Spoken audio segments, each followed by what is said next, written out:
Hello everybody, we're here, we made it, once again.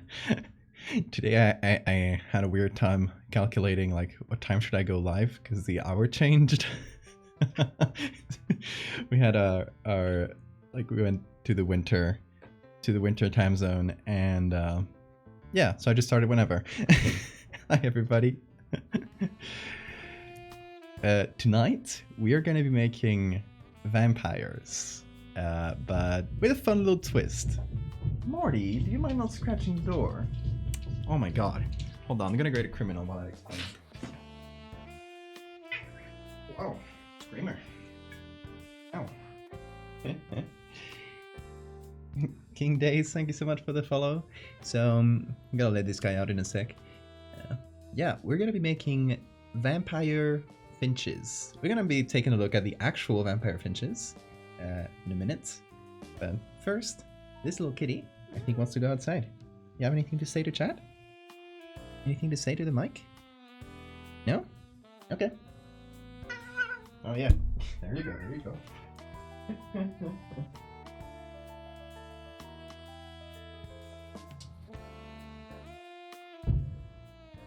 He will be back soon, I bet. He knows how to open the door, so. Alright, but first of all, hey Hammy. Morty, you silly Billy, you must decide where you want to be before you come in the room, hahaha. Yep. But hey, Sora, Siphon, RGV, Evelyn, hey Ocean, Hammy, Johnny, Outpost, Sophia, Mitzi, hello everybody. Did I miss anybody? Scrolling down. DeSolto, hello.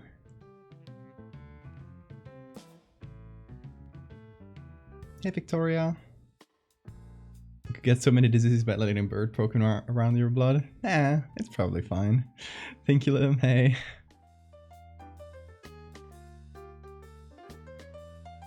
Hey, Elder Val.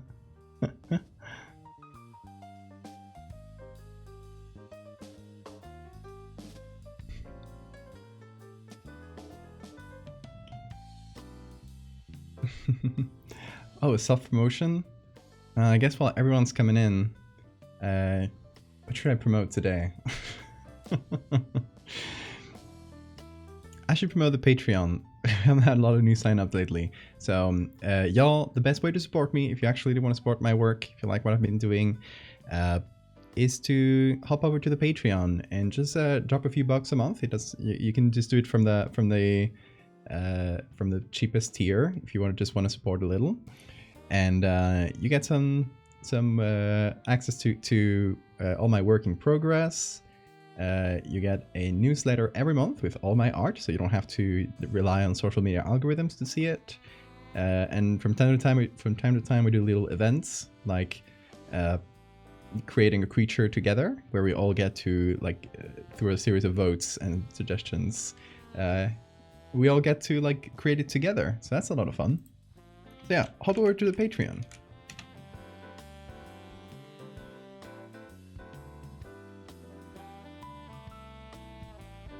Princess, hello, welcome. Big fan from Twitter. Oh, glad you made it here. Hey, Will. Alright, y'all. So, tonight's prompt, as you know, if you've been following the last few streams, you know that I'm doing an entire week of streams, a little marathon, where every day is based on one of my fears. So we just take that as a prompt and run with it and create something. Thank you for the follow, Princess. So tonight's prompt is, I mean, it's kind of, I guess it's a prompt that's shared with the thing I did the first day with the parasite frogs. So it's not really it's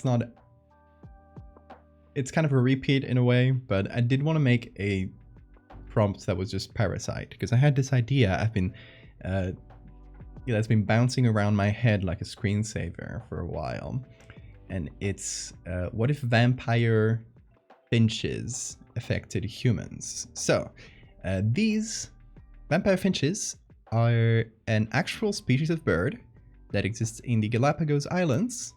If you remember Darwin describing all the finches in the Galapagos Islands, and it is one of them. I don't know if Darwin saw the blood drinking thing, but that is one species. And this is not it. It is an oxpecker, which is a similar one. Seems like birds invented drinking blood separately several times, which is funny. Yeah, vampire finches, when that is not their primary source of food, they're not like obligate parasites, but when their other sources of food, like seeds and stuff, are low, they will go to other birds and peck them in the wings and start drinking their blood. Funny enough, those birds, usually these like albatross guys, I don't know their names, they don't really care. They seem to just ignore it, because apparently the blood drinking is theorized to have evolved from these finches like cleaning the parasites off of the larger birds' wings. You know, which is the thing you see a lot in nature, like smaller species going over, you know, like on top of a rhino, and they'll clean off the parasites and kind of help them out. It's a mutual benefit for them. But these finches realized that, hey, there's no money in cleaning off parasites. I should just straight up drink these fools' blood, which is great. I love that. Which in Skinnamarink? Ooh, enjoy, Mechtel.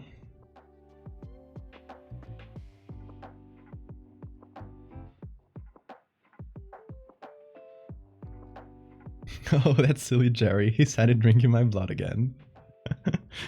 He's like health insurance. So there's also oxpecker, yellow-billed oxpecker, which is it yellow-billed oxpecker, yeah.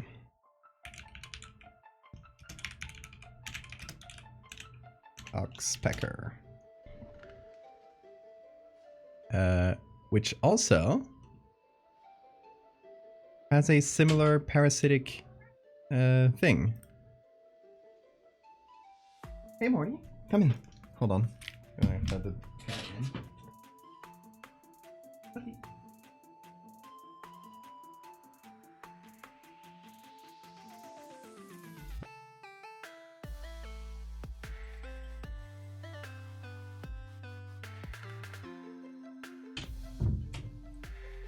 It seems like he didn't want to actually come in, he just wanted to fetch Bean. I opened the door and he just like fetched Bean and they both left. Little boy. Birds corrupted by capitalist profits incentives. There we go. Behavior. Yellow-billed oxpecker eats insects and ticks on large wild domesticated mammals such as cattle. In a day, an adult will take more than 100 engorged female ticks, or 1,300 larvae. Damn. However, their preferred food is blood, and while they may take ticks bloated with blood, they also feed on it directly, pecking at the mammal's wounds until blood flows. Whatever the net results, mammals generally tolerate oxpeckers. So those are two birds who independently developed parasitism. Is that how you pronounce it? Nah, I don't care. Independently developed this behavior of feeding on blood, both through feeding on larger animals' parasites. They just started by eating the parasites, and then they figured, hey, the parasites are drinking the blood, and I'm eating the parasites. Why don't we just cut out the middleman? I just want the blood, ultimately. So, also they look evil. Look at those red eyes. I love birds with red eyes. So this is the inspiration. Like vampire finches, like they're pretty cute. They're pretty normal looking, you know. You just look like a little finch. They have a pointy beak. That's all. I like the image of this really cute little bird with a beak full of blood. I think that's nice. But the yellow-billed oxpeckers are like actually terrifying looking, with their red eyes and their like red tinted beak, which already makes it look bloody even without the blood drinking. But they're cool, aren't they? They're like a little finch. Well, they're finches, yeah. I guess it was a bit obvious.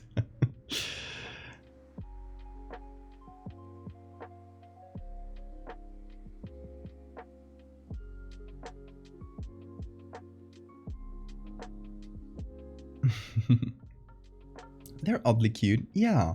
But the red eyes make them look kind of evil. This one's funny. Tweet, tweet, your blood is sweet. Yeah, it looks like lipstick. Fashion birds.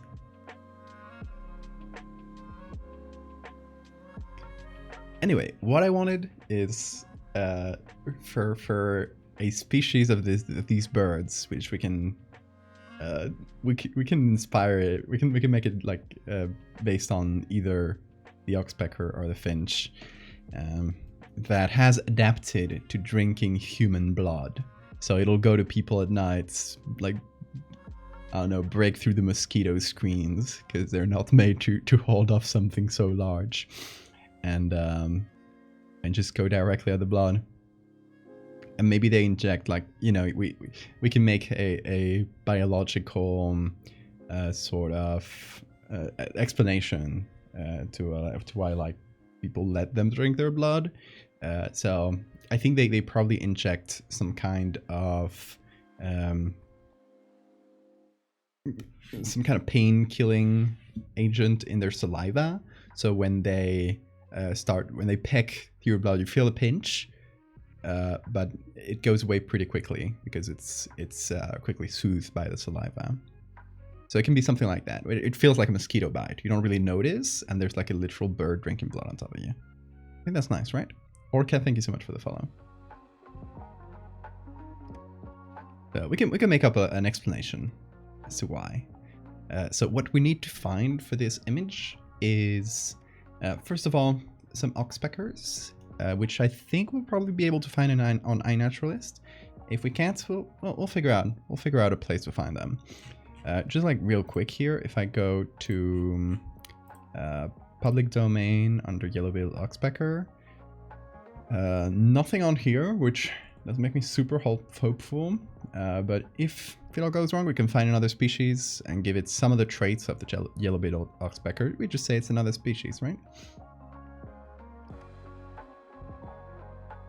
I, for one, would be okay with dinosaurs drinking my blood.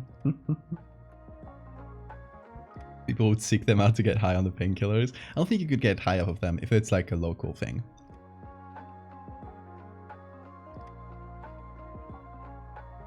And maybe like blood thinners too, so that the blood doesn't clot and they can keep drinking. Like leeches. Leeches have that. Oh, the kitties are here. They've been running around. They've been really excited, like the past half hour or so. So they've just been running around. So we'll wrangle them later and put them here when they're calm.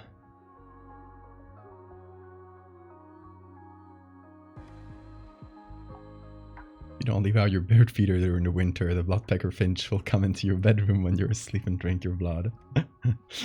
Don't sleep with your window open. Mosquito means little fly. Yep. We found it. We found El Mosco. When it's got a red eye and drinks blood from your side, it's oxpecker. Oxpecker. Is today early? I didn't really calculate the hour. It's we just changed the hour here, so I think it's like about the same as yesterday, actually. But the hour changed around me, so. Oh God, I hear them running outside. I hope they're not making a mess. Okay, so first things first, we are going to go to iNaturalist, and we're going to search for yellow-billed oxpecker. I'm just going to copy paste here. Oh, there's a little fly. What did you get in my room? There we go. There's 2 species. Oh, 2 subspecies. Okay, but the main species is here. We can hit view more here. What a cute bird. Filter by photo license, and that's where we hope we find a lot. Not that many, but like, that's good. And nice back. I don't know if that was a fly. Like, some little bug bumped into my face. So, oh, these are good. Look at these 2. I think they could come in groups too. I think that would be fun. Conrad, thank you for the follow. For you, yesterday was 2 hours later? Yeah, I guess yesterday's was really late. Yeah, technically we're starting earlier, yeah.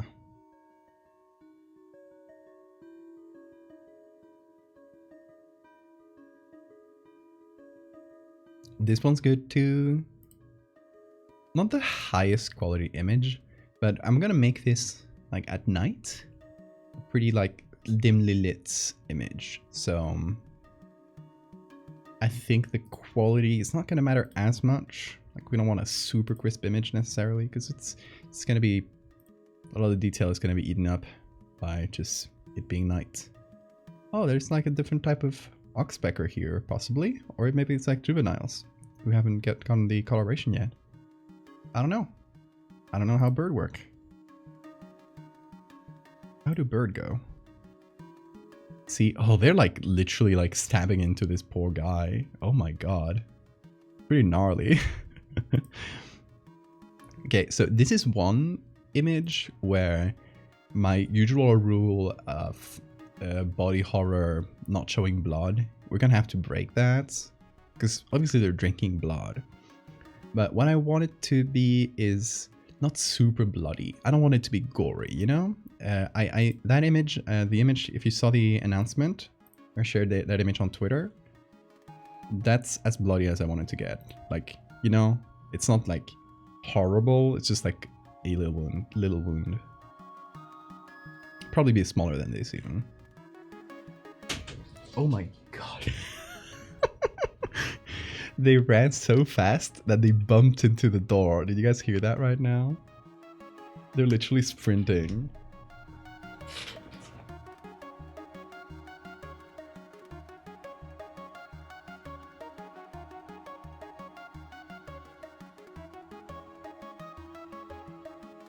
Morty's like on top of the laundry basket. Venus looking at him. I don't think they want to come in yet. I think they're still playing, but I really hope they don't make a mess.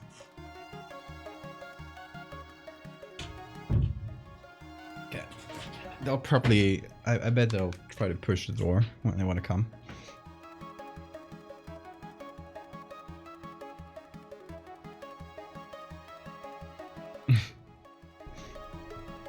Happy to see the process. Oh, thank you, Princess. I really appreciate that. Make it gross. Hey, Nate, for you, making it gross, since you have, like, your style is like comic style, it's not gonna feel as gross. Like, there's a layer of separation where we can see the really gross things without, like, seeing like it's a literal image of gore. I don't have that luxury. I can't do super gory things.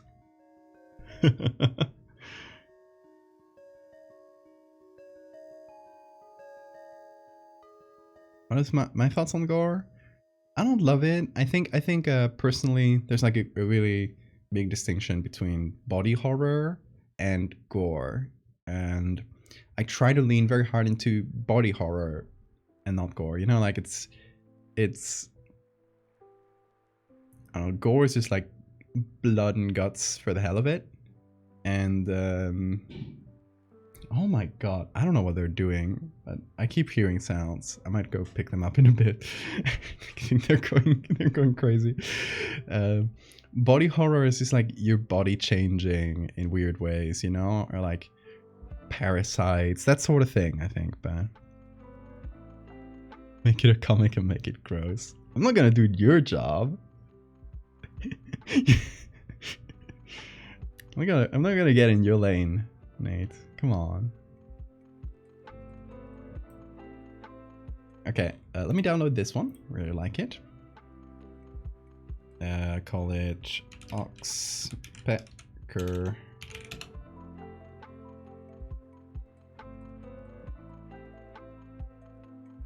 What else do we have? This one here. I wonder if I hit view observation, will there be any others? Oh, these two are from the same thing. Makes sense. So I'm gonna get both of these to my little collection so I can always trace them back.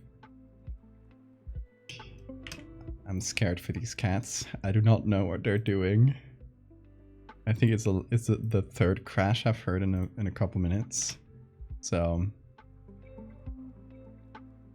gonna save this. I'll leave you with the Oxpecker for a second. I'm gonna check if the cats didn't do anything too bad. So take care of this bird for me. I'll be right back.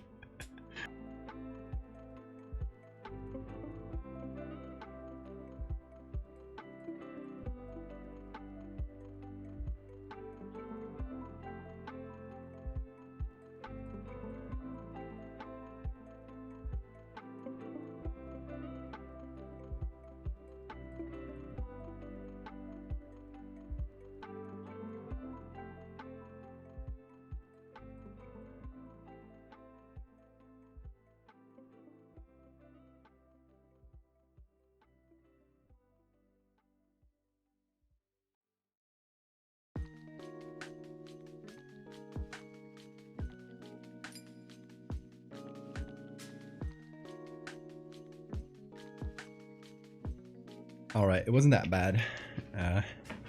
Morty had simply gone into a room, then closed the door behind him. And that's something he does. He'll just like push the door and lock himself into a room. And then he started just running around and and making a couple things fall. But it wasn't, he didn't break anything, so it's all good. They're still out there because they're playing. Like I'll let them burn off their energy before they pop into the stream. Okay. Let me catch up with chat. Favorite horror movie? That's a tough choice. Maybe The Thing?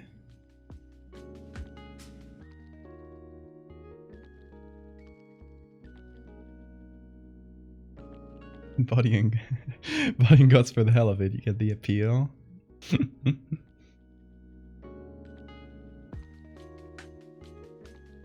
Body horror is more interesting, exactly. You're working on a super gory piece.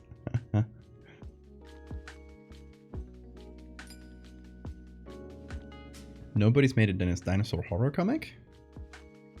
I bet they have. I think that's a really... That's... In general, like, dinosaurs and horror has been explored quite a bit. So,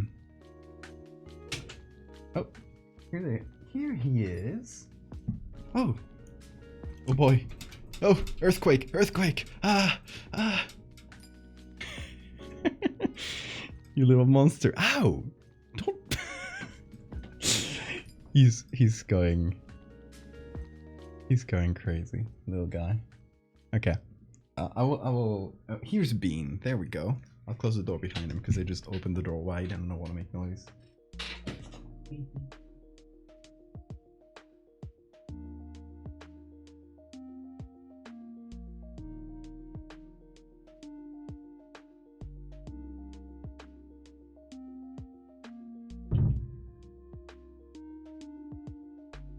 Here's a little man.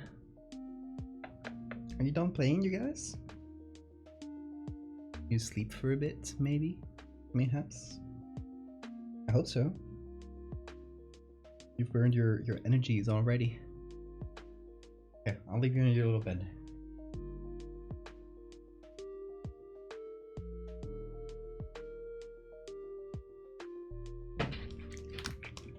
Alright, the cats have been wrangled for the moment, even though this guy's still not sleeping, but hopefully he'll change his mind soon.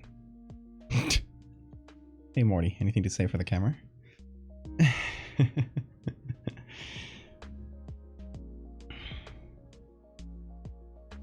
most bird watching you've ever done. Okay, let me switch to Photoshop here. This is Valloween. That's the name of the little marathon we're doing.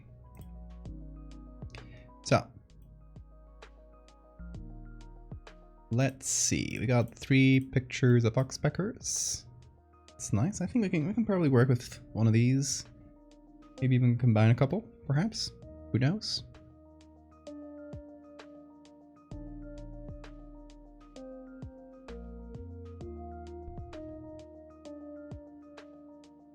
Drawing the killing of Amnon from the Old Testament.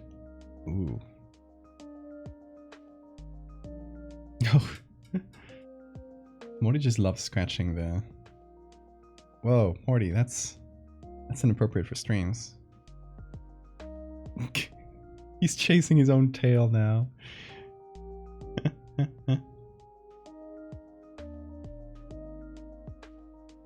House of Wax is your favorite horror movie? I liked it. I think it's a cool concept. And some cool effects too, if I recall correctly. Morty has a Homer Simpson beard. My country is currently 2:47 a.m. Wish you found it earlier.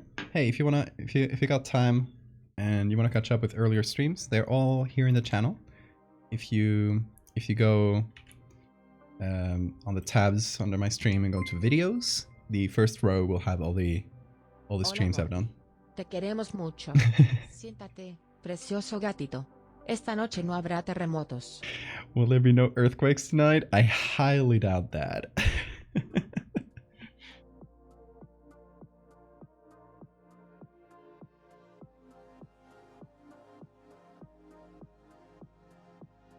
Okay, this one I think is my favorite, just because, you know, it's like really close to the skin, and we can have like the wound here and some blood dripping, perhaps. So, I'm leaning towards this guy, and we can change our minds later. But for now, let's put him up here. Hit select subject. I put it near the center of the frame, so Photoshop will know to focus on this area. That was a pretty decent selection. I'll take it.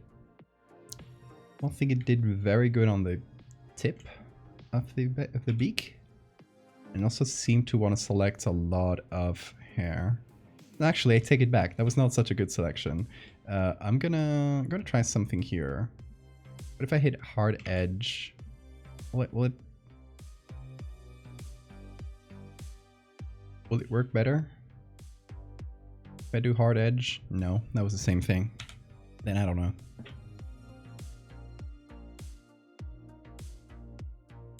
Your internet went out after your last message. The feds are after you. Run. You know too much.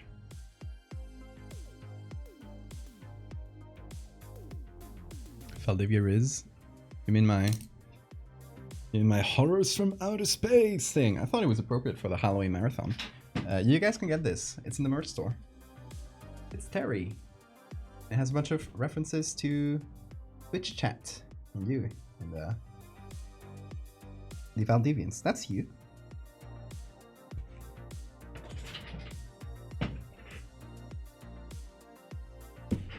Friends from outer space. True. Very tiny print of Terry up on the wall. Nice. But yeah, you guys have that and a lot more t-shirts if you want to check them out on the merch store.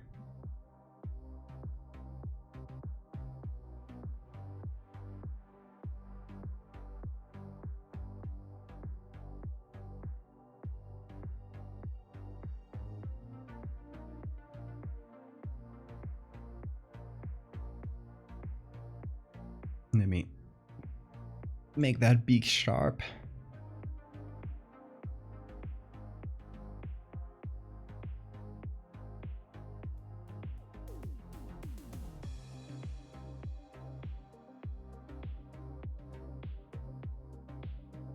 I don't know here. It's kind of a a yellowish area that I don't know if it's part of the background or if it's part of the foreground. But I'm gonna go with background and deleted.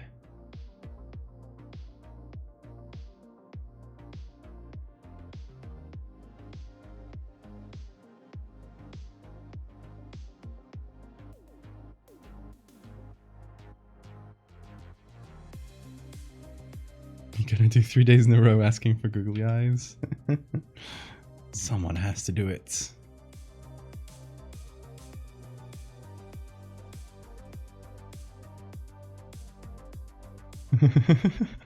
Googly eyes.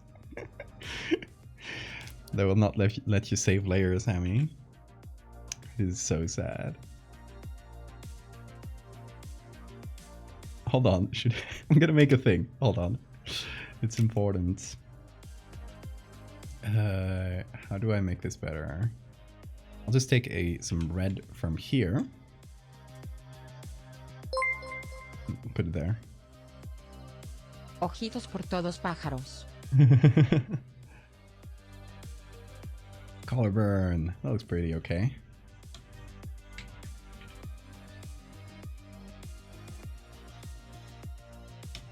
Special red googly eyes. That counts as double, I think.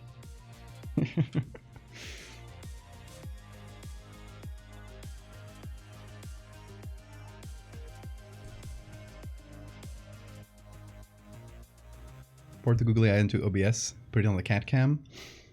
That would be funny for like a few seconds until a cat moves. We'd need some kind of tracking solution. Okay, then what I'm gonna do here is I'm gonna go to the selections, like options here. I'm gonna shift the edge inwards and increase the contrast, maybe with a little feathering. And that will hopefully remove all those floaty ox hairs, like here. I think that mostly got rid of them. Just to get a wobbly selection in some parts. That's probably not gonna matter in the end, like in the end results. Because it's not going to be against a perfectly dark background. It's going to be against, you know, a more complex background.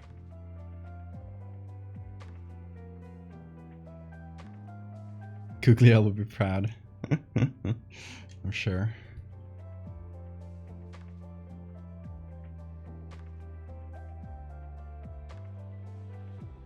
You only watch YouTube horror? You don't watch horror movies?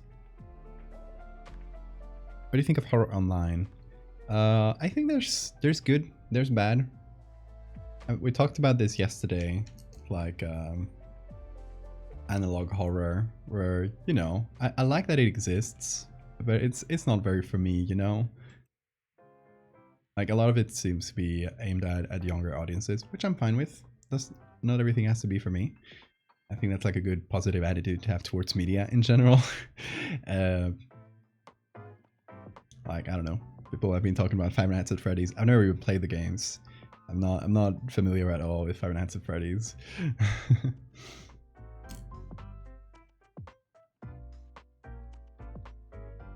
Want to watch horror movies?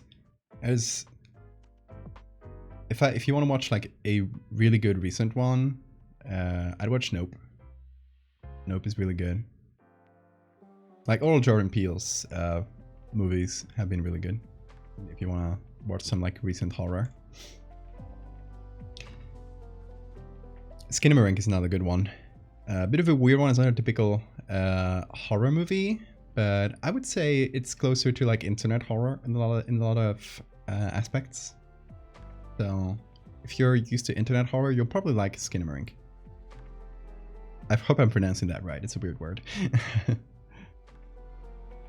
Here the FNAF movie is really good for fans, but mediocre for anyone else. Yeah, I saw the reviews and I was like, I'm not watching this. I haven't like even played the game, so not being familiar with it. Yeah, it definitely seems aimed towards the fans, which I'm fine with, like, you know.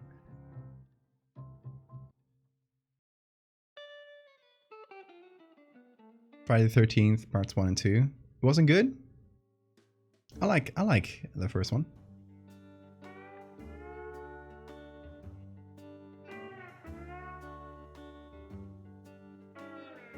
Can someone spell that? Which one? Skinamarink? It's like the word skin, A-M-A-R-I-N-K.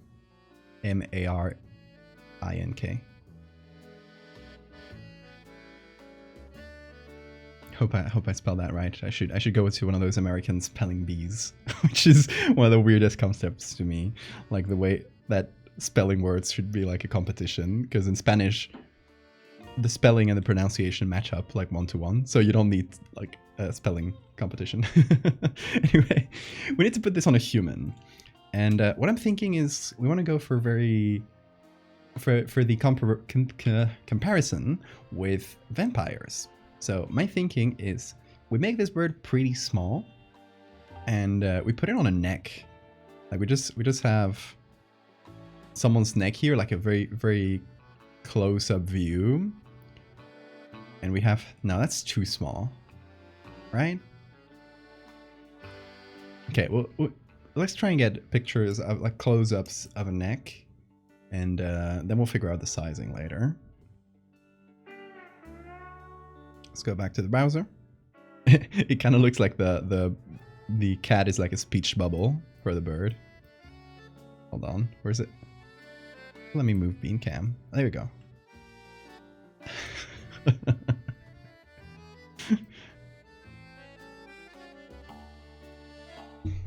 Okay, let's go to. Let's start it in Unsplash. Search for neck. See what we find.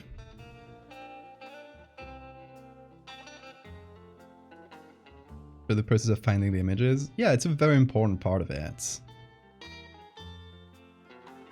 This one has good lighting. I like it. But we're gonna end up only needing like a close-up of it.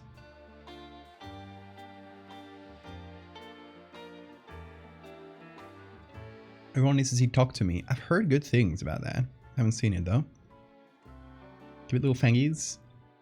I'm gonna go with no on the fangs because I like the one thing I'd like to do with the drawing the parallel here is all of like historical sightings or historical descriptions of vampires are actually these birds. So they bite you in the neck and they create a little like two little like bite marks that feel like, you know, it's the canine teeth. But it's actually just like the beak pinching. Skinamarink isn't your cup of tea. Fair enough. It's not everyone's cup of tea. It's one of those horror movies where it's like you either really like it or you don't really vibe with it, which goes for a lot of horror. But that one feels especially so. Jugular is a good place to latch onto. Yep, true.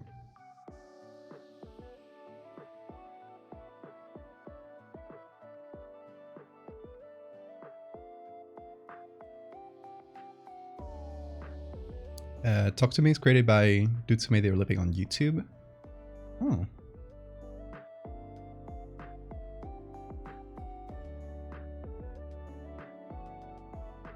Blood-sucking tattoos. That's a good one. I like the idea of blood-sucking tattoos. Oh, okay. I don't like this photo specifically, but I think it would be a nice idea to have it like seen from the back. So like the bird is like perching on this person's back, and it's kind of drinking from behind, so the person doesn't really notice. And that's why I thought about this picture, because she's like touching back there, like, oh, like something's bothering me, but she's not really realizing. Might actually not be such a bad picture, but.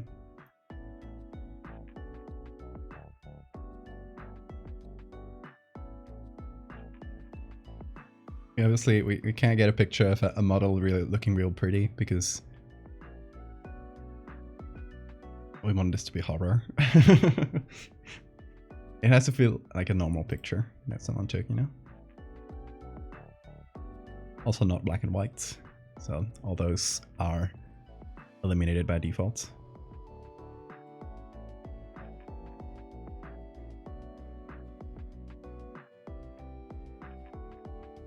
You never seen so many people get up and leave mid-film? Really? I loved it, but it's not for everyone. Yeah, exactly. Skinamarink is for kids that played The Sims.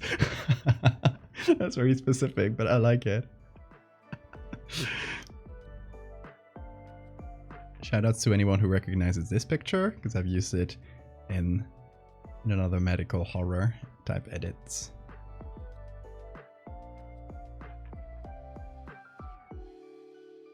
Going to one of these stock sites and looking for necks and trying to find like the pictures that don't try to look sexy is playing this in hard mode.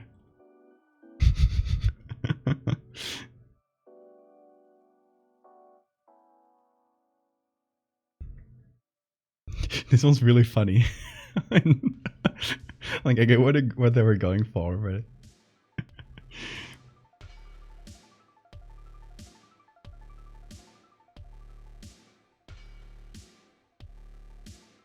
you could bite legs instead. I like the neck because it's a very, like it's a very vampire thing, right? It's like what you think of when you think of vampires.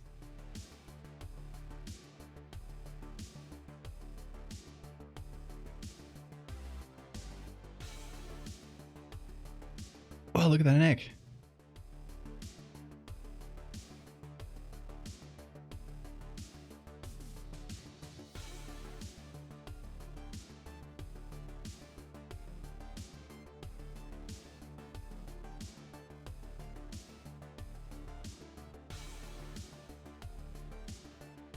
I mean, upside is that we get to look at a lot of pretty people's necks, so that's okay.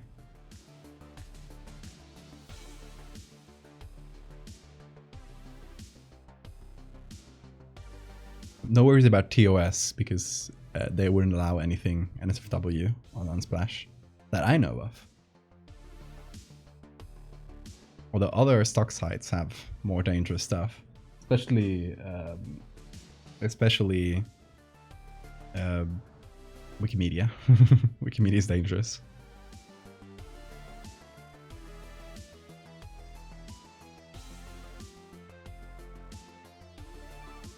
DJD show, welcome. Hello.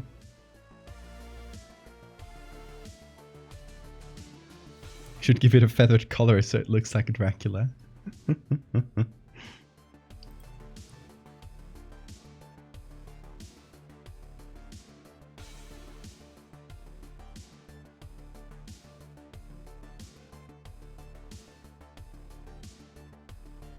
We can check out, I think Adobe stock might have a good one. Okay, let's give this a second because it always takes a second to log me in. And we can look for neck. Let's see what they have in the free pictures. You know, this Adobe stock is much more of a stock site. Like it has this type of pictures, but you know, it does have like a completely different collection to Unsplash and the others.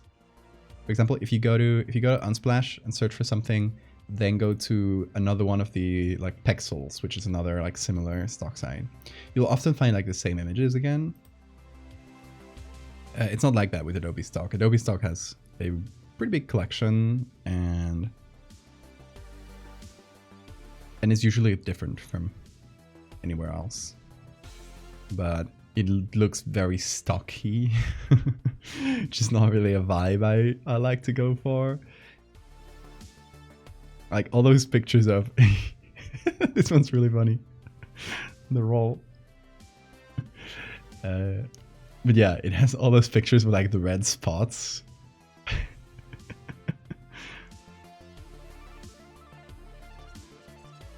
All these images are 100% meant for your chiropractor's newsletter. Yeah. Also, y'all, PSA, don't go to chiropractors. They can actually fuck you up. They're not doctors.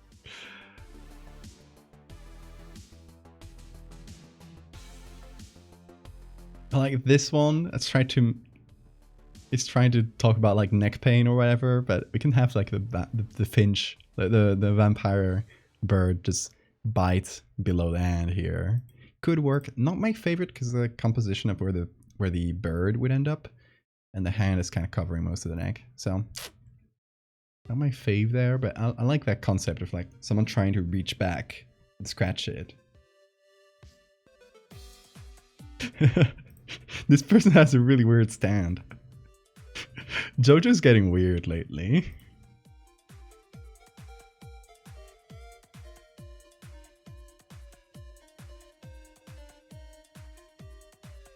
Chiropractor says breathe in and then snaps your spine in 3 places.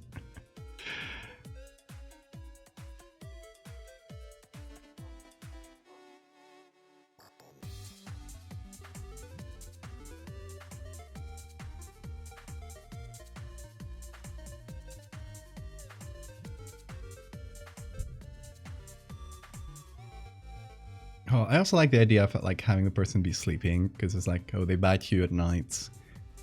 But that'll be like, I don't think we'll find a lot of good pictures of that. Like this guy maybe, but it should be from the other side. So. Hey, Cryptid. Isn't chiropractics based on something someone who literally thought a ghost taught him to do it? I don't know about that one. I'm not sure. I haven't really read up on the history of chiropractics.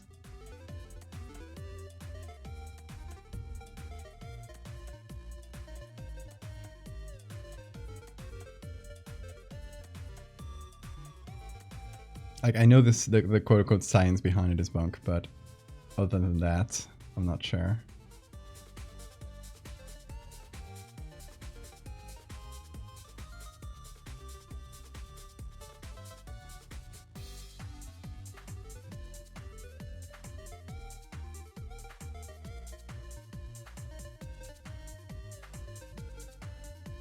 I love how the word neck is just giving me a lot of giraffes. Just like, I guess, yeah. This lady scratching herself in the neck is actually quite good. Like, and credits to her. She's literally scratching herself. It's not like a stock picture where they're pretending to, oh, I'm in pain. No, this lady's scratching herself. That's dedication. Like, she's going at it. Morty just jumped. You see that?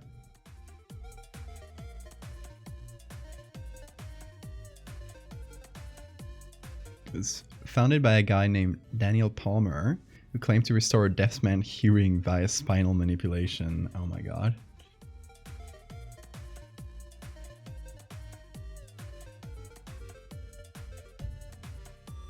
Is this meant to be like a, oh, this is what photo retouching does to you? Oh no. Oh, this is even worse. Neck of a woman before and after Botox. No, literally no. This has been smudged on Photoshop. Botox doesn't even do that. Like, it doesn't like smudge your skin and make it perfect. Where her skin falls, it doesn't work like that. Why would she put Botox like here? Like in the back of her neck. Literally invalidating. Like, if you put Botox in the back of your neck, you couldn't move your arm up. If you guys don't know, Botox is it's actually like a bacteria, like the botulinum bacteria, the one that causes botulism.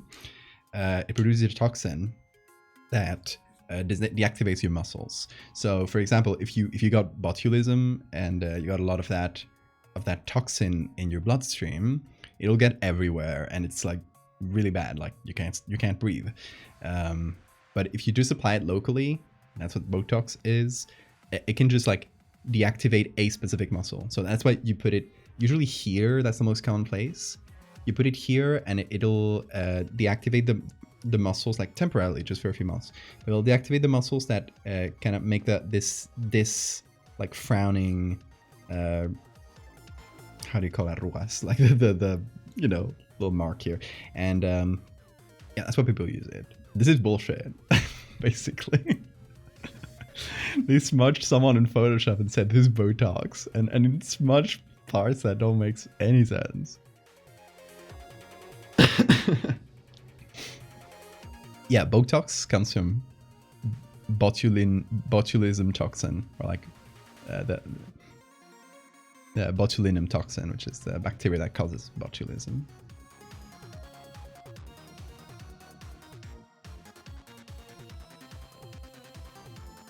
New idea, the Botox man. It's a guy that's just completely smooth.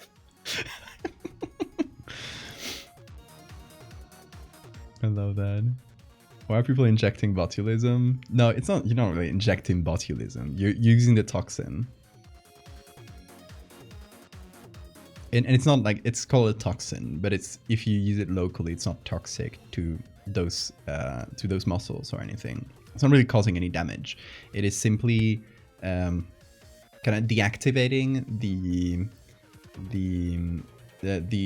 interface between your nerves and your muscles, so that usually, you know, if you want to move a muscle, the information will go out from your brain through nerves, through neurons, and finally that neuron will connect directly to the muscle and will release acetylcholine.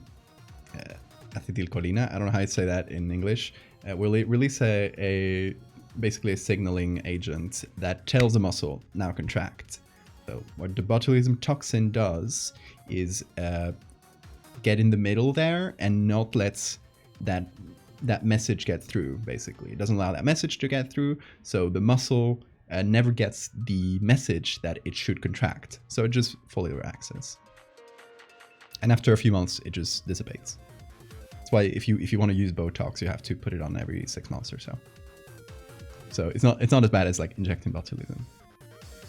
They're spreading misinformation through Photoshop. That's your job.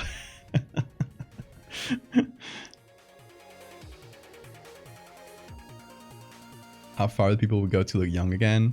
It's not really going that far. I don't think it's... I'm not telling this as like a sort of horror story. Botox is completely fine to use, y'all. It just costs money. That's the scary part of it. It's expensive. And that's another thing. Botox is best used in younger people, so like in the 20s or so, because what it will do at that age is prevent the formation of and again, I don't know the word for arrugas. Hold on, gotta look it up because I'm saying it a lot.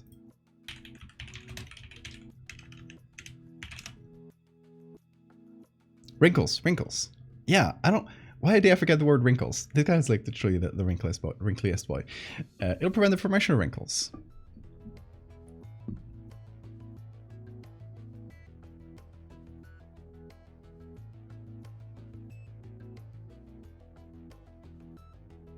The only positive thing I've heard about chiropractic adjustments, she has nerve damage in her head, causing her a ton of pain. Trigemino, that nerve in your face, that can be really painful. Desperately ended up going to a chiropractor who was like, I can make the left half of your face permanently numb. So she caused her nerve damage. At least she's not in any pain anymore. True. I guess that's a positive to nerve damage, but that's pretty fucked either way.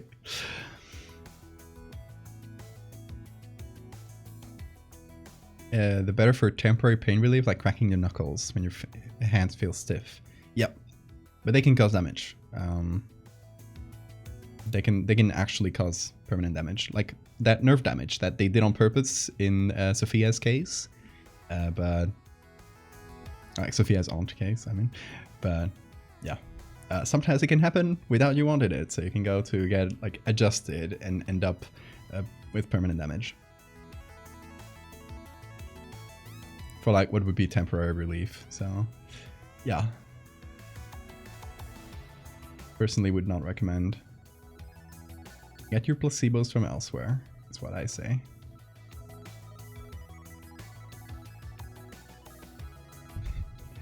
Trying to find this picture is really funny. Trying to find pictures of necks without it looking too much like a model trying to look sexy is so difficult. Or like chiropractors, so many pictures of chiropractors. And this picture is super edited. Keep trying to milk money from her. Yeah. It's it's what happens with like pseudoscience doctors, it's a grift. It's not not like a thing where they actually help people.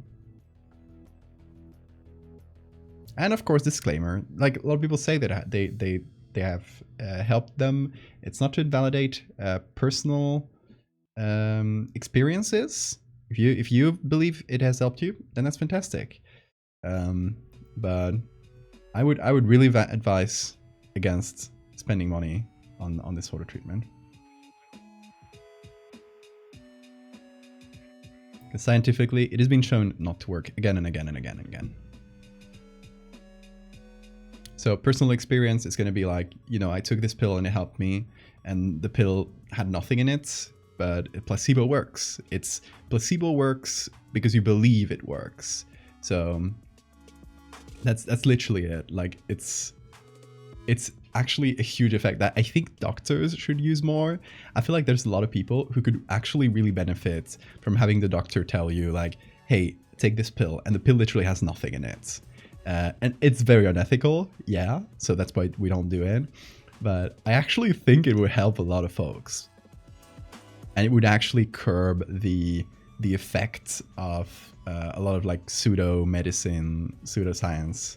It would curb those effects, because a lot of those people that go to those fake doctors that like promise them magical things go there because they, like, real doctors have not been able to help them. They have something that you know, that doesn't have a cure, or that is like super non-specific and really hard to diagnose and to find. So I think doctors should be allowed to give you placebo, even if, okay, there's been studies. I'm getting way off track of like bird vampires today, but there has been studies that show that giving a placebo to someone and telling them it's a placebo, you literally give this pill to someone, say, take this every day, it has nothing in it, like, this is a placebo, they will still feel benefits from it. Not as much as like a full placebo, they fully believe in it, but if you give someone a pill every day and you tell them, this is literally nothing, like this is a sugar pill, it will still help them. There's still some psychological effect to that, which is really like weird to think about. Like, to me, I don't know, like there's definitely more science that needs to be done on that. But to me, placebo works because you believe in it, right? So like all the subjective sensations of that specific illness, like pain, which a great part of pain is subjective, all those will be reduced because you know, that subjective part is being tackled. I don't know, it's interesting. Placebo is such an interesting thing. I could go on a bit about it for days. Yeah, the wrinkle is sleepy. He's been running for like an hour now, so he better be sleepy now. There was a large study done that kind of proved the placebo effect doesn't really work. I have not heard about that study, but it is a fact of science that if you test any treatment, you got to test it against placebo. Because you don't test like, okay, you got treatment A. Hold on, we're gonna go here. We've got treatment A and treatment B. No, well, we're testing like treatment A or no treatments. Like, we want to see if this pill that I just invented helps with pain. So if we want to test it scientifically, we can just give this to 100 people. And then see if if another 100 people who didn't take those pills had any benefit. Like, just compare both of those. So if you don't use placebo in your control group, you will always see an effect, pretty much, because just the fact of taking a pill will help people subjectively, right? They will feel less pain, especially with like subjective things like pain. So you always got to test it against placebo, because in that case you're doing bad science. If you don't test against placebo, what you are testing is the effect of the placebo plus the potential effect of your pill, right? You're testing both things at once. So you want to test one group with the placebo and one group that has the same pill. The pill has to look exactly the same, by the way, and the pill has the actual thing in it. So you're seeing the effect of the placebo plus your treatment against the effect of the placebo. So you can just subtract the effect of the placebo and just see the actual effect that your pill is having. So there's no way that placebo has been proven wrong in any meaningful way, because it is basic science that you got to test against placebo in medicine.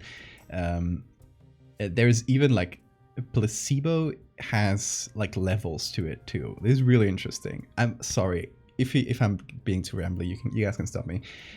Placebo, for example, if you test a pain pill and you give people 2 different placebo pills, they have nothing in them, right? And you tell them this red pill will help with your pain and this blue pill will help with your pain, the red pill will be perceived to have a stronger effect than the blue pill. It'll help people more. The placebo will work better if it's a red pill, you know, because we associate like a red thing with being stronger. And the opposite, if you do the same red pill, blue pill, and you tell them this pill will make you sleepy, the blue pill works better. Because we associate blue with like calmer. It's like completely, it's like, or your own perceptions. And maybe if you try it in a different culture, which has different associations with these colors, you'll find the opposite thing. Like, it's obviously there's a cultural aspect to it. If you give someone a placebo shot, so, you know, an injection that has nothing meaningful in it, which you have to do if you're testing like an injected drug, the drug you give and the placebo have to look exactly the same to the patient. There can't be any differences, otherwise you're not really testing the actual effects of your treatment. So if you want to give an injected medicine, you have to give the placebo group a fake injection, right? The injection will, since it feels stronger, if you get a shot of something, it feels like something more than taking a pill, right? Like subjectively. The placebo effect will be stronger if they give you a placebo shot. And further than that, there is placebo surgery. If you want to test the effects of a surgery on something like pain treatment or something, you have to give the placebo group. This is not done in every single surgery because, you know, like you're not going to do placebo surgeries on everything. But on some things where you're interested in testing this surgery against placebo, you will do a placebo surgery. So you'll literally bring these patients to the operating room. You'll give them anesthetics. You'll make them fall asleep. You'll give them a little scar, like you'll open up the place where you're supposed to open up on that surgery. You'll close it back, and you'll let them wake up and like it's a pretend surgery. Like you're just tricking the patient into thinking they've had a surgery, and that has a super strong effect.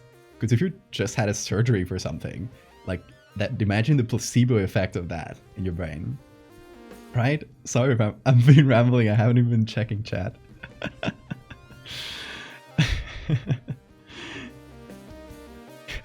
We should Botox Morty. No.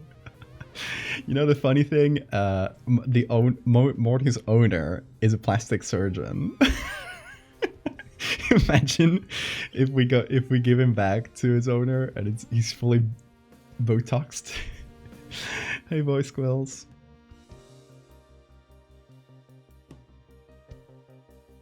I had to take a placebo for an allergy test, and I felt myself have a reaction with the placebo pill. It was spooky, really.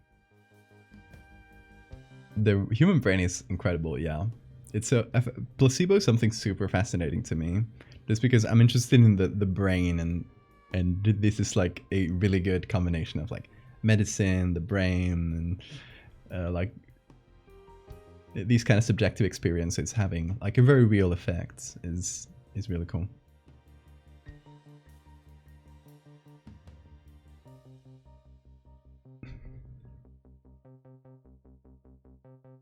I love you cats, me too.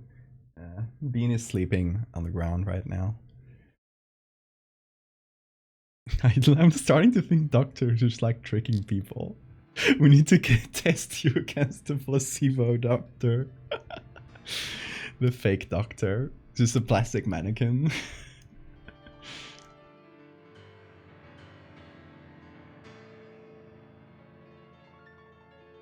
When I first bought melatonin gummies, I took like half of one. I fell asleep in 5 minutes. placebo is whack. Yeah.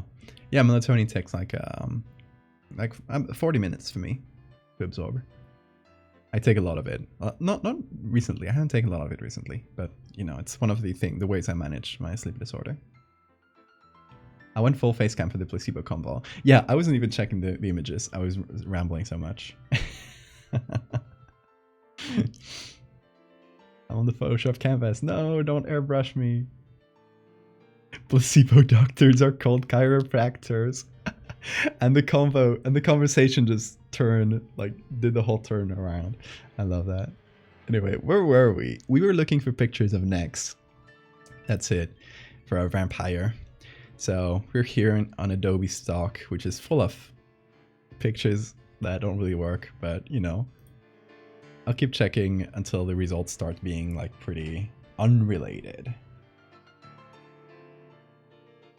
And maybe we'll find something that I like. A lot of it is chiropractors though. Which is how this conversation started, fun fact.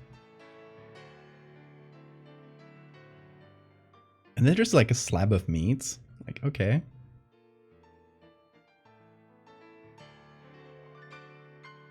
Like a uterus? Sure. I guess the uterus has an neck, so I can see why.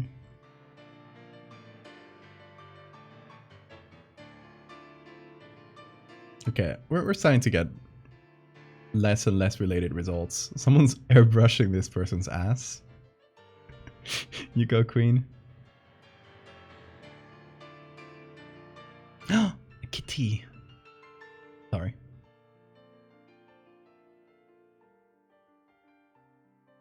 Anyway, nothing too interesting here. I'm gonna take a quick look at Pexels because it's similar to Unsplash. It's just free stock, but it's usually better at like pictures of models, pictures with humans in it. I usually go to Pexels, so it might be lucky. We just want to close up the neck. I don't really care about the person behind it.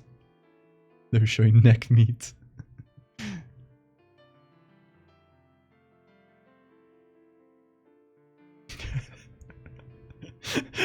What is that, Quills?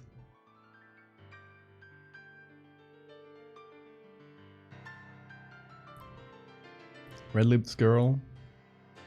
I mean, we love red lips, but that's not. we're not really looking for images of, and this is the hard part about this. We're not trying to find like images of like really pretty models, making pretty poses with their necks, because we want it to be a horror image at the end of the day. Hey, this is fucking terrifying. Look at those. Look at that beak. Holy shit.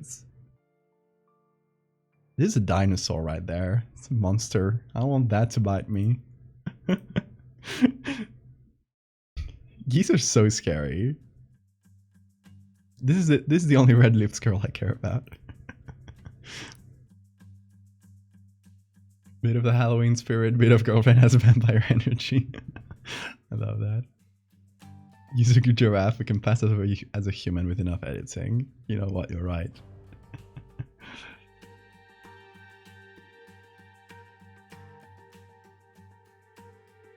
So just to remind myself and everyone, this is the oxpecker we're using as a base, which is an actual vampire bird.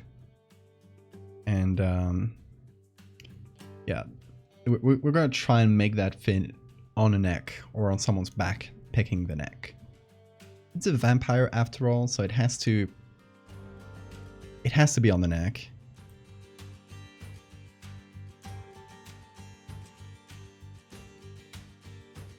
I think the ideal is where? Wait, did I download this? Yeah. I feel like something similar to this one. We could even use this one. It's not my favorite picture because we're gonna need to zoom it in quite a bit here, and there's not a lot of space for the pecking itself because there's that big color. So I don't know, but something like this would be ideal, where we get the back of the neck, ideally even someone trying to scratch up that area because the pecking makes them uncomfortable. Oh, baby.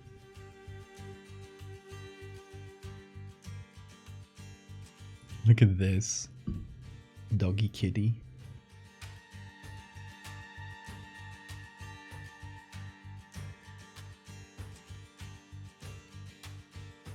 Models can have their blood sucked too, don't discriminate. Must go make dinner. Okay, princess, enjoy your dinner. See you later, if you make it.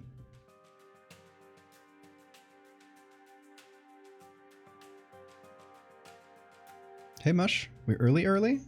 Are we? The hour just changed today here, so that's why I've been a little bit confused about today's hour.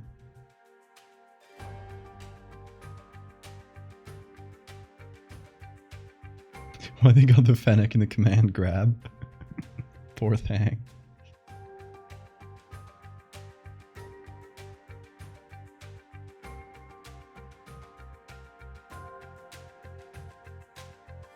Okay, you know what? This picture? Pretty good. It's someone lying down too. It's, you know, they're lying down on, or maybe not even lying down, but they're on a wall. So you can have this person like lie down in bed. Because the idea is that they come to you at night and bite you. This one's also pretty good. It's a really close-up.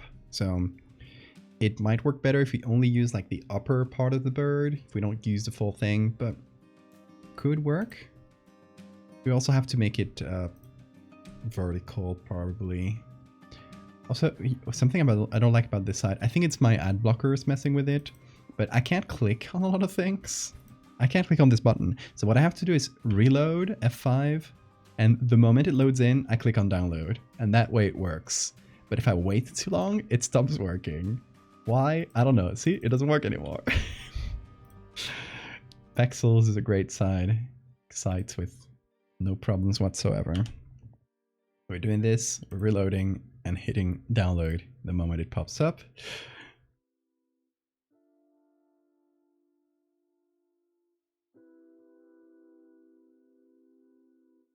That one's pretty good. Kind of dark, and we couldn't use that same image I just showed on Photoshop. We'd need to find someone like one that's seen from the side, but it's a possibility. I will take any possibility. Seeing the other images that we've seen so far, I'll settle for less.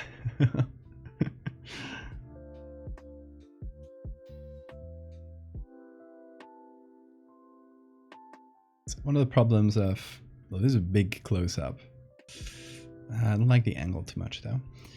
One of the problems of working in photo manipulation is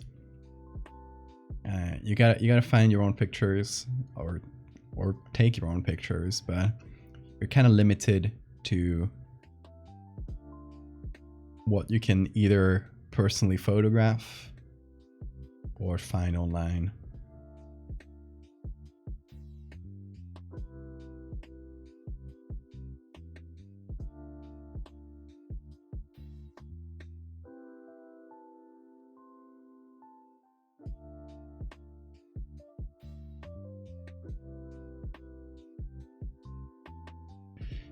Okay, I'm gonna keep scrolling a little bit. We're starting to get unrelated results, so that might be the end of our search. Starting to get a lot of animals. Yep. What's this guy doing? It got me really confused for a second.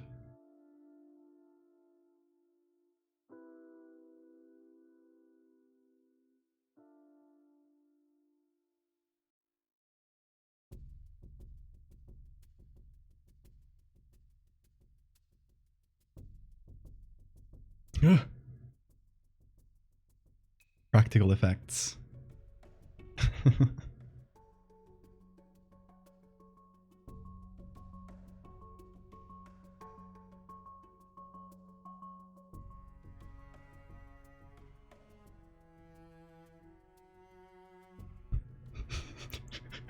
What are some of these images? We've tapped into like the weird part of stock sites, I think. Hey, Sora. We're looking for necks. We're on that neck hunt.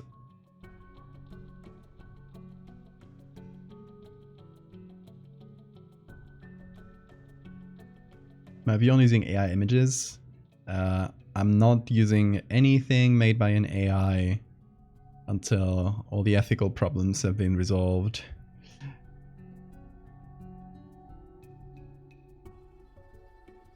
Like the closest thing we got to an ethical AI right now is Photoshop's. It's like the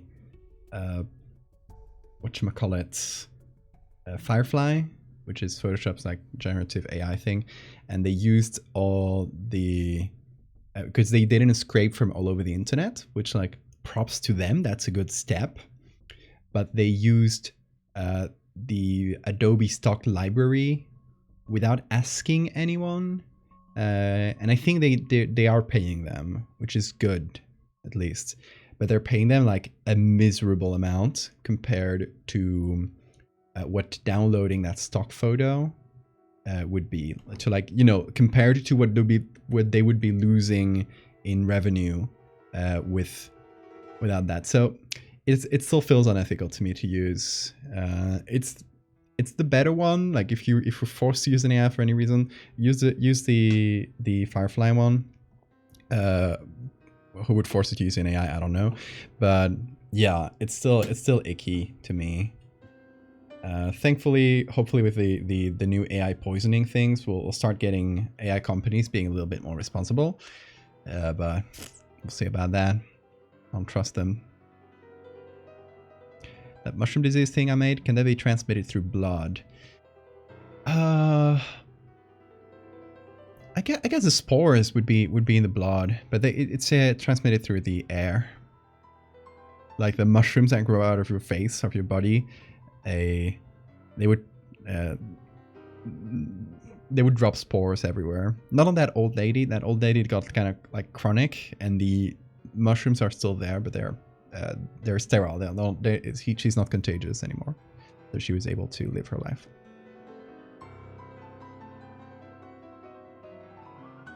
Search neck pain.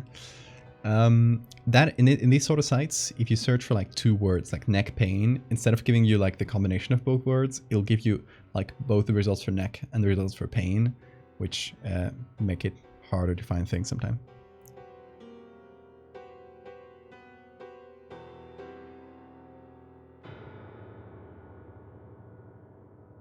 If you just use an AI, you don't get to scroll through all these fun stock images. I think like use case for me for a potential like ethical AI generator is textures or like little details that sometimes you don't have to find a full image because you're missing like a finger in this hand or something like that. I guess hands are not a great example because AIs aren't great at hands, but things that you can't do with like background filling, this sort of things, which you can do right now, but an AI could be helpful with that, could make it faster. And that's kind of what you're looking for, like little things that will make the workflow faster. But yeah, most of what I was thinking, if an ethical AI were to appear, would be like something really directed towards making textures and saying like, hey, like I want this area here to be grass, and it just gives me grass, and I don't have to like search for an image, match the colors, match everything. It just kind of automates one of the most like boring parts of the process. Or if I want a texture, I'm gonna save this.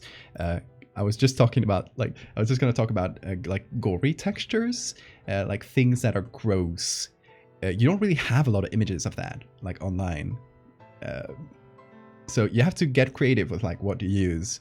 Like for example, using the neck folds of this bird could be used for some like gory things or like body horror things really well. Like I've used spoiled soup as like a gross texture a bunch of times as an example. So you gotta get creative, and I think that's I'm not gonna stop doing that because I like using like real textures to recreate like something like things in body horror, for example. But I think like having an AI that would create you a texture that you can then like clone stamp somewhere, that would be good. Anyway, just like potential imagined use cases. Right now, what we have is a bunch of unethical companies scraping all over the internet, never asking for permission, and competing with artists instead of being a tool to help artists. Like literally stealing people's work to compete with that same person, which is horrible. Okay, Toxin, see ya.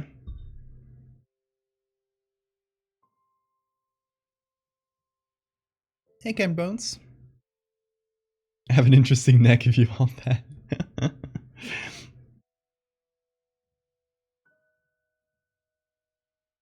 Neck pain on quotations doesn't really work on these sites, sadly. I have tried. Okay, let me get that weird bird and put it in my resources folder in my gross textures.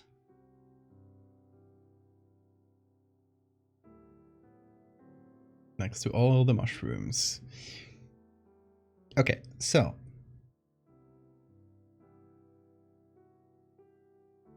My thinking is... Oh, thank you for the save reminder, by the way.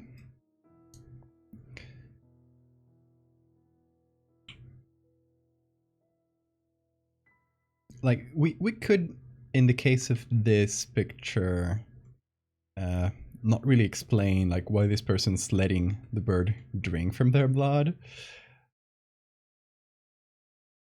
It can just be like not stated. It can be like someone posing to just show what the bird does. Like like people have let animals bite them for science to just see how painful it is. Like bugs bite them and then inject like super painful venoms. They'll just do it. Perfect. Post it like that. Hell yeah. Hey, Aggro.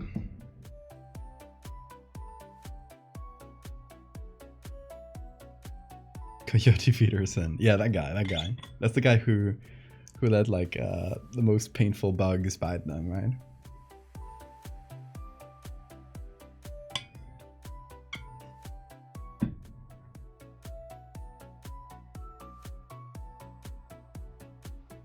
Okay, let's see. What else do we have here?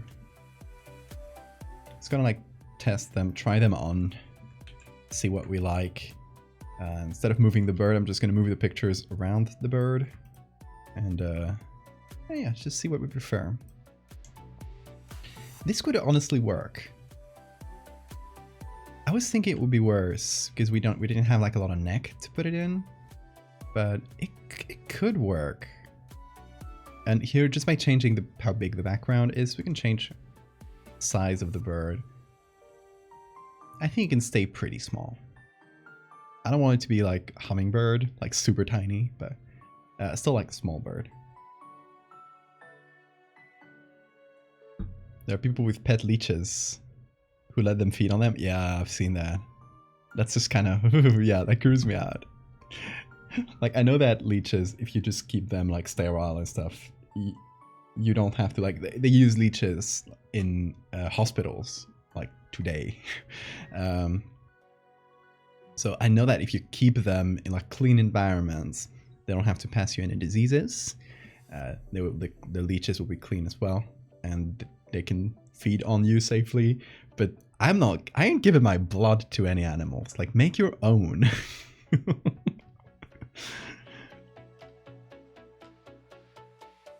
I'm Coyote Peterson and about to enter the bite zone of the vampire finch. Exactly. Okay, so I'm fairly sold on this one, actually. I was not super convinced at first, but seeing it with the bird, I think it could possibly work. It's very selfish. Hey, I make enough blood for myself. I'm not giving any away. I'm kidding. I donate blood.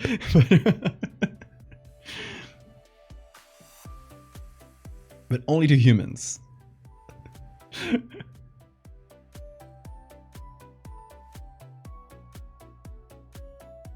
I'll only give blood to my own species. Alina gets asked if he wants to donate blood and he just shouts, make your own.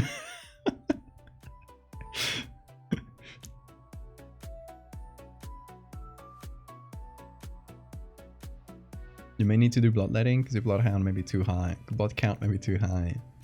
I'd rather do bloodletting with a leech than be prickled with a needle. Really? Interesting.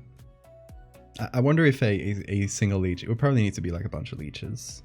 And it has to be like every so often, so.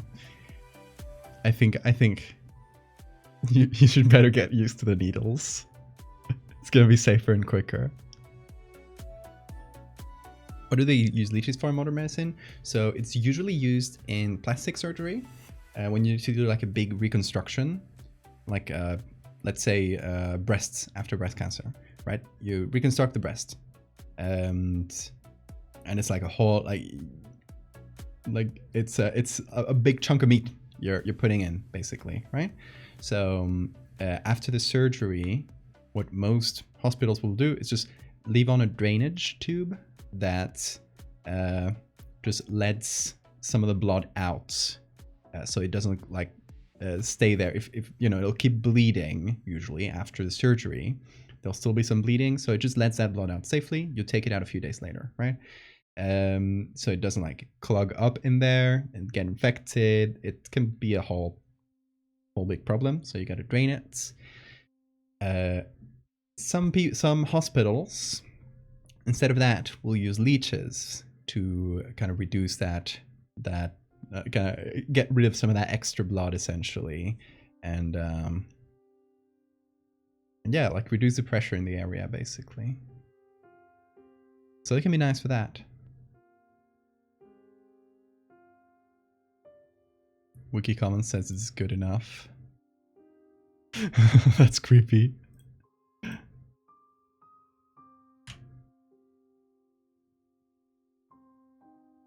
Oh my god, you literally have so much blood, Ed. You should be splattering it about on the street. It's mine. I'm not giving it away. It's plastic surgery. They're putting leeches into you. Not inside. The leeches are outside. But only a few places do this. I think in Spain, there's like some hospitals in Madrid that do it. My partner does plastic surgery, which is why, you know, it's through a colleague of my partner that we get Morty. And yeah, she's a resident in plastic surgery, and they don't use leeches here at the hospital. It's not like a huge hospital. You'll need people to take care of those leeches, right? It's like they're living things.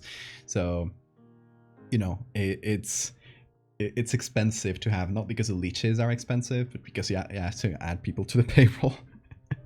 So not a lot of hospitals really like put the money towards that, because it's a pretty niche thing. You'd need to do it a lot to make it worth it, you know? You give yourself a weekly injection, you're still ain't used to it. You'll get used to it. I used to be afraid of needles. Then when I was a teenager, I had really bad acne, and I had to take one of those treatments that really like cleans up your skin. They're really strong, but they have some pretty big potential side effects that so, you know, our dermatologist told me to get a blood test every month to check that I didn't have those side effects. So yeah, I used to be afraid of needles. After I think a year of that treatment, I was like, yeah, I'm fine with it now. It's still like if I'm getting like blood, like if I'm donating blood or something and they're pinching my arm, I won't look at the moment. Like, I'll just look away for a second, and that's it. That's the only thing I do. Hey Bean, where are you? I just noticed him like brushing up against my leg.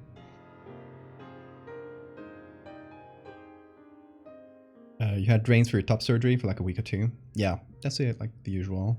Those things suck so bad. Yeah, it can be uncomfortable. I had one for my neck surgery. If you guys see, hold on. If you guys see this line here, this like reddish line, it's not too noticeable because they made it. They were really nice enough to make it fit like exactly in the same place where my neck fold is. So making it harder to notice. That was nice of the surgeons. Even though like the surgery site itself was here, so they opened up here and operated on here through this opening, which is, you know, testament to them. Really good surgeons. Anyway, I had drainage as well, and it was uncomfortable. It was only for a few days. It wasn't that long. But for top surgery, yeah, it's a way more major thing. So you'd need a lot of drainage. I want that job of leech keeper. Yes, use leeches to encourage blood flows to areas, like reattaching limb. Yeah, because leeches, funny enough, leeches have a really important actual use in medicine. Not directly, but oh, Bean, I love you so much too. The leech's saliva has a blood thinning agent, because, you know, a leech bites into you and it wants to drink blood for a while, so it doesn't want the blood to clot. So in its saliva it developed a blood thinning agent that will keep your blood from clotting, and scientists extracted that agent and reproduced it, and now it's like one of our best blood thinning medicines. It's actually super strong. It's one of the ones you use like if you really want like blood thinners to prevent clots. So if you've had some experience or a family member that has had like strong blood clots, or how do you say ictus in English?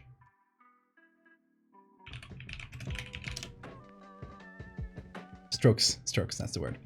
A lot of strokes, they might have that blood thinning agent.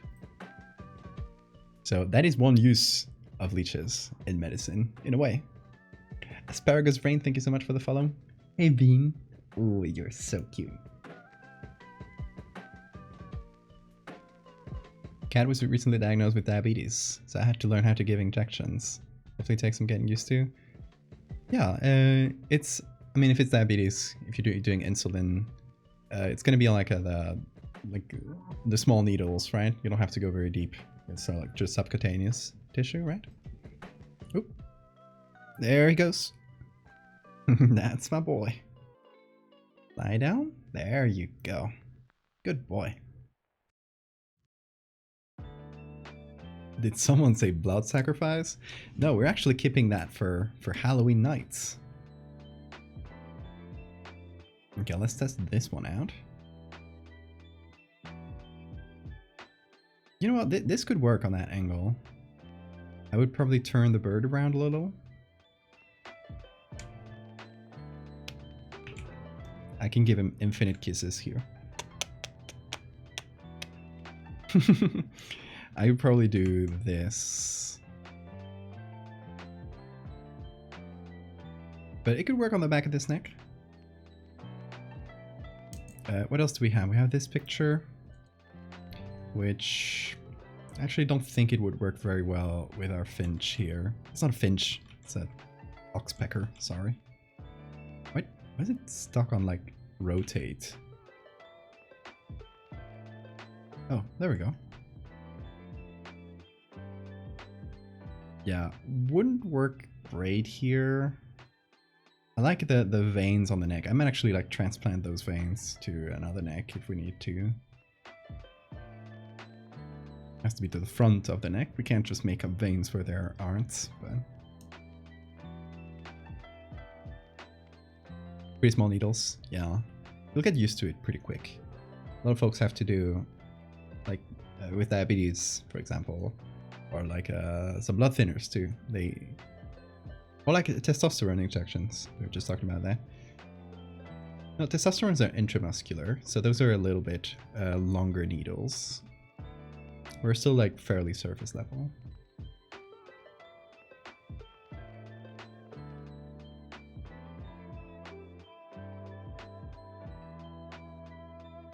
Swear I saw the word "It's time for blood sacrifice" when I loaded into the page.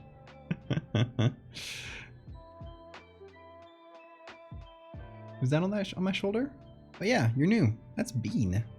Bean is my kitty. And we love each other very much. Don't we, Bean? Yeah, Morty here is not my cat. We're just cat sitting.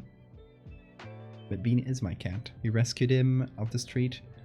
It's gonna be a year ago, I think in February.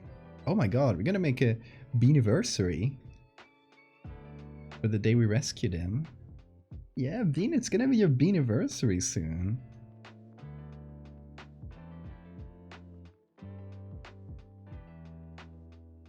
Do you have a preference between the front and the back of the neck? I think ideally it's the back of the neck, because I want the person to like not notice. They have people do either intramuscular or subcutaneous injections. Subcutaneous is way safer for testosterone. Yeah, there's less chance of it going to the bloodstream. It's a bit easier to do as well, so makes sense.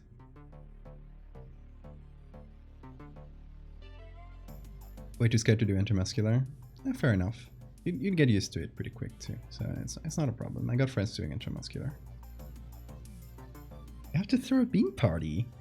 Yeah, Bean, what should we do for your Beaniversary? I'll bake you a bean cake.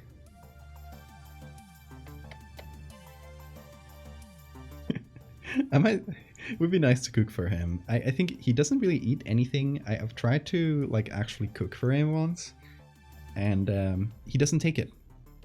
He doesn't eat anything that isn't cat food.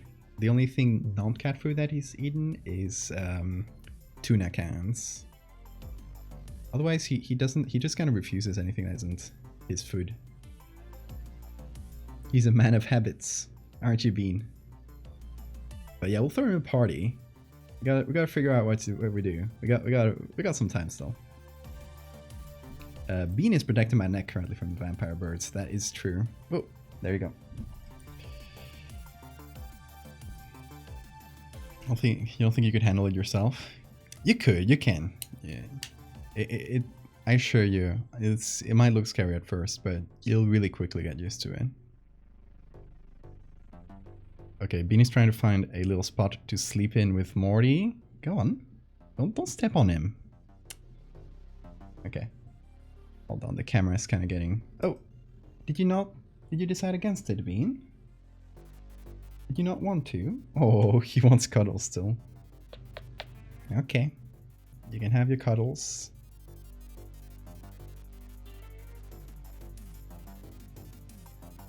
Very small baby. You didn't have space there. You do. You can just sleep on top of Morty. You've done it a million times. It's different today. Different today. Bean gave up. He really tried for a second there. I don't know why he gave up. Sometimes he just sleeps on top of Morty directly. Oh, he's doing the beard scratches. He loves that. The beard is scratchy to him. Yeah, you love that, don't you?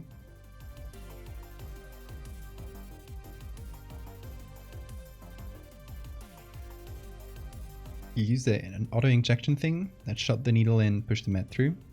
Is that how other self-injections go?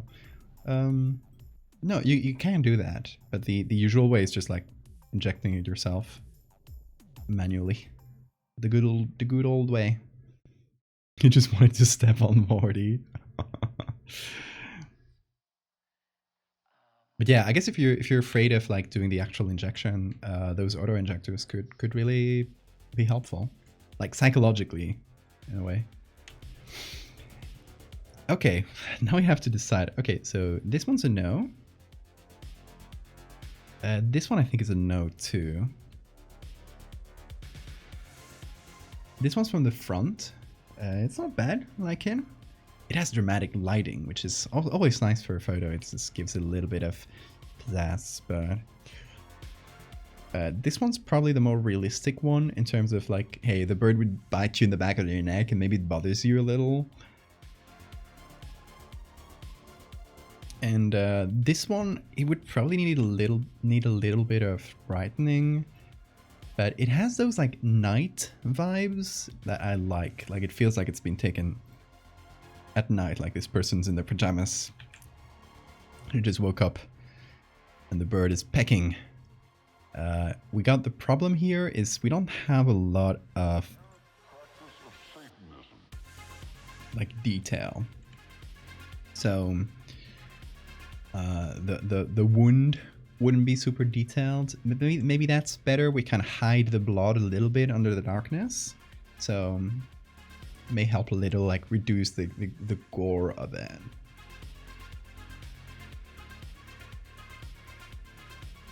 At first they were really bad, but it gets better, exactly. That's if you're afraid of needles and you have to take like a treatment that's like injected every so often, after a while you just get used to it. And if you have to do it every week, it's much more than every like 3 months. Like it'll be quicker. Ass cheek is one of the least painful places to get an injection. It can be pretty painful. I've had injections in my ass cheek. I had a penicillin put in there when I was a kid, and I was really, really sick.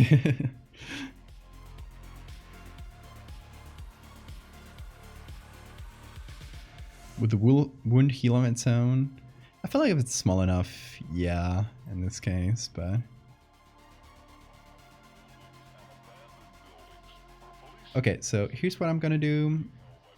I'm gonna keep it, you know, little obsessive of me, but I like to keep images at a specific like number of pixels, at least on one side. Like in this case, it is 4,000 by 6,000 pixels. So if I make it vertical, I want it to still be 4,000. So what I'm gonna do, instead of cropping the image in a weird way, is I'm gonna place it in still the same way and rotate. I think that's gonna be... Did I check? No, it should be counterclockwise. I always get them mixed up. It's like rotation. Never know if it's clockwise or counterclockwise. And over here, I think what I'll do is maybe canvas size here. Go to the pixels and maybe drop it down 1,000. That's 4 by 5. Maybe a little bit more. Maybe we keep it... No, that would be square, right? More googlies. Wait, we can't googly this lady. Her face is too out of the way. I guess we'll have googlies in the background since our bird... Oh yeah, if you weren't here before. The bird is already googlied. We just made the eye red like the original. Hey Bean, you want to sleep here? You want to lie down here? Here, make you some spot. Make you a spot. There. You don't wanna? Bean is having a hard time deciding where to lie down. Googly the bird again. We're going to give him 4 eyes. Poor thing. Now we're gonna add.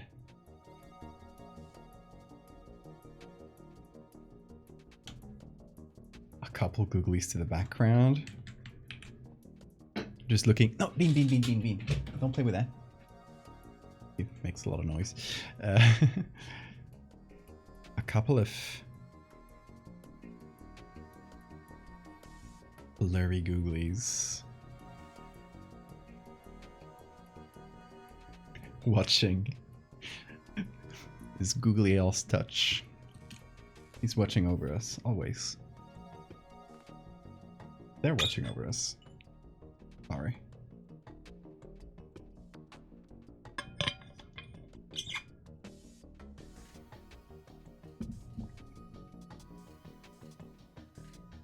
What if I googly the googly? Impossible. Impossible. That is too risky. Oh, self-promotion. I've already talked about my Patreon. So... Oh yeah, I haven't talked about this in a bit. I have a free newsletter. that I've only sent it once for now, but that is the proof that I won't spam you with it. It is a way to, if social media collapses, as it's been doing, we can stay in touch. You can get some of my art, you can get some updates, and if you ever want to commission me, and as you can see my slots are closed, if you ever want to do a personal commission, getting into that newsletter, whenever I open my commission slots, I will send out a newsletter. So you will be the first ones to know, probably before social media, so you'll have a higher chance. And there is a link in the chat. So you can just put in your email there, check your email because it's going to give you you're going to have to click on a confirm box. And then whenever I make a newsletter, you'll get it in your inbox.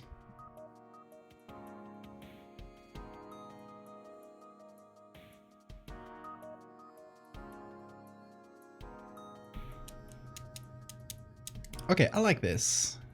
I might crop it a little further. Like, I can't go too much or it'll just be a square. But I want to crop some of the background off, some of the least interesting background. Hey Bean, come here. What are you wandering around for? Oh, I think he's gonna try and eat cardboard. Cardboard Bean?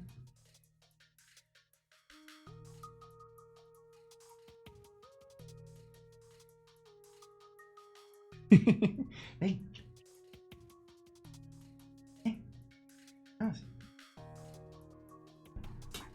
Oh, he's a baby.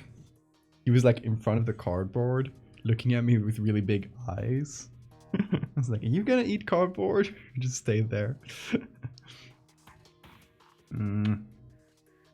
Baby.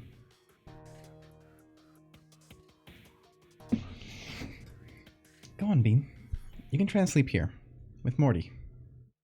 He'll make a spot for you. I know that. Go on. Don't be scared of that. He'll make a spot for you. Or you can sleep here too. Yeah? I think he just wants attention currently.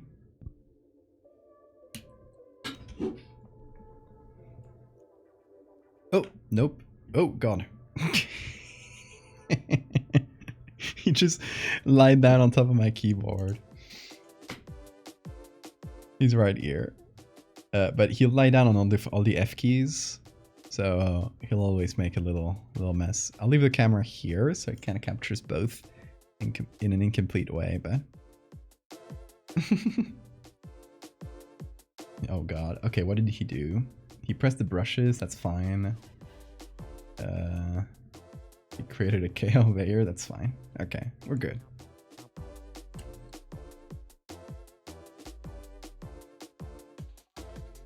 Just send a little batch to the sacrificial altar. Oh, nice. Thank you. Bean and Morty are the best. Bean is really gonna... I'm gonna miss him too. I'm gonna miss Morty because he's a chaos goblin, but he's really fun. And he only has like a week left with us. He's leaving on like the 3rd or the 4th of October. So yeah, I'm gonna miss him, and Bean is gonna miss him too. Thankfully, I think for Bean, it's gonna be nice because right after that, which is the reason Morty's leaving already, is that on the 5th, my partner and I will be gone for a week, so we have to leave Bean with a cat sitter. That's actually I'll tell you guys more about that. It's a place that we were just looking for like cat babysitters in my city, and we found a place that actually has a really big Instagram account. It's called Villaratitos, like Kittyville, and it's they post a bunch of pictures of their cats, and you can see the place, and it seems really nice. They have a bunch of things to play with. Hey Bean, don't bite that. No, don't bite that. They have a lot of things to play with. They have like a little cat gym on the walls. It's really cool. And hopefully they will post some pictures of Bean on their Instagram account and I'll show y'all.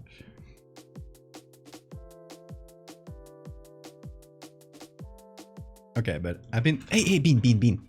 Whoa, he just grabbed that notebook like it was nothing. Don't do that.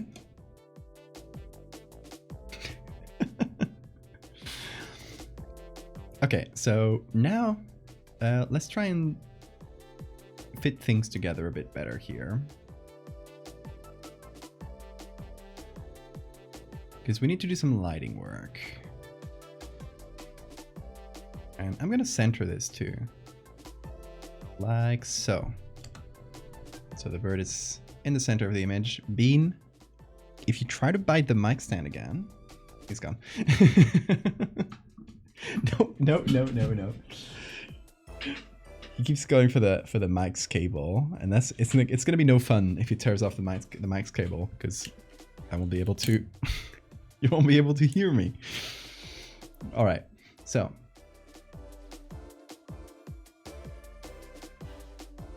We want to do some basic shadows here to start with. I'll keep the googly eye on for now. And do not bite the cardboard, dude. He's chaotic today. I love him. Okay, so what is our lighting situation first and foremost? It seems like we have a light coming from the back here. It's like strongest here and here. So that would be pretty close to the actual lighting on the bird. So it's stronger here and gets weaker there. So it would affect like the top of the head and everything on the right side, basically. It's already a good start. What are these guys up to?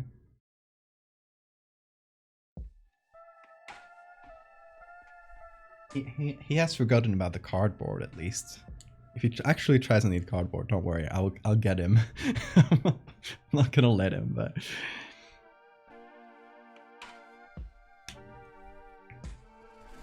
Okay, then there is a second light source. I guess it would be the main light source. It's probably closest to her. And it seems to be affecting here. So it seems to come from like down here. There's a little bit of rim light there. But for most of this bird, it doesn't really matter a ton because it's covered by the shoulder. So it isn't like the shadow area. I think it would affect, and we can get some of the like more yellow lights from here, and yes, playing. Oh yeah, they're back to playing.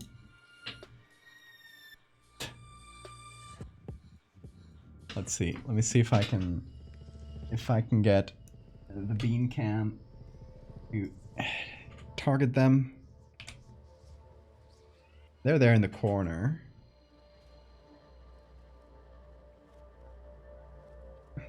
But not really playing right now.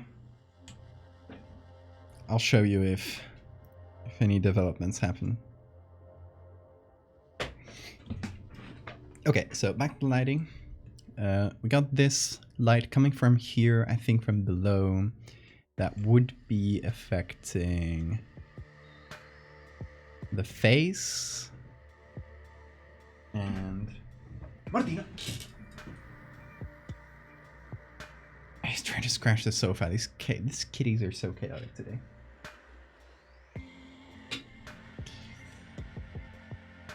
Okay, so the light will be affecting this. Now the front of the face. Oh my god, these guys. The lower beak. It is chaotic today.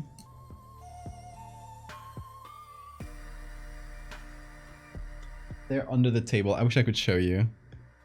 They're kind of just like doing a stare down under the table. If it gets too annoying, I will let them out of the room so they can burn off their energy by running. Because they like to chase each other and just run back and forth in the corridor. It's one of their favorite activities.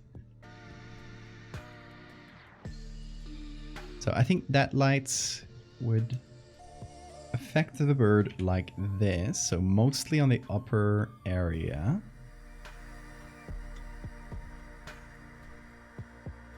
And I don't want this to be in a normal layer because we're losing, if we paint this, as you can see, we're losing out a lot of the original detail, which there's not a ton of it, mind you, but we're still losing a little bit of it. So I'm thinking I reduce that normal layer and then add the same thing on soft lights so that we can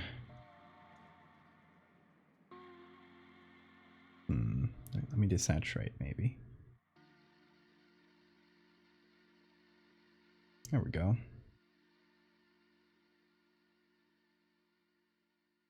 Martina.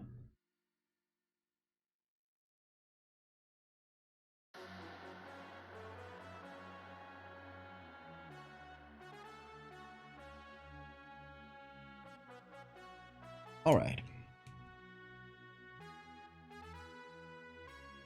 Now, most of the bird would be pretty dark in shadows. Because it is located in a pretty dark part of the image. Which I think kind of works for us, because it's meant to be a vampire. I want it to be, like, dark looking. And now's the moment we hide the googly eye for a while. Goodbye. Because now we need to work on its actual eye. It's actually not really round, it's like slightly wobbly. Oh, okay, they do want to go out. I'm gonna let them run. Oh, you can see, now you can probably see him scratch on the door. We gonna? There goes. That's what he does.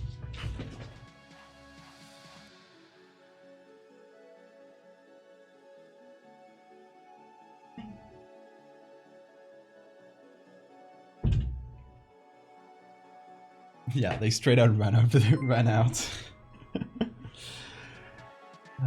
Little guys. They'll be back, I bet. I don't think they'll be running all night.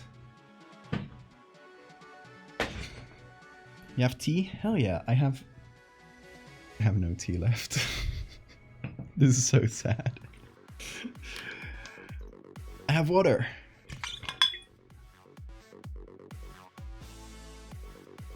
And there's the beasts.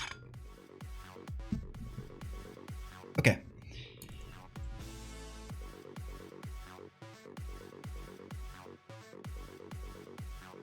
Now, while the kitties release their energy by running back and forth for a while again,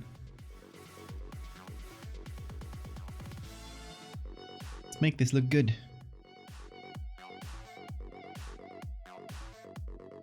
Can't speak crazy at night. Yeah, but today's especially, they're especially going wild. Because I'm with them every night, so... They usually have like an hour or so, like around 4 AM, which I guess it is 4 AM. But it would be 5 AM because cats don't know about time zone changes. It would be 5 AM.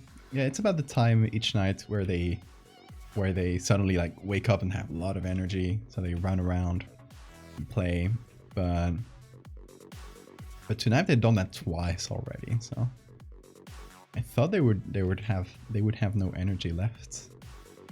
I was sorely mistaken. Do you think in this universe where the birds drink people's blood, they tell people to leave garlic cloves in the windows to deter the birds from entering their homes? Ah, I like that. Deterred by garlic. They just don't like the smell. Yeah, that's fun.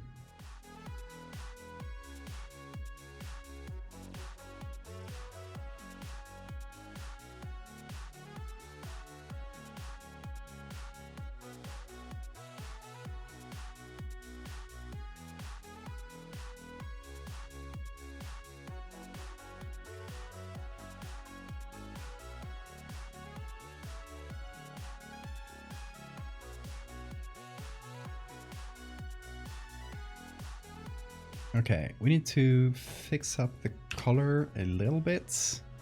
This image is really kind of warm toned. So we need to bring a little bit of those warm tones into the bird, because it would be reflecting a lot of those lights. A new wave of protective spiked necklaces to defend against blood-drinking birds. No, that's where the goth aesthetic comes from, actually. The spike necklaces. It's all because of the birds. Okay, so I'm just bringing in a color layer with a little bit of that, applying it to the dark parts, and just reducing the opacity until it's subtle enough.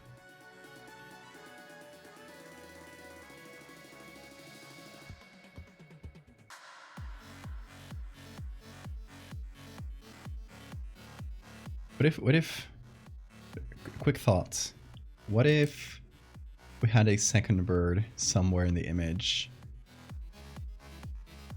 Would that be a lot? Have these guys. It's not that we have a ton of pictures of these birds to use, so. We have these two. Oh, I like the body of this one more. So I like the face of this one, which is why we used it. But now looking at this, we have a bit more of the body, which would give us contrast against the skin. And we got a nice little claw here. So here's the thing. Let's actually combine both images. We'll get this, put it in a little group. We'll call it head. And then using the same image with the same lighting and everything, just so we have the same base, I'll select this subject.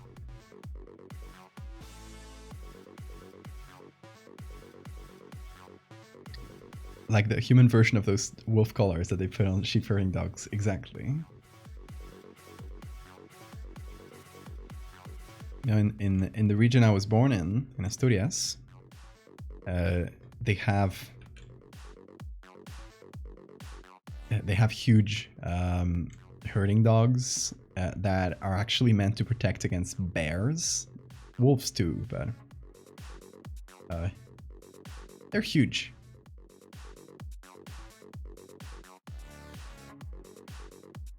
And they used to have those spiky necklaces, and now they're kind of trying to bring back those traditional like defenses against these animals, because the bear population used to be so low that people just stopped doing that, and now like they're starting to be like both bears and wolves. Their populations have like returned thanks to like conservation efforts, and now you're starting to get like again like wolves and bears attacking like herds of sheep. So yeah, they're starting to reintroduce these traditional like shepherding practices. Hey Morty, you're back. Just open the door.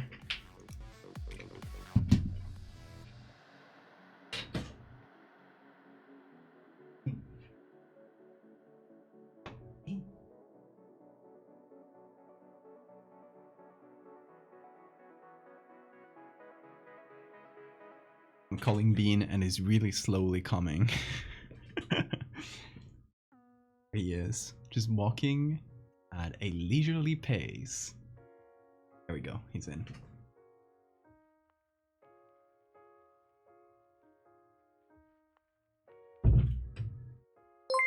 Okay, the kitties are back. We'll see if they've burned off their energies. We never leave you alone now. Yeah, he knows how to open doors if they're not closed tightly. So I don't close this one tightly because I know he will. He's able to just push from the other side and enter. Lady is furry?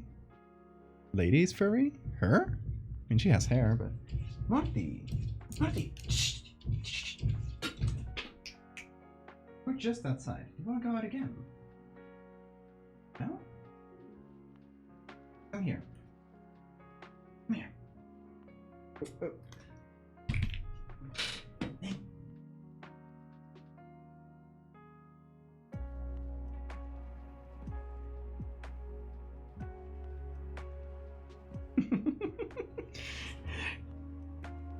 He's singing. Yeah. He wants cuddles too sometimes. It might seem like he's not a really cuddly cat, but he actually is. He only has like... he'll attack you with cuddles sometimes. Yeah. You're the boldest of babies. You didn't like that. He likes the beard scratches the most, since you can really feel the scratching against his skin. He's closing his eyes. Oh, yeah.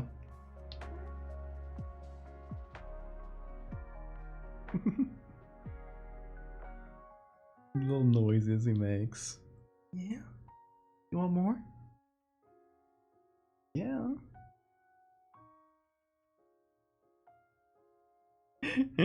I don't know. He was making. Oh, that's it. That's it. Yeah. I know. He won't cuddles and all of a sudden jump out. It's really funny. Okay. Whoa. Don't earthquake us, please. There you go. Morty. There he is. I don't know if you could hear those last few meows because they were really soft. He was just really softly going. Oh.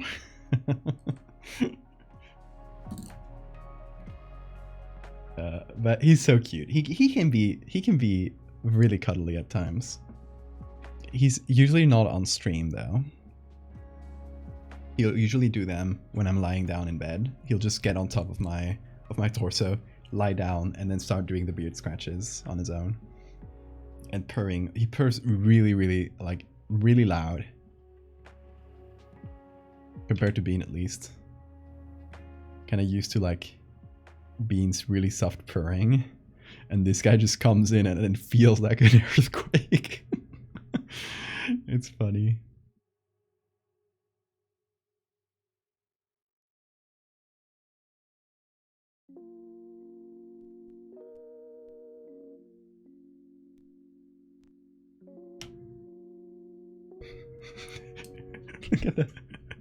Look at the foot. Now this right here, that's body horror. Look at those fingies. Whoop, he's biting them.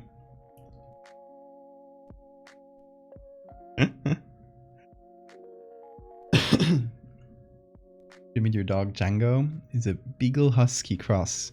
If you don't close the door when you sleep, he will suffocate you by lying on your chest. That's so cute. Feet for free in this economy?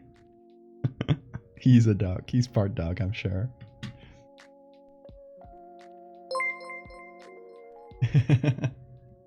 Dios mío, el pie. El pie.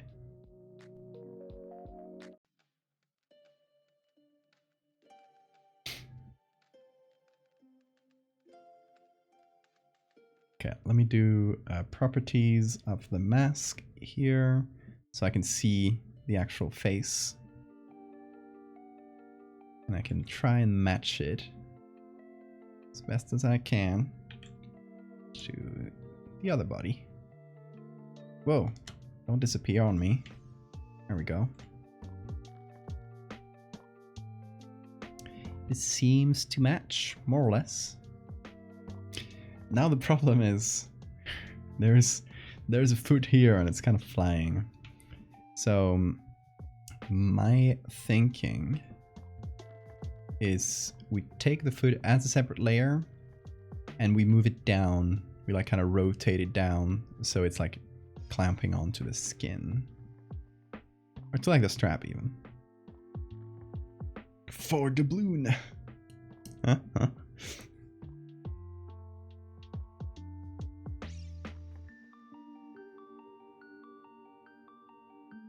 He ran head first into a stop card and hurt himself. Oh no.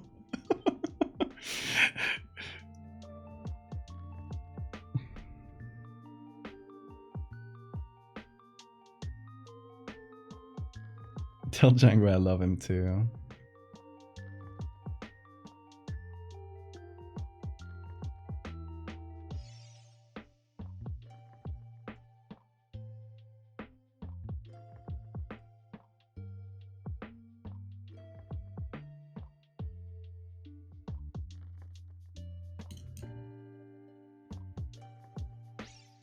He was like, what's that?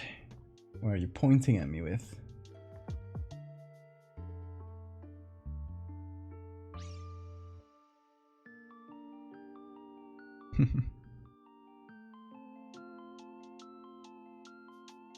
He likes eating bees.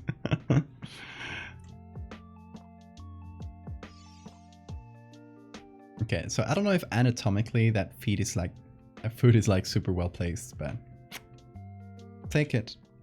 So that's food, and that is the body.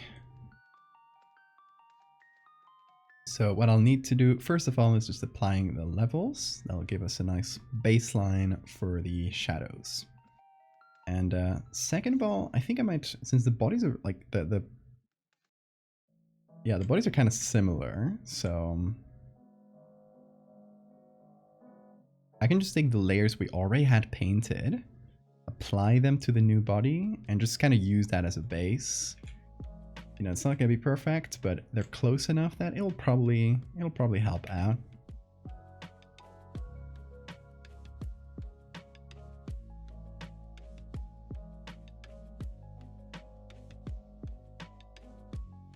Also make the edges between these two layers softer, so that the neck kind of transitions into the original head we put in.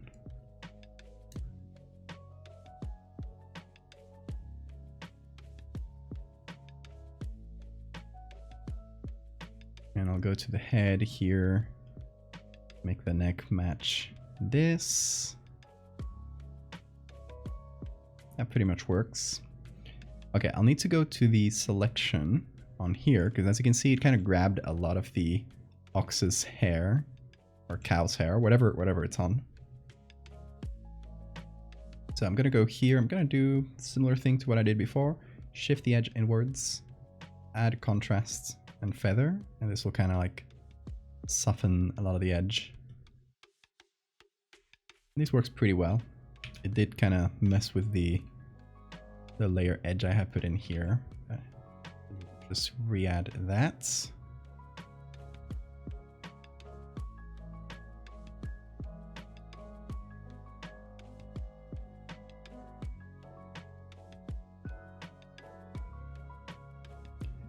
And that makes for a pretty nice combination of both images.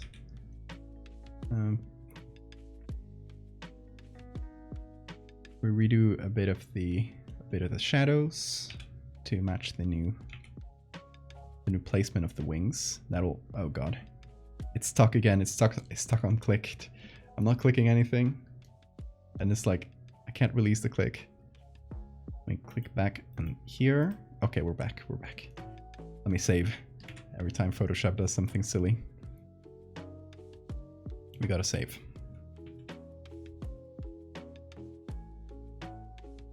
Thank you, Photoshop, for being such a stable and good program that always gets its bugs fixed before introducing new features.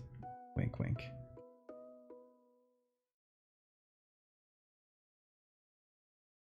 Oh, why am I trying to fix stuff in the head? It's literally a different layer.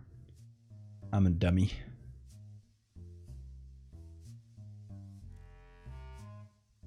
Okay, so anything below this area wouldn't have a lot of light hitting it. This includes body there, but since it's white, it'll still have a little bit of contrast. It'll be readable.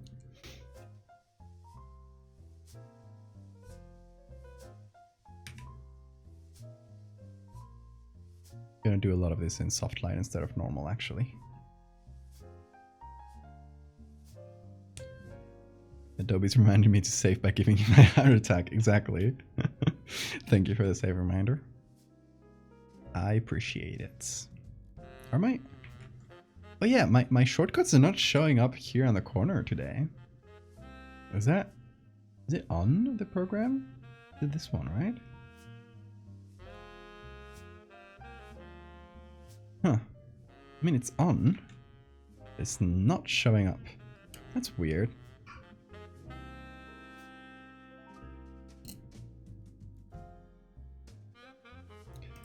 No clue.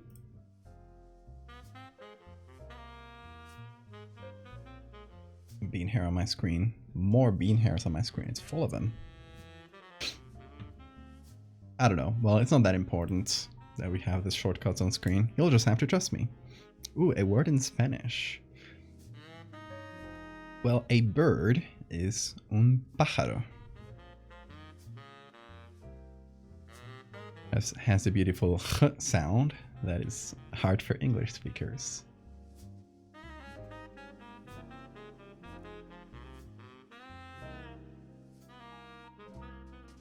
Try it at home. You just gotta say ch, pájaro.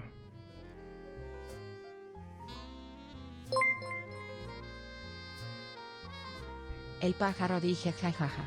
Jajaja.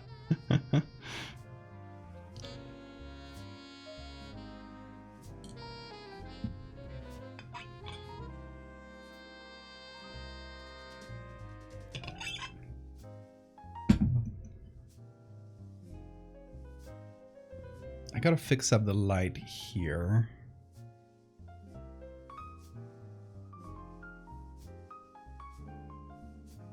Like, it feels too painted on, so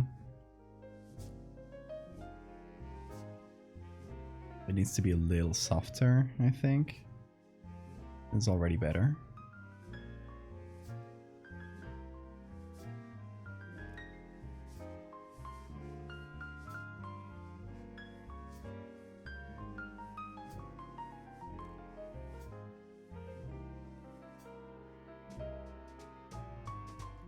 I'm used to the ch sound because learning Spanish in school and Yiddish Hebrew at home. Oh. Sounds like I'm trying to cuff up a hairball. Good, then you're doing well.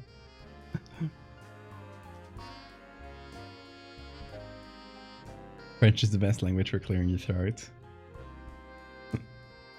I guess, yeah. Spanish has the ch and the r that a lot of people also have trouble with. When you have two R's, pronounce r, perro. That's a dog.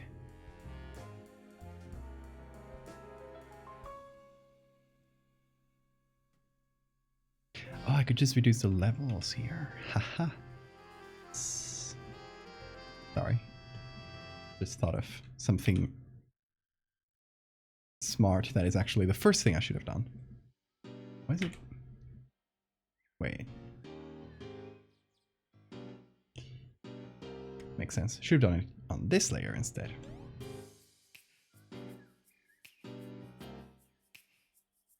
That's better.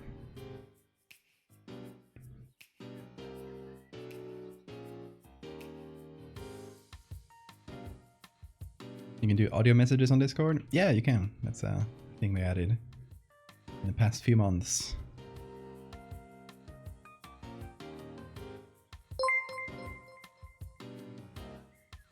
One of my favorite phrases to say in the morning at work is buenos días papas fritas. Buenos días papas fritas. I like that.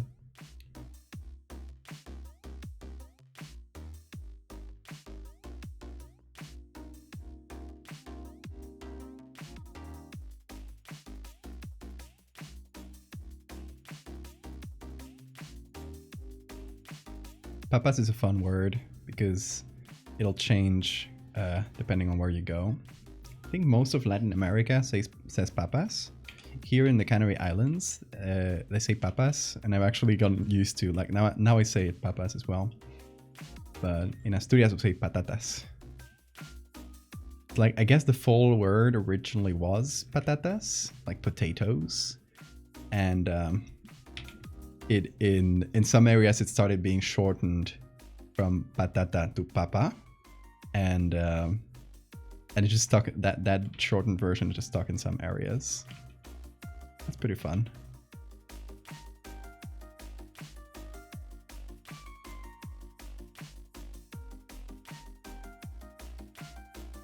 I like saying papas, it's cuter.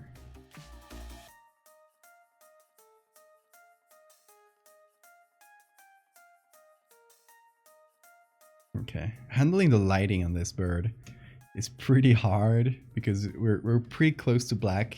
Like, the range is really small, so Sorry if it seems like I'm going back and forth a ton.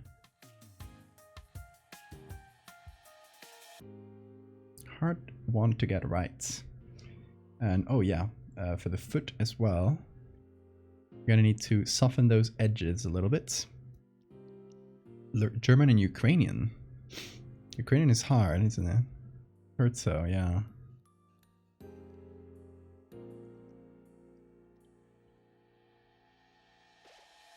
Actually missed one of the claws here.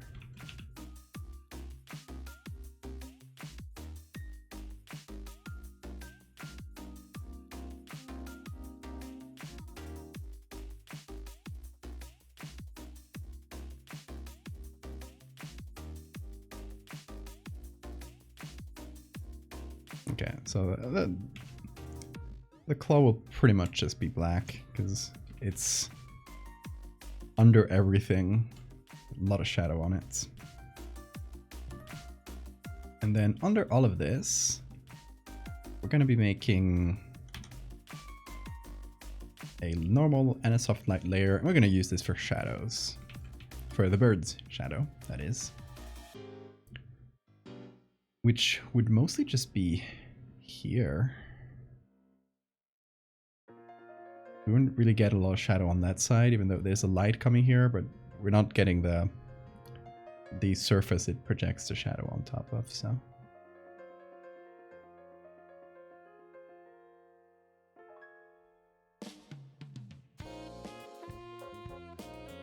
So mostly just like a soft shadow on this part of the body.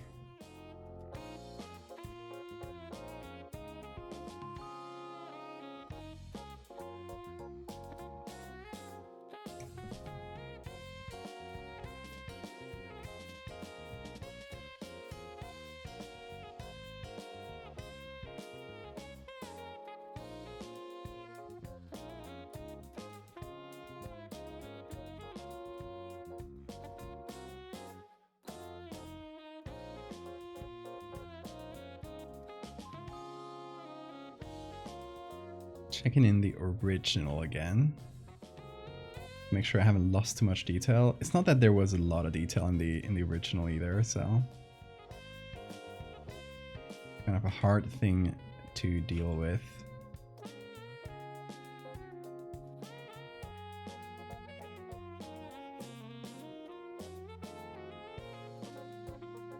I make a small video of you saying I am a cat in different languages. Hell yeah.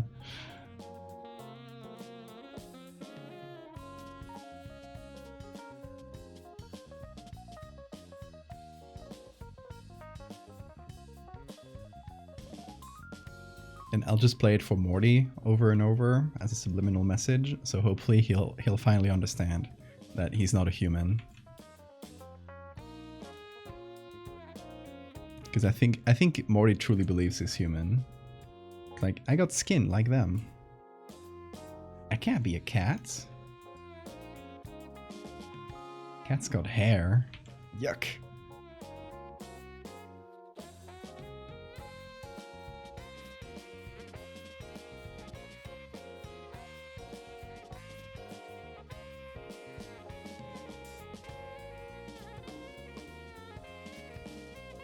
Which Discord section? Good question. I feel like the staff break room, which is like the IRL channel, would probably work best.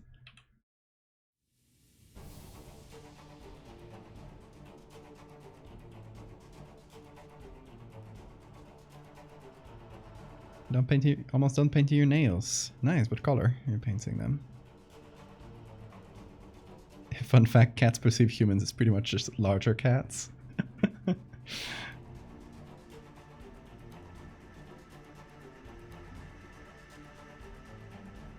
That tracks, honestly.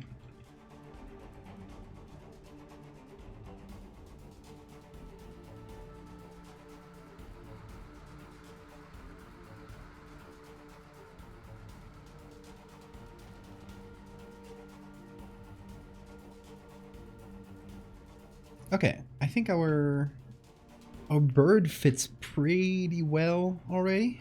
What do you guys think? If something looks out of place to you, let me know. Most of what I want to contrast, what I want people to look at, is the face, because, you know, the bird's face will instantly give out like what this image is, and the bird has already done that for us, because it's a dark bird with this really striking eyes and beak, so it works so well already. And the beak already looks bloodstained, which is also perfect. So now what we need to do is go down to the skin here and figure out our wound. I don't want something super gnarly. I maybe just want like a couple of little triangles like this, like just pinched, you know? And something that's kind of reminiscent of the classic like vampire bites, where it's like two little punctures. But you know, the punctures are just the beak, 1 and 2.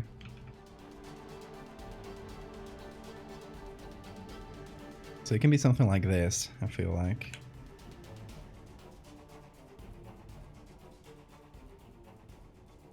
And then just a little bit of drips. That sort of thing. I got blood drips. Not actual blood drips, just fake blood. But I got pictures that can work for blood drips.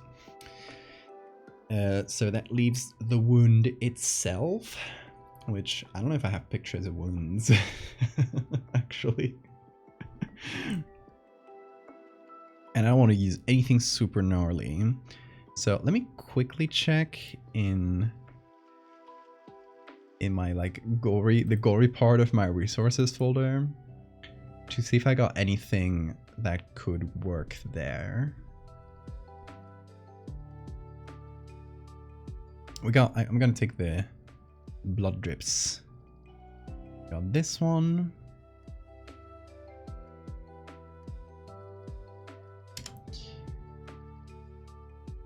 Not actual blood, by the way, if you're wondering. I got this one. I think it's just like the same one from here. Yeah, it's just like before it drips. It's kind of pulled up there. And this one could work pretty nice. A turkey fold. I don't know if that would feel super woundy. I could just draw it.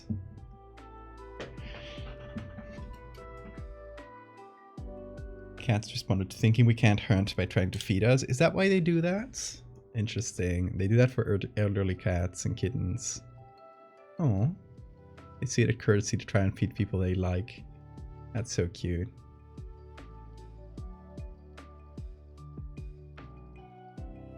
Okay, I think these little blood splatters should do for the blood drips.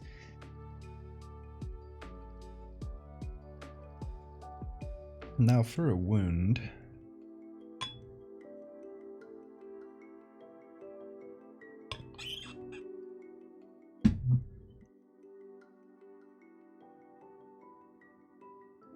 Like the turkey folds are too clean, I think.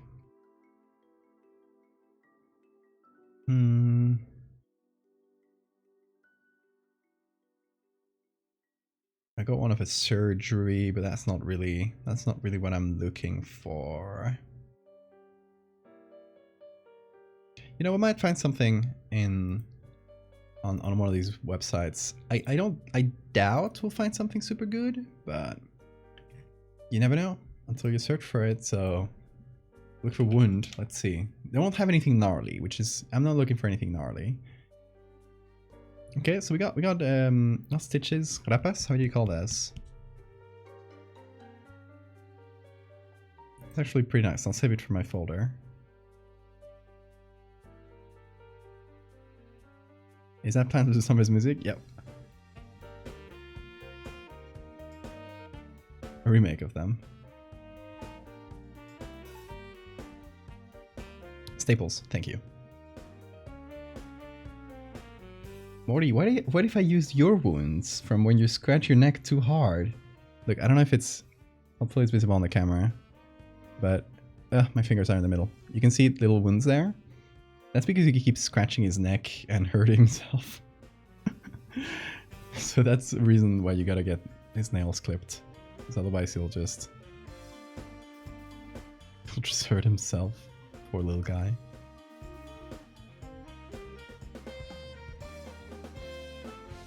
Okay, up above here, there's one of the hyena, which this is actually the kind of wound I'm looking for. It's kind of a flesh wound that's not super bloody. I don't know if this picture will be great though. It has hair around it, first of all, but could download it better. Let me check out Adobe as well. Although I don't think we'll find anything there, though. You know, there's some scrapes. Like little things.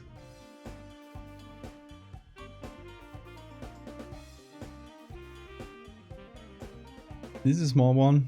This is a very gnarly one. It's a 3D render. I mean, I'll take the gnarly 3D render, because this one's very good. This one up in the head. Like, I won't take the full thing because it's a lot. It's exactly what I don't want to go for, but there's a little bit of it that can be used. Okay. I think actually, Adobe, I take that back. I thought you would have no courage to show like actual wounds, but you do.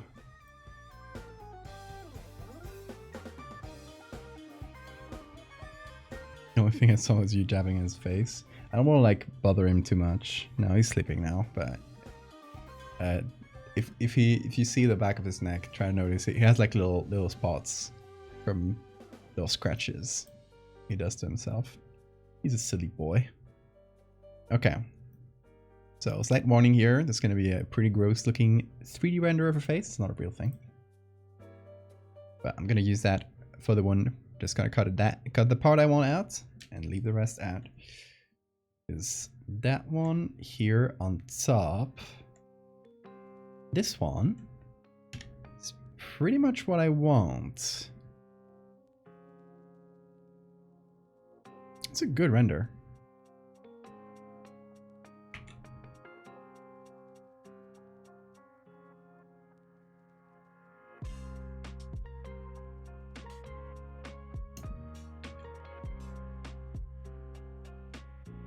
Okay, if you didn't want to see the gnarly face, you can look again now. It's a gone. It's only a small wound. Thank you for the follow, Nancy. Also, Chidez, is that how you pronounce it? It was about 4 minutes ago. You followed me. Thank you so much. I missed it.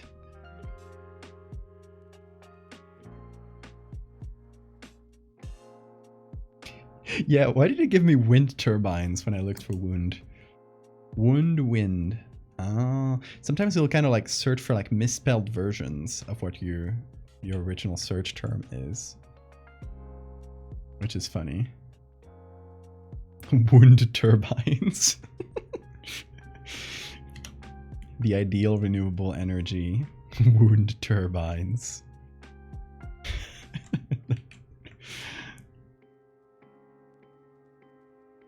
If any of y'all want to make some like body horror, gnarly stuff, wind turbines, take that as a writing prompt.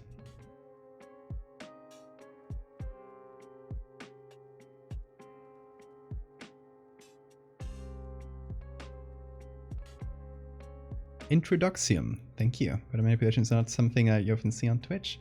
Yeah, there's not a lot of people doing this. In general, I mean, in general, you'll see a lot of like more fantasy-oriented things in photo manipulation, just like surreal stuff. It's mostly found located in Instagram. Doesn't usually leave those circles though. But not a lot of people doing horror photo manipulation at all. Just like me and a couple more people that I know of, and especially not anybody doing it on Twitch. Fleshy wind turbines. No. Wind turbines. You gotta remove the image of a wind turbine from your head. It's like something that extracts energy from like wounds or pain or something. Like we're onto some like HR gigger type shit, I think.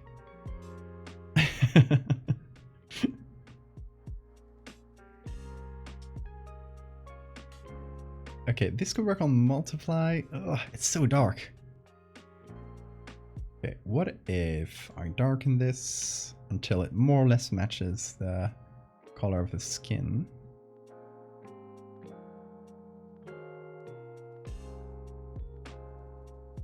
It's gonna get a little bit gray there, but we can always match the skin color later once we've done the edges.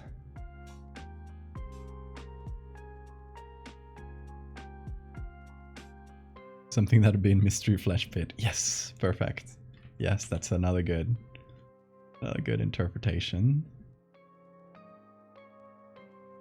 I was just wearing my Mystery Flesh Pit t-shirt earlier today. I didn't wear it for the stream though. Ooh, did my light go weird? Hope it's nothing.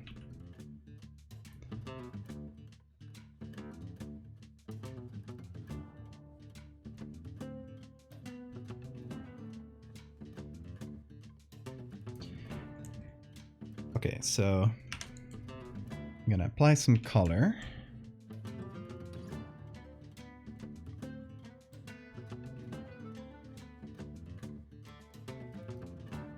That doesn't seem to be enough. It's matching better now, but I'm gonna have to darken. Oh, just hit full screen. There we go. Followed your Twitter instantly. Thank you. Made a bunch of photo manipulations years ago. Nice. Did Halloween manipulation back in 2008. That won a manipulation competition on DeviantArt. Really? Oh, I'd love to see that if you got a link.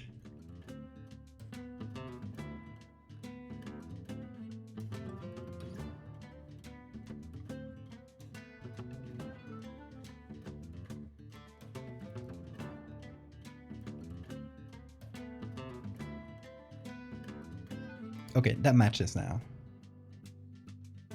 That's actually pretty good because it's quite dark, so it doesn't, you know, you don't see the detail as much. It doesn't feel super, super gnarly. Now let's see the other. So instead of copying it, or like using the other and doing the same edits again, I'm just gonna copy what we have, and might look a little samey, so I might take another part of this really gnarly face. So if y'all were worried about seeing that gnarly 3D render face, this is my second warning to close your eyes or just scroll away for a second, and I'll tell you when you can look again. So let's see, what else do we have here? I think the other ones are too gnarly.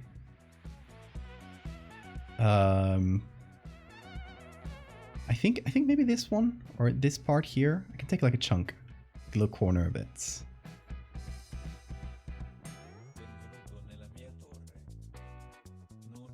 And just like finish it up manually. Okay, y'all can look again if you were looking away.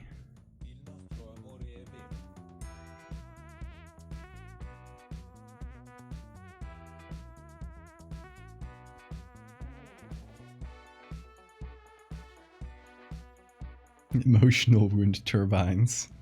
Do you get all your stock images from Adobe Stock? No, I'd say a minority. It's an okay site sometimes, but all the images are very, very stocky. You know, they feel a lot like stock images you get from most stock sites. And often I don't want to really have that feeling on my images. I want it to feel like fairly organic, like a normal picture that someone took. So often, at least for my base photos, like the background, I won't use stuff from like stuff that feels very stock like. But for these subjects, I add on to the image later. Sometimes, yeah, sometimes a good thing. Like for example, these wounds, this like 3D wound render, that was an Adobe Stock, and that was quite helpful. Again, I'll have to do the color and soft light again for this one, since I chose a different one. Oh, you found it. As long ago. Oh yeah, I was not even doing Photoshops in 2008. That's good. Hey, good job there. But you should see what I was doing 10 years ago. It's not good.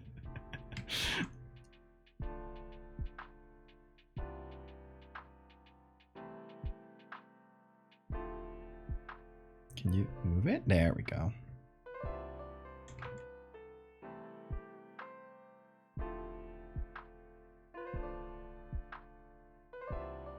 Yeah, do you still do some photo manipulations now?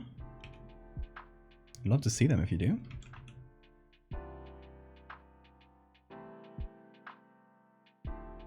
No pressure, of course. Playing around with Photoshop since '98. Man, you got a lot of a lot more years on it than me.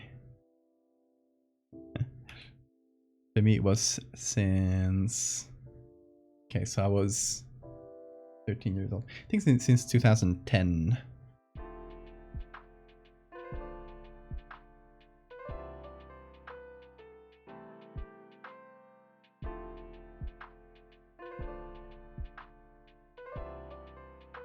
Yeah, let me show you something I made in 2010.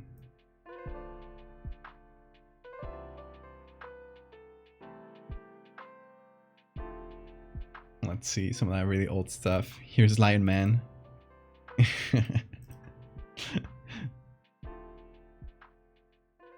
Here's...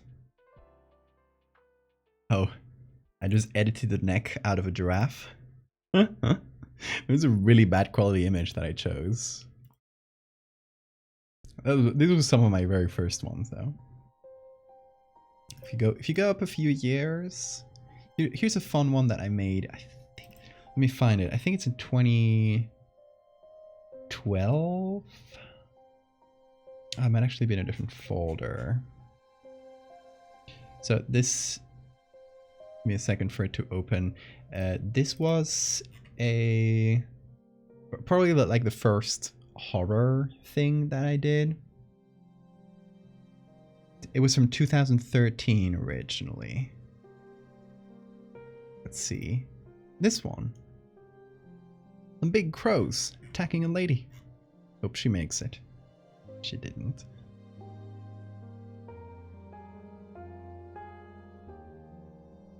Is Lion Man canon to the Valdevia-verse? Valdeverse. Yes, it's a secret. Don't tell anyone, but it is canon. Seen a lot of people using Unsplash or Pexels. Yeah, Unsplash is usually my go-to. And Pexels is one of the, like, if I need, for example, I think this picture is the base picture here. Yeah, that one's from Pexels. This one there. Usually if I need something like with a model, with a person, Pexels is better. Unsplash is generally better for the rest of things and for backgrounds. Stopped doing it in 2012 or something. Start to make mostly colorizations. Nice.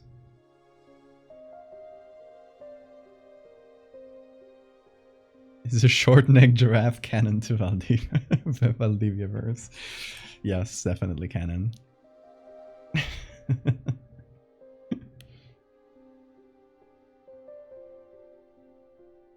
Lion Man fanfics.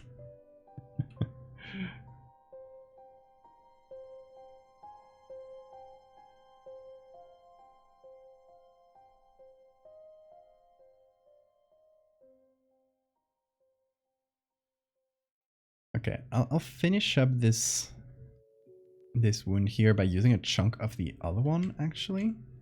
Because it just doesn't, like, I don't want, like, I want it to have, like, a soft edge. So, I'll take a chunk from this part, probably. It's gonna change it up enough so it feels different, but...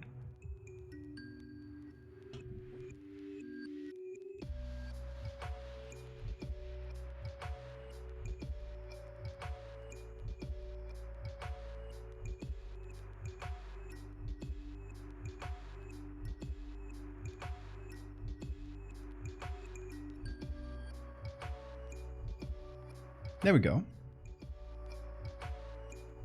Pretty good. Make this kind of art. Let's see.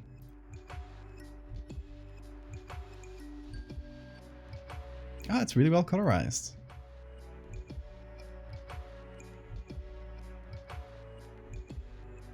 I tried colorizing a few times, and it is quite hard.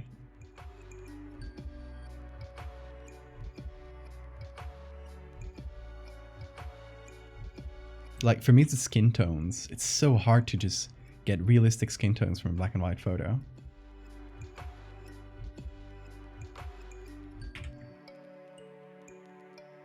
I'm gonna reduce the shiny bits from here. Because I don't mind it having... No, that's the wrong layer. There. Don't mind it having like a few little reflections. I feel like it could happen in this sort of lighting. Just some small ones, but nothing too big.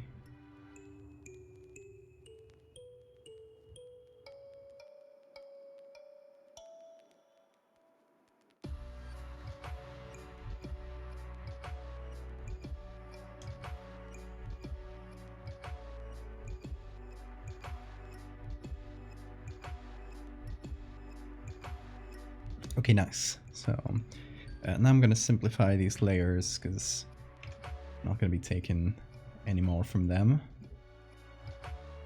There we go. Take all three of them, call it wound. And I want to keep it as like two separate wounds because it is, you know, it's a vampire. So it has to bite the neck and create two little wounds to explain like all vampire sightings from history. I might like rotate it a little so it feels like, you know, it's the pinching of the beak that created that.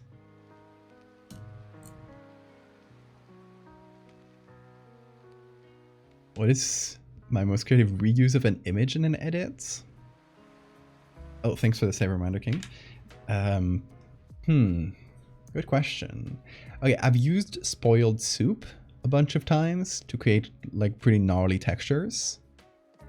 So let me show you what I mean with spoiled soup.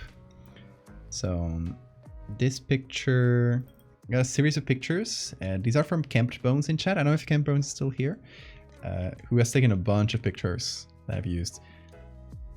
There's just like soup that has... No, this one's a burnt soup, sorry. And there's another one of spoiled soup that has formed like a bacterial mat over it. I've used both of these. So, for example, if I need to create like a weird like stringy texture to put on like to make like some weird, I don't know, some weird skin or something. I think I used it here, for example. If you go in between this radio man, it's the guy who was stitched with a bunch of radio parts. He's sort of World War I cyborg. If you go in the middle, in between the radio parts and the skin, I added this texture to make it feel like the skin is sort of like growing on top of the metal. And that's sort of like honeycomb pattern. Oh, there goes Bean. Bean wants a spot. Wants a spot at the table. Come on, Bean. Come on. There you go. Yeah, you can do it. Or you don't bite him. Be patient. Oh, you gave up. Bean, don't give up. Don't give up. He'll make your spot. He gave up. He wants a spot at the bed. Oh.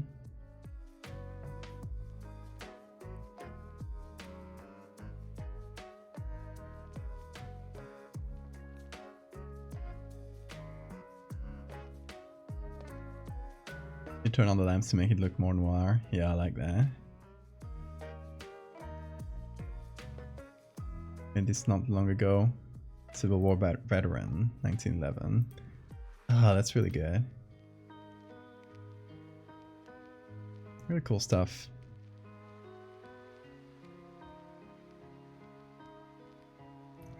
The Kloop, not the Kloop. Bean just wanted to step on Morty. No.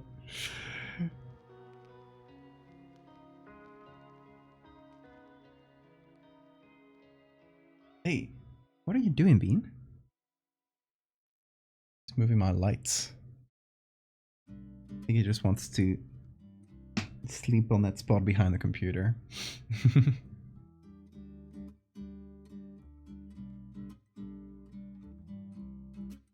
Okay, so the Kloop is a horrible concoction that I had to drink on the stream for a challenge, where it's well, actually, it was the Kloop was one potential name. We ended up going with Slipper, but okay, there's a drink here called a soft drink from the Canary Islands called the Clipper, and I don't like it at all. It's like strawberry flavored, basically, like Fanta but strawberry flavored, and I mixed that with garlic soup. That was during because of the 24-hour stream that I did. It was a subscription goal.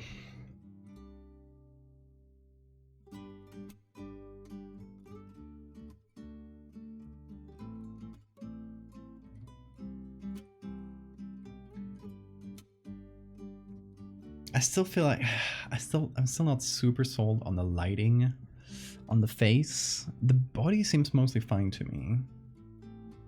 But one of the things about working on photo manipulation in general is we all get a very instinctual feeling of when an image feels right or wrong, right? Because we're trained by looking at the world and reality every single day.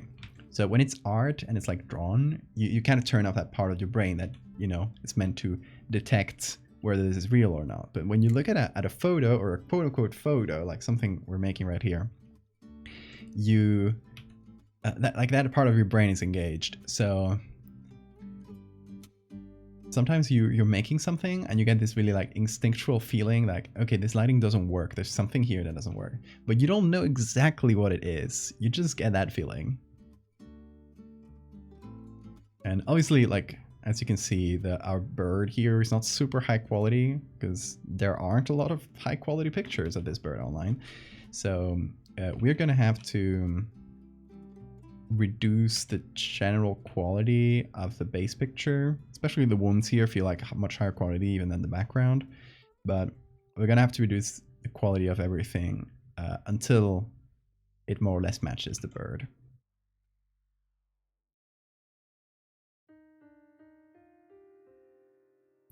We'll do that at the end. I always do that at the end. Going black and white can mitigate it. It can. But I want to keep the color.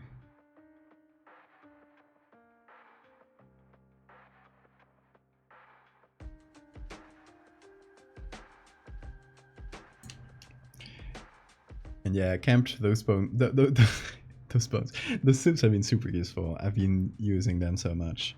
I like anything that has this sort of like organic kind of gross texture. But that isn't like actual gross stuff, because I love turning that into like body horror textures. Is my picture, my profile pic, inspired by Cordyceps or The Last of Us? I haven't played The Last of Us, so I don't know. I know that the designs from that game, but it's inspired by an edit I did long ago, which I'm gonna show you. Back in 2020, it was back when I was getting started with horror, and it's this one here. This is a close-up of it. The story was that in 1806 there was this mycelium infection. It's called. It was like that was a prompt. It was for a horror challenge, and the prompt was the mycelium infections.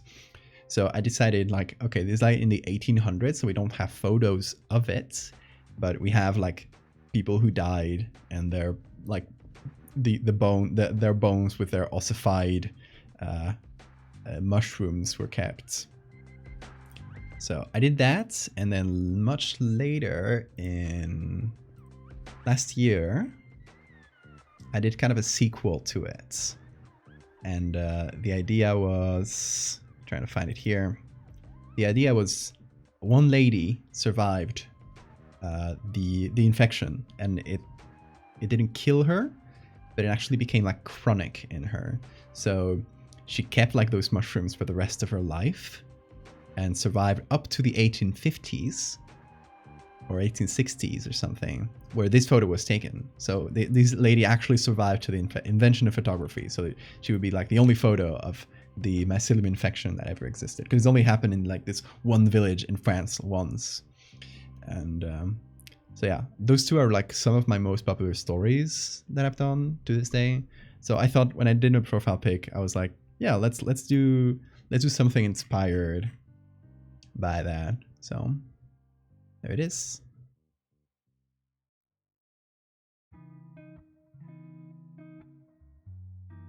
There's one in 2006. Oh, nice. Going for that fantasy vibe.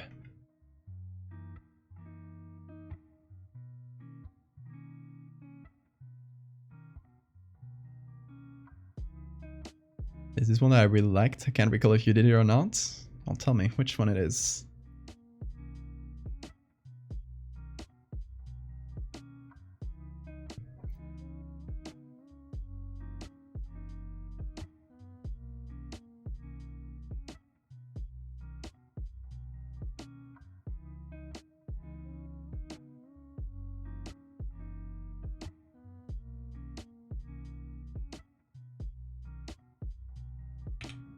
Thank you, Nessie.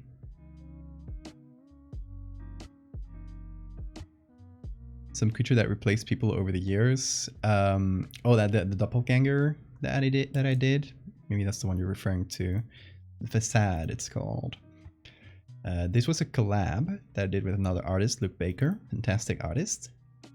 And it tracks a creature called the Facade.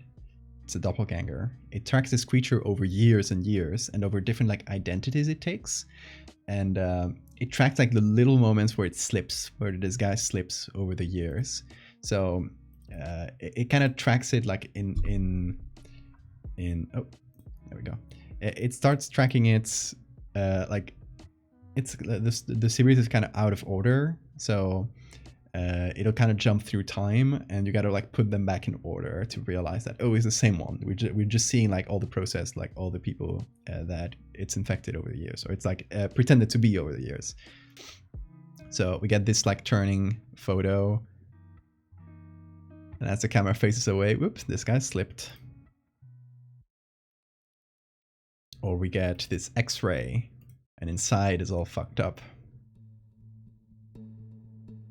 We get a police sketch of someone who witnessed the facade like changing from one person to the other, changing shapes.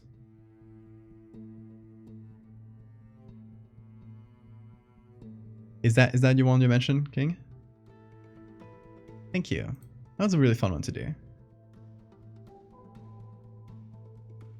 Would you be okay with me doing a piece based on the mycelium infection? Got a really strong image in my mind of a piece I could do based around that premise. Absolutely, I would love that. Nothing makes me prouder in this life than seeing someone else take something I've done and do something creative of their own with it. Even like anything from like directly fan art to tangentially inspired. As long as I've inspired something in someone, that makes me really proud. So I would be absolutely thrilled. The smile at the end, as if he knew that was just fucked up. Yeah. It's like, whoops. Teehee.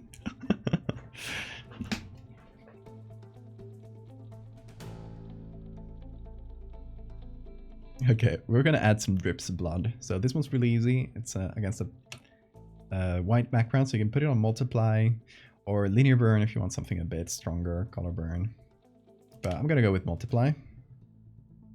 And oh, this needs to be on top of our wound. So it doesn't like go under it. Matthew Perry from Friends passed away? Oh. That's a great one, yeah.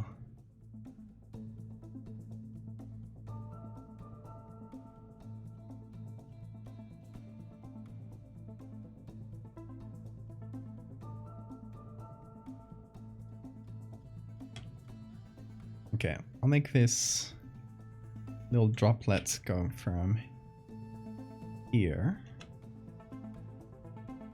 Kind of mask some parts away.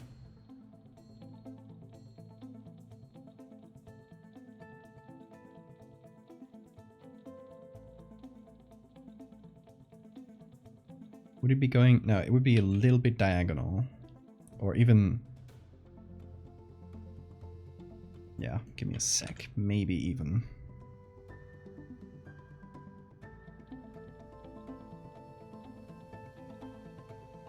Not entirely straight there.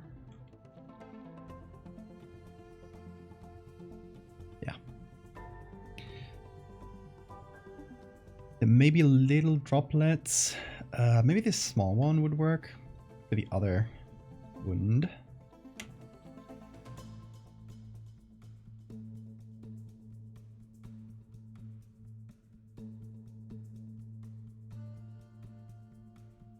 Stuff was actually one of my inspirations to start a world building project. Oh, hell yeah. Bureau of Anomalous Affairs. Nice. Really glad to hear.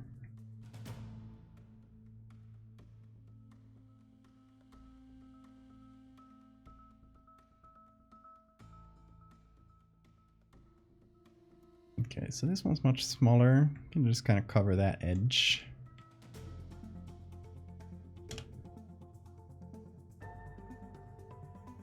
Wanted to do a Megalomorph inspired piece for a while. Haven't settled on what to want to do with that premise. Ooh, that would be fantastic.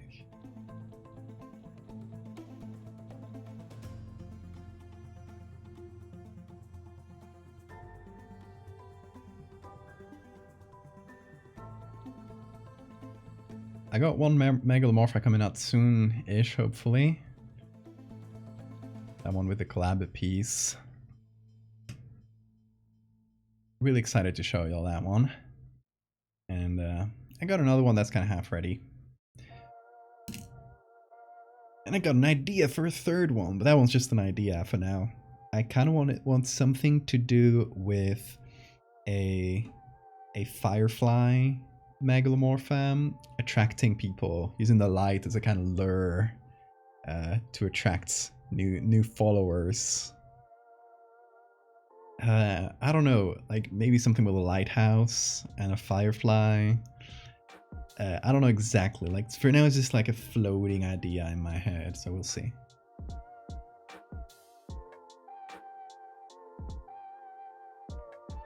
Okay, we got a couple droplets of blood. I won't add too much. I don't want to make this super messy. But I want to add some blood to the beak. It's already red, so it's not like it's super necessary because it already kind of feels blood stained. But I don't know. Like seeing the one I used as in the stream announcement. I used where is it? One where it's actually like digging in. This one is actually opened here. It's kind of like there's not a huge difference. It's already red, you know? So it doesn't make an enormous difference.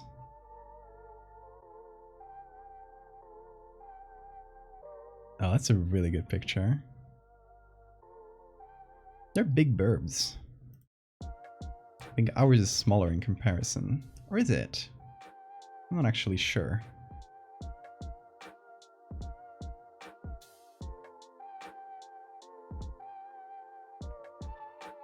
Yeah, I think what I can add is if I go to the head here,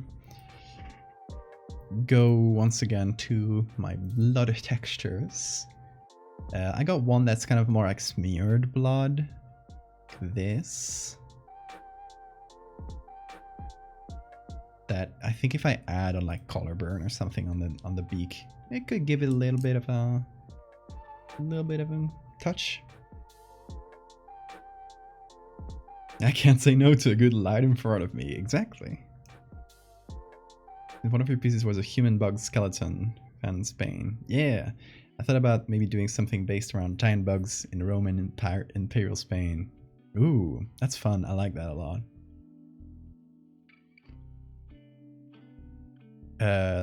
Your world building project is largely focused on a US government bureau trying to contain knowledge of anything strange.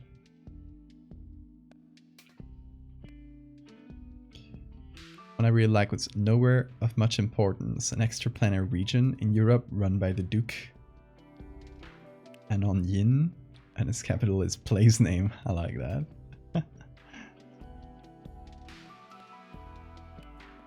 Thank you, intro. Heel goed. An idea way back of a modern will-o'-the-wisp imitating traffic lights, car lights, or roadside reflectors to lure people away from civilization. Ooh, I like that.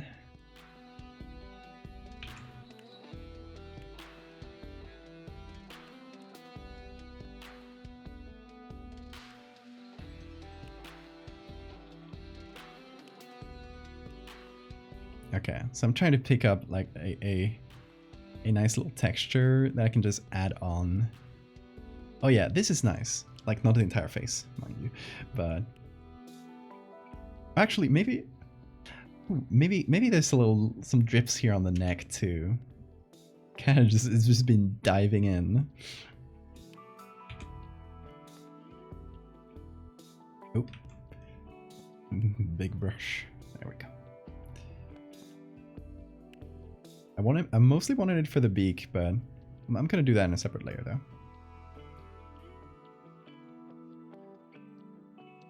So I can pick exactly what I want.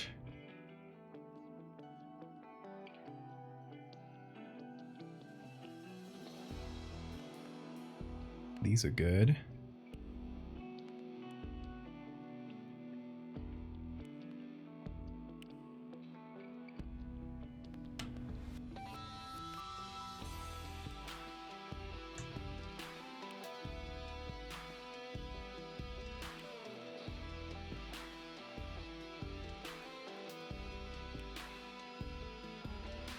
There we go. It just made a little mess. That's okay.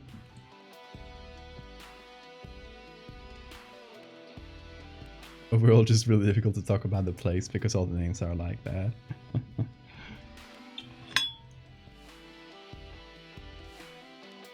Night, Sophia. He needs a bib. This boy needs a bib.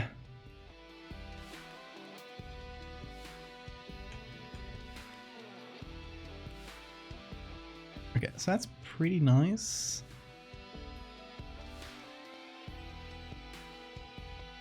Gives the beak a little bit more of a bloody vibe. It's kind of losing out on some of the silhouettes, so I wanna leave the silhouette intact. I want the beak to be quite easily readable, you know? But what I might do is we actually have this droplet here. Yeah, okay, hold on. Let me try a thing. Let me cook. Here. We got this little droplet right here. Oh, flashbang to myself.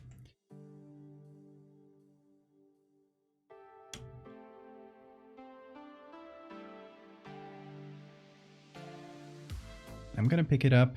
I don't need to pick it up exactly. I just kind of want the texture.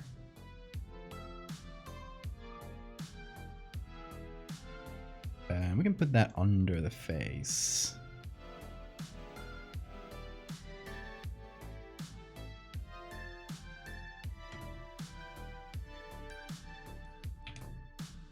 cut off the corners a little bit. Here.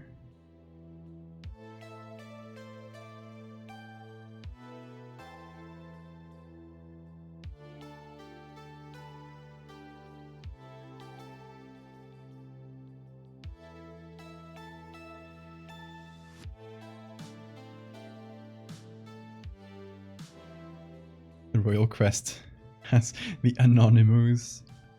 I like that.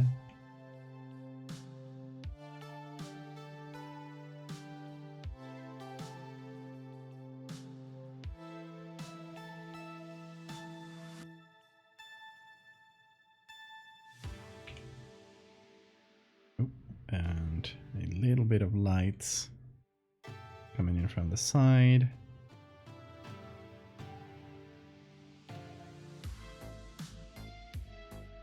Need to turn it a little bit so it's like going down. Maybe, yeah, put it a little bit further down than this drop, because it would just like wrap around the beak and then drop out from here, right?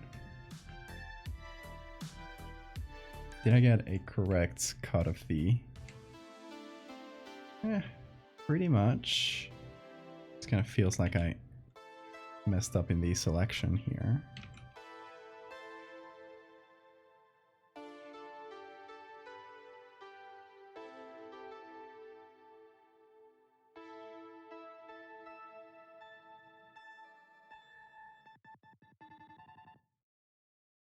Anyway, that's a vampire. That's what vampires look like.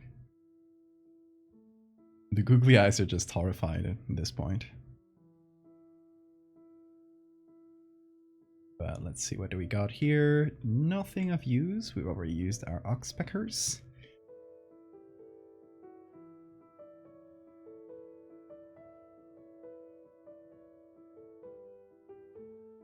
Okay, I'm gonna take the whole thing here. Group 1. That's our burb.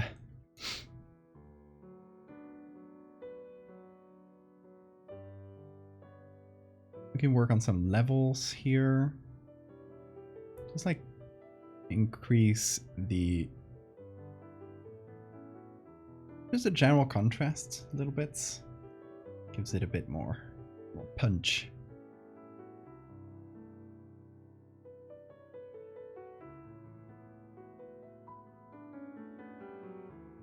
Hey Morty. Ooh, look at that. Look at that stretch.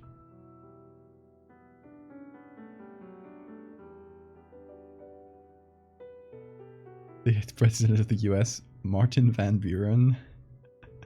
No one knows why he hasn't died yet.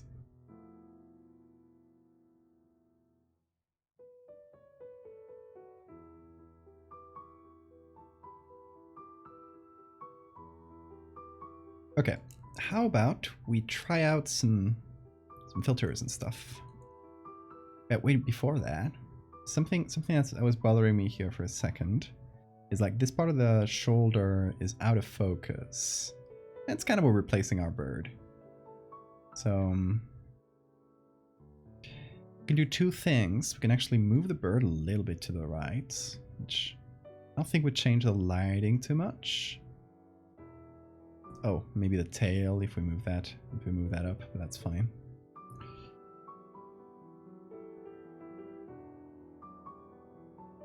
We can push it a little bit to the right so it wouldn't be so out of focus, but still the leg, I think, would be a little bit blurrier. So that's what I'm gonna do. And also, yeah, we need to fix up some of the shadow here, which I'm gonna have to just do manually because the shadow is kind of adapted to the background, so it goes like over the strap and stuff. So I'm just gonna like repaint some of the shadow right here, stronger right beneath the bird. Would these birds be able to spread the vampirism? No, they're just birds. They would just be birds. They just eat the blood. I mean, they would probably spread some nasty diseases, but not vampirism. Sadly.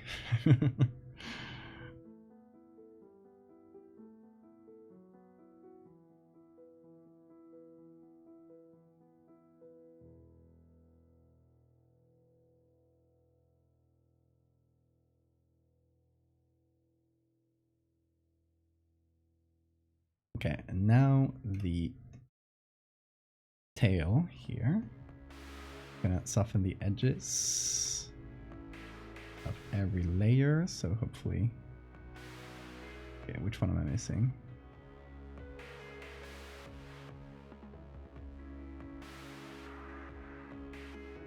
Okay, so there's no hard edge.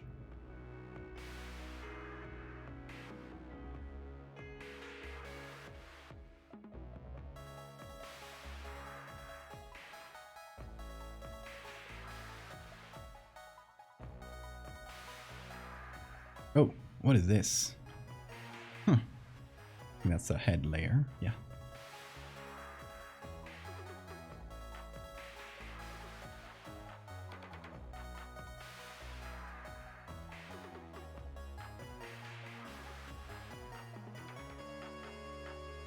I need one to bite me right now. You just turn into a bird.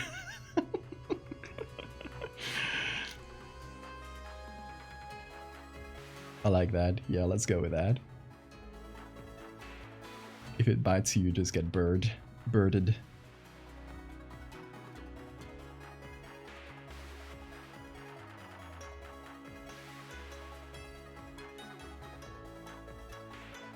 Oh, bye, Morty. You want to go out? Yeah. Okay, I'm gonna open the door for Morty.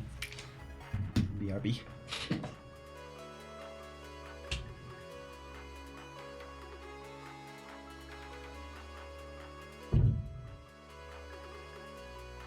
He knows how to open it when he gets back.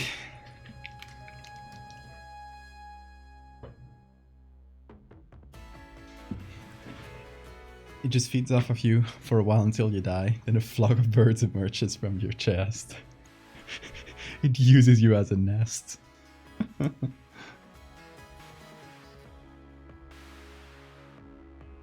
That'll be gnarly, actually. Just tears into you and uses your guts as a warm nest.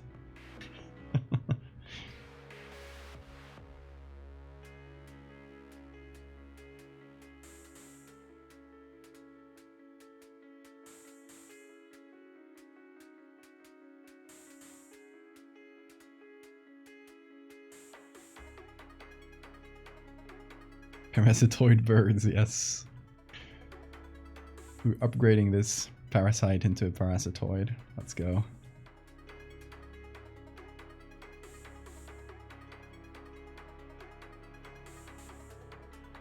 Hey Bean, you wanna go out too? You just wanna go see your bud.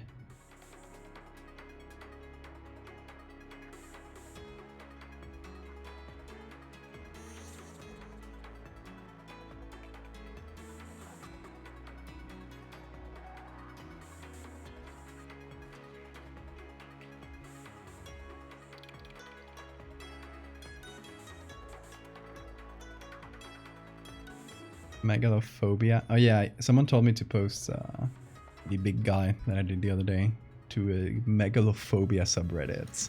I was like, yeah, sure, it fits quite well. Did it do well? I guess if you're seeing it on your homepage, because I don't check Reddit ever. I think I even have it saved here. Okay, Reddit.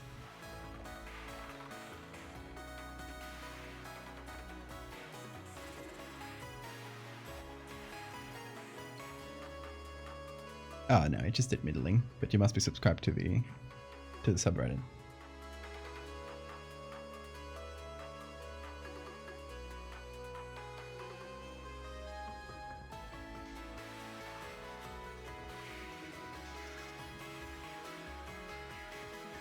You tricked me into thinking the post hadn't done well.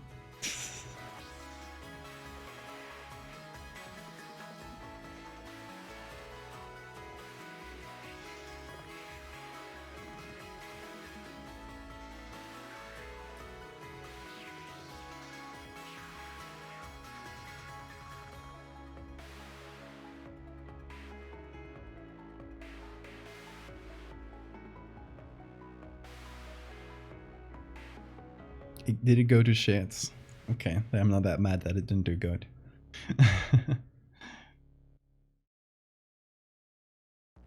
I'll probably post it to others at some point, but I always forget to post to Reddit because I don't like Reddit.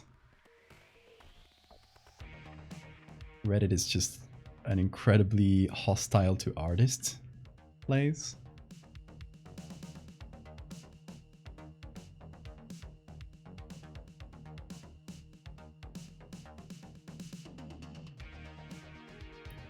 Except for like a few little subreddits, but... And the big art subreddit is pretty good too. But they don't do horror there, they don't like it. So not somewhere I can post to really.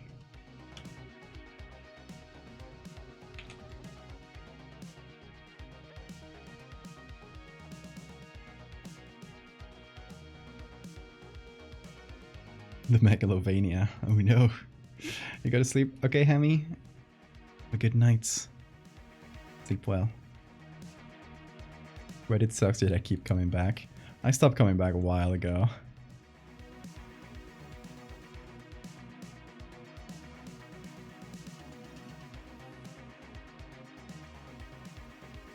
Like more or less when they started like kicking out all the mods from their subreddits, and the content moderation and the quality just went downhill. I still checked it like from time to time at that point, just a couple like subreddits that I liked, but after that, not even that.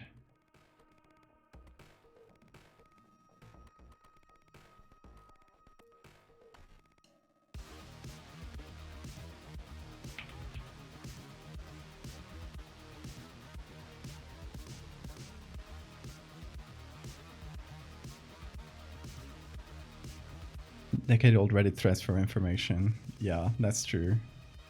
Good resource for that. Or like when I've been playing Zelda Tears of the Kingdom, and if you search for something, if you want to know like information about this weapon or whatever you found, it's all like AI written blogs on like IGN and shit too, like big websites, and it's all like AI written bullshit that doesn't tell you anything about what you want. So you always have to search in Reddit, because there's always a Reddit thread about it, so that'll help you out. Also, yeah, I'm still playing Tears of the Kingdom. I'm slow. I'm also like 100%ing it, but... I wish I had more time to play video games, but that's fine. I enjoyed it at my pace.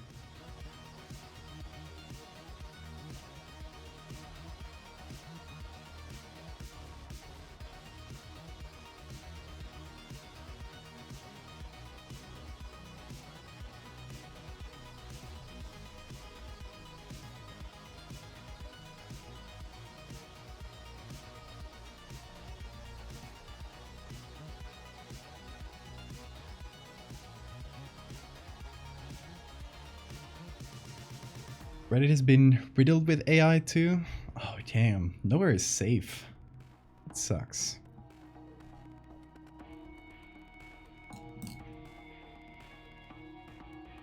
The Warframe community on there. Too many toxic people.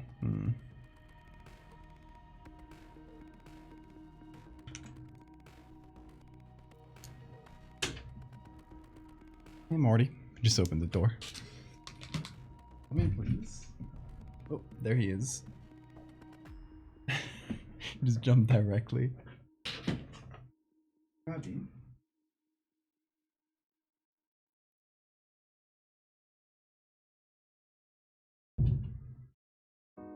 Exchange places. Morty is in, Bean is out. Bean does not know how to open doors though, so I'll probably have to go check in on him in like a couple minutes. Mortimer. That's his full name.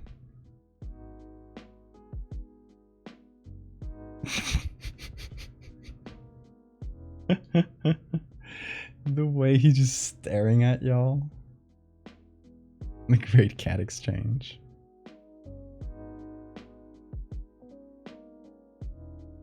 Ouch! Bastard. He didn't get me. He just surprised me. You can see the little wounds on his neck. It's nothing, it's just like a little crusty there, you know? But he makes that. He does that to himself by scratching too much.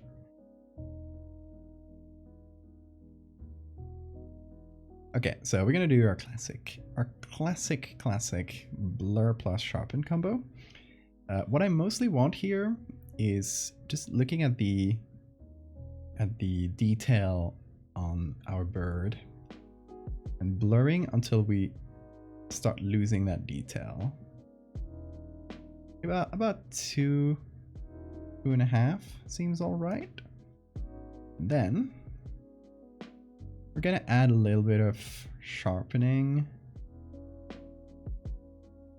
to undo some of that blurring, so it doesn't just feel like a blurry image. So this will kind of like kill the noise and sharpen some of the actual details of the image. You can see a really close shot of Morty there. Yes, Morty, kill him! No! Remember when the idea for robotics was so they take over the menial jobs we want to do to free up our time to create art, and now robots are being used to create art for us, to free us to do menial labor. Yeah.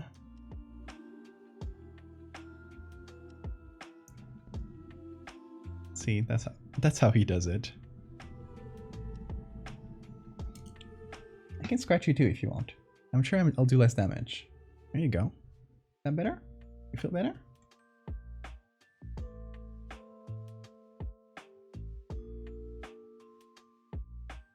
Okay, Pyro. See ya. Goodbye.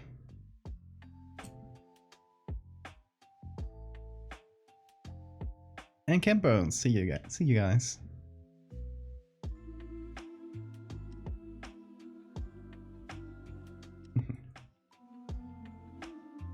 Okay, and now we go to our camera raw filter. Morty doesn't stop moving. I have to chase him with the camera. There he is. So now we add our own grain, and we more or less try to make it match the original grain on the bird. So it's pretty large.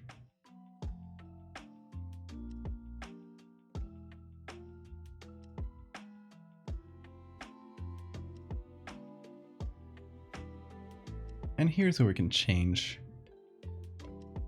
the vibe, the temperature of the image.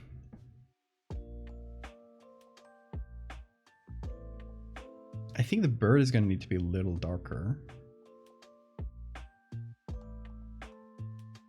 It's one of the brightest things on the image, the lights on the, specifically like the lights on the bird. Or like if you actually like drop down the values, the exposure, like one of the last things to drop down is the lights on the bird, which doesn't make sense. Like these ones are okay, because they drop off at the same, more or less the same time than the shoulder here. Same light source, so it makes sense. But it doesn't make sense that they would be as strong as these ones on the neck. So we need to take care of that. It's a bit strong here.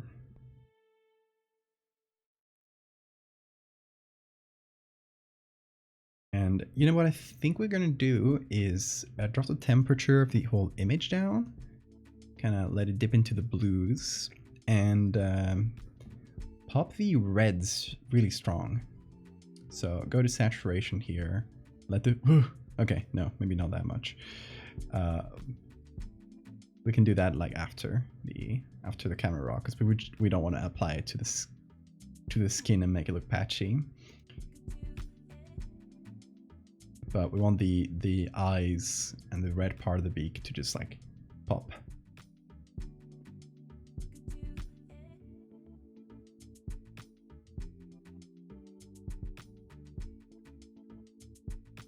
How do you add more noise without adding it to the bird too? I mean, I've added noise everywhere. It's the same everywhere. The noise, if you make noise here in the, create some noise in the camera raw filter, you can actually change the size. And look at this. If the noise is really small, like 1 pixel big, it doesn't really change anything. It actually makes things look a bit sharper than they are. If you go up in the size of the noise, you start losing detail. It's kind of like blurring, adding noise like this. So it helps blend things in from like different origins. Especially if the original images had like different levels of detail. Like the wounds here, if you remember, were super, super clear, or like super crisp, because they were from a 3D render. And the bird was kind of like poor quality because this was this zoomed in photo, right? So if you add enough noise, you kind of bring them both to the same level. Is the mic acting up? What's it doing? You also have a noisy bird outside your window. Let me know what the mic's doing. I can turn on the... listen to myself for a second. Let's see, properties. Mic here. Okay, let me hear myself. It sounds good to me.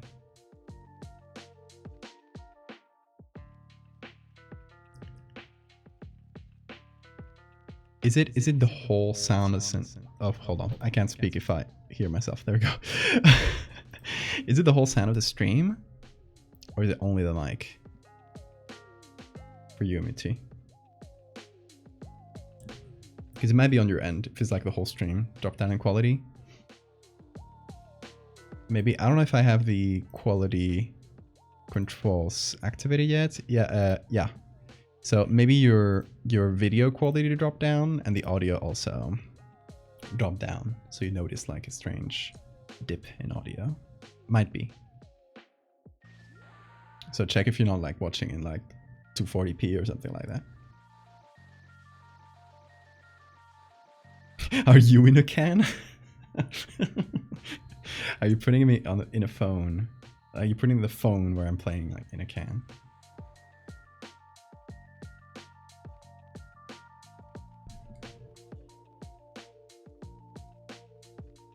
Technology is confusing, yeah. I expect higher quality from me now. God damn it. Okay, let's do some color grading. We want maybe some soft blue in the shadows. Maybe red highlights?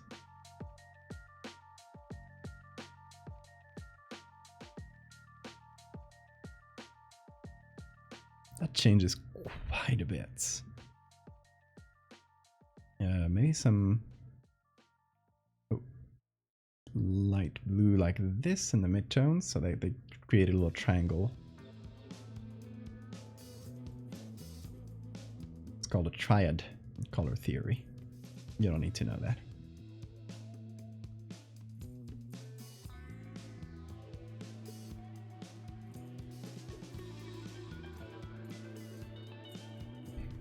Valdevia.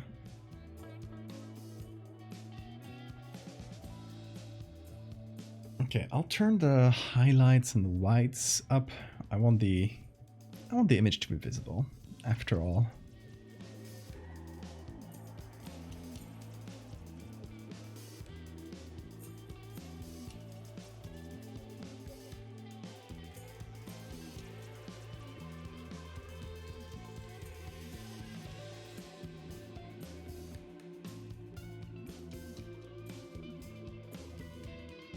So we're gonna go up here.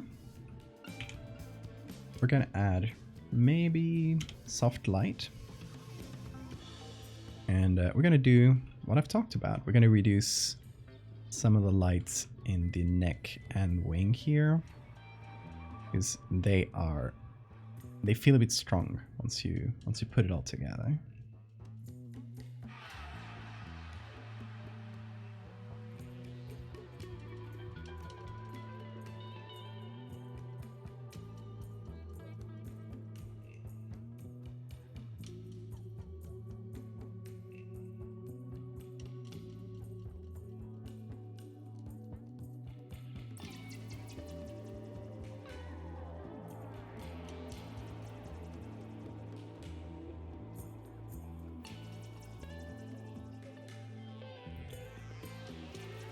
I should go check up on Bean. He might be like waiting at the door. He does that. Hold on, let me go check up on Bean. See if he's waiting for me.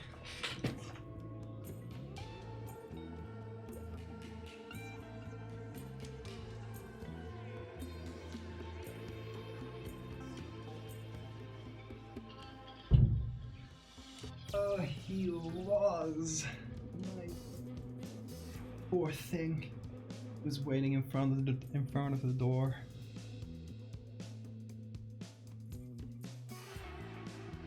Say hi to him. Can't not say hi to him. Look at this baby.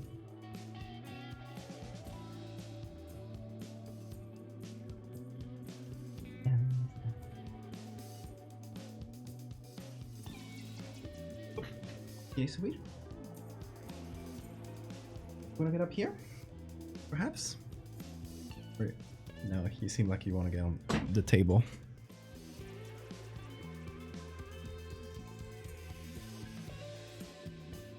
Oh, there he goes. I was waiting for that. It fixed itself, you see? Well, I'm glad. I'm glad. It must have been on Twitch's end.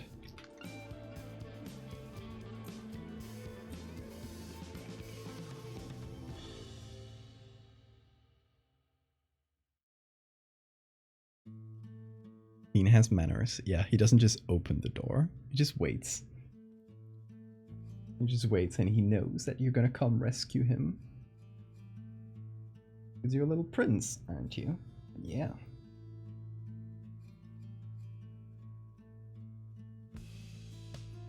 Just had to give your cat insulin and he jumped up on the couch in front of him in preparation. Oh. How cute. Hey kitty. Yeah. Yeah, you want to get up on your own. When I put you up on my shoulders, you get down immediately, but and then he does it himself. It's like, I'll get up on your shoulders, but it's gotta be by myself. I won't accept your help. He associates it with treats. Yeah. Are you eating my capo bean? Hey, I need to hear through that. Here, you can kiss my fingers. Do the finger kissies. He loves the finger kisses. No, don't. He bites the headphones cable. Dude, I've told you a million times. Don't embarrass me in front of chat. No. You're a little bit. There we go.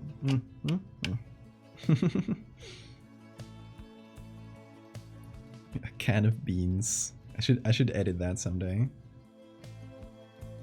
Maybe for his bean day.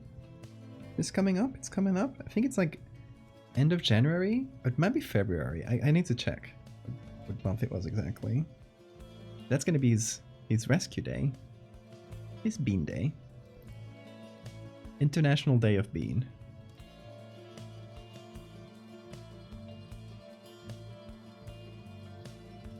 You know how there's like weird like International Day of like donuts or something? Like there's like all these weird dates that people have made up. Is there one for beans? Can y'all check if there's like a International Day of Beans? Because we need to celebrate that as well if it exists. And if it doesn't, then we'll just make it up. Bean, stop biting that. Stop. Yeah, you can just give me kisses. Yeah, that's better. Much better.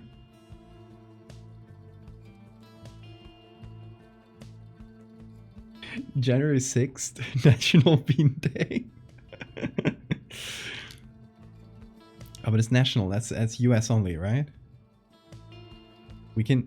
It's International Bean Day. Is that taken? Because otherwise that's mine for the taken. Hey, Bean, I've told you. Drop it. Drop it. I'm serious about this. I'm gonna put the cable up on the other side, so you will not be able to reach it, or you will, but it'll be harder. Nope.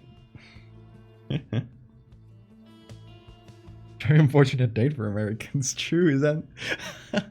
Isn't that the insurrection?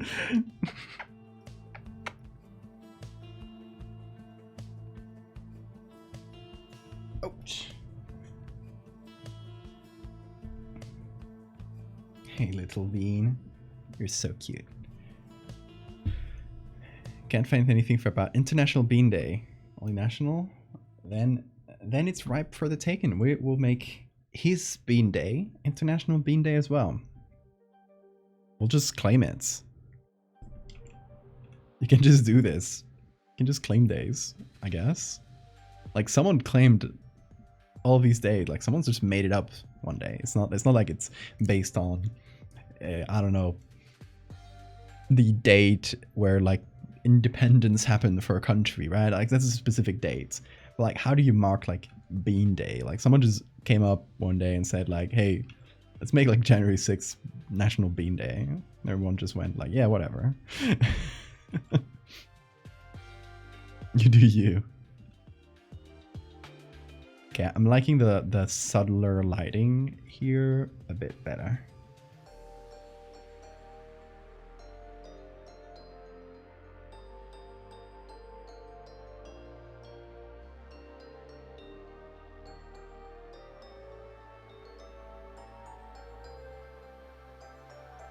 Although I might remove it from like the yellow part of the beak a little bit because it feels very bright. This guy disrespecting International Donut Day. Where was Bean on January 6th? Well, not alive. He wasn't born yet. So that clears him. That clears him of all suspicion.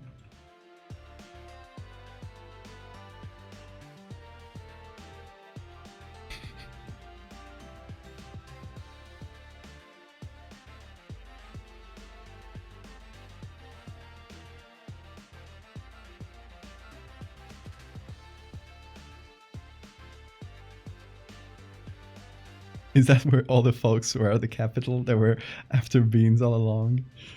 Oh my god, it goes deeper than we thought.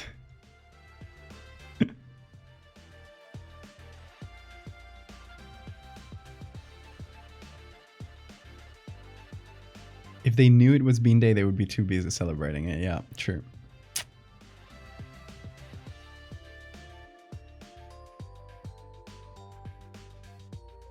They're saying that it's the death anniversary of a geneticist that worked with beans. Okay, that makes sense. It's agreed to by the UN. Recount the beans. Morty was just surprised by the noise I made. Yeah, let's just put this very clearly. Bean was not involved at all in the January 6th insurrection. It's not even American.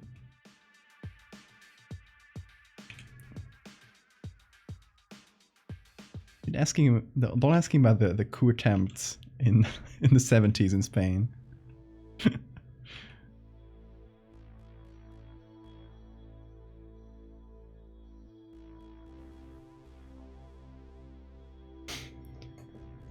The UN voted to ratify International Donut Day. I really hope so. I would love to see a recording of that.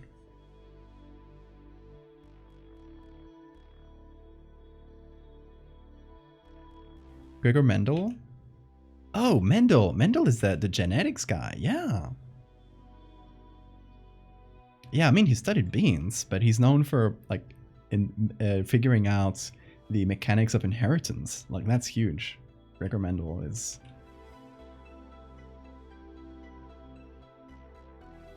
really important scientist.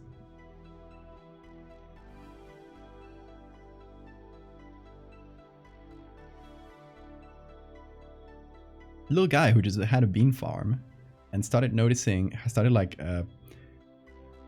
crossing different strains of beans with each other, and he started noticing that different traits were inherited in like different proportions, and he just figured out the math of it. And that's literally the beginning of genetics. It was like, this guy had a bean farm and he was just curious about why his beans were coming out like different colors when he makes like the red and the yellow ones, like a percentage would come out red and the percentage would come out yellow. I was like, I wonder why that happened.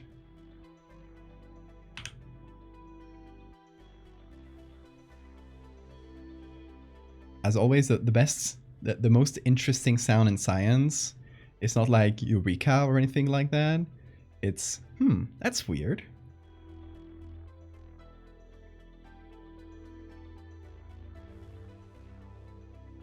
Okay, yeah, much better for the face. Much happier with that.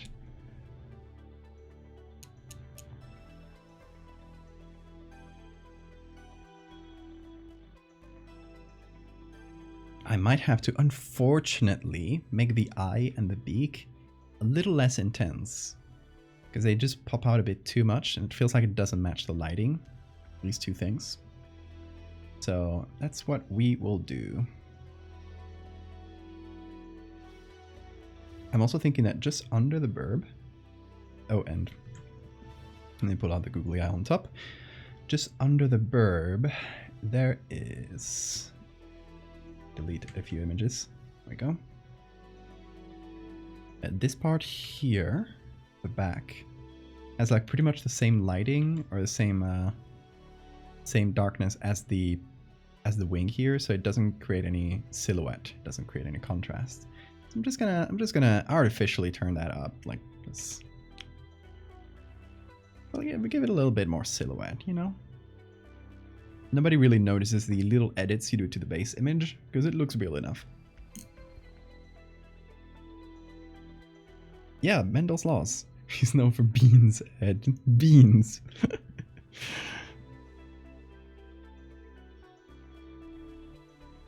Beanetics. Beanology. Beaneology, yes.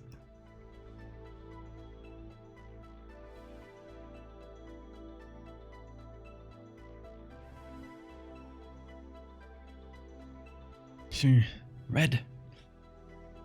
I'm gonna do a desaturate, and actually no, not a full desaturation. I'm gonna pick out the reds.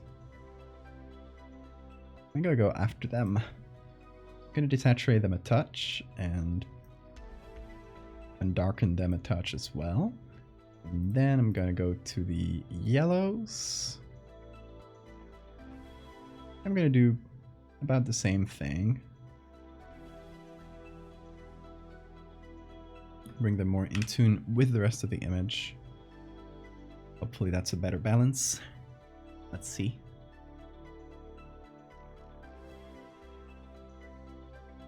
And let's compare. Yeah, first of all, good contrast here. Much better. And second, yeah, now the red and the blood here matches up with the blues in the background a little bit better. So I think that's good. What do y'all think? What do y'all think of this? We should also figure out the signature, because I haven't thought about that. I have an idea.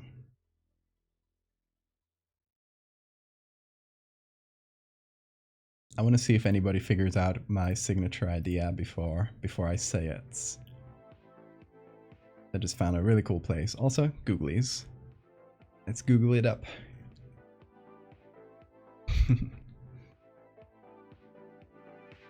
Thank you, Victoria. That is the best compliment I can ever get.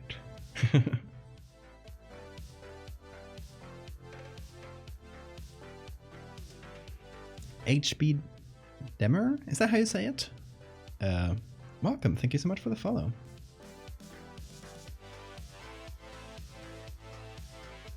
Also, a while ago, Samson followed me. Thank you so much. I missed it, I think.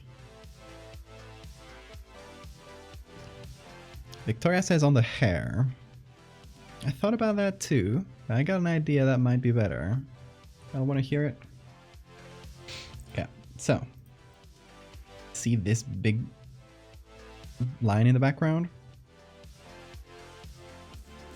How about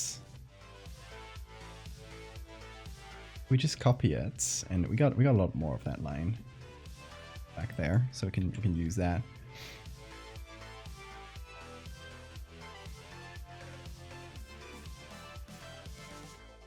So we put that on, possibly multiply.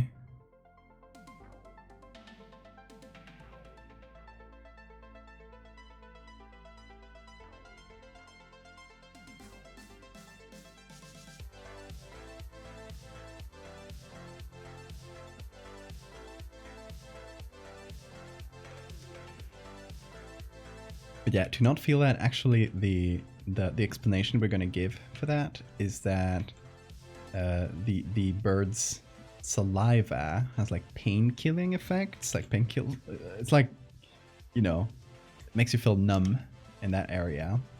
So you actually don't notice by design.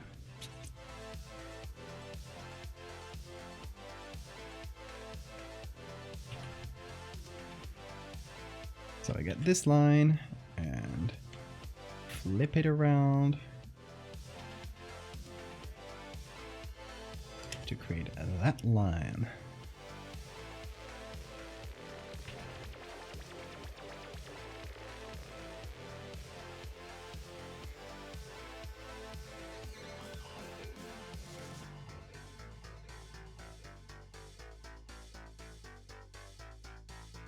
And that it'll end up being like one of the biggest signatures I've made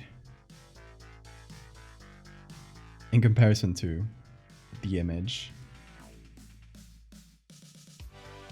I think that's funny.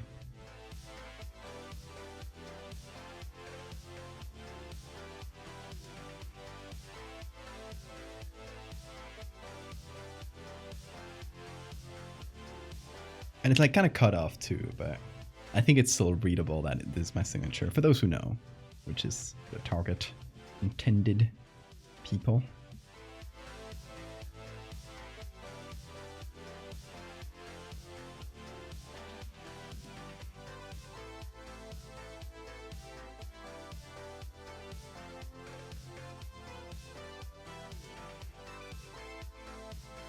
Kind of interacts with the hair here in an annoying way, but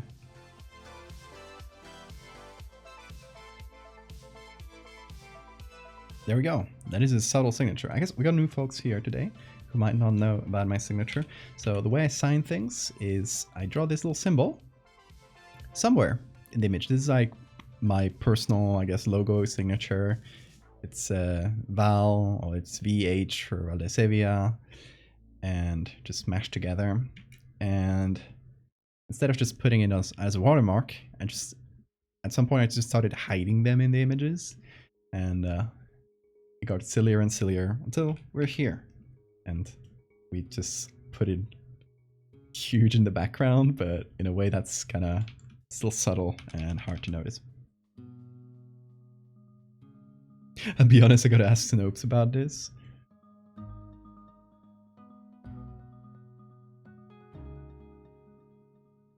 Oh yeah, for those that don't know, I got 3 articles on Snopes. I'm like a Snopes regular at this point. They know me. Low efforts defacing Val today. What did you do?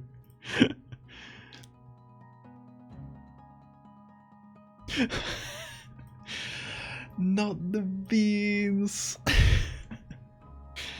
You beaned him. That's evil. No bird deserves to be beaned this way.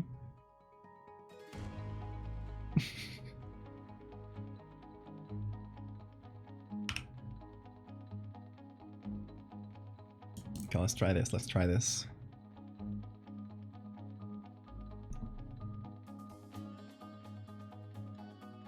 Me being seduced by edamame.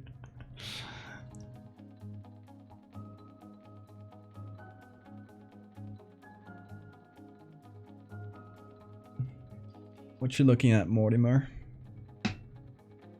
You can't see it, but you just like open his eyes real wide for a minute.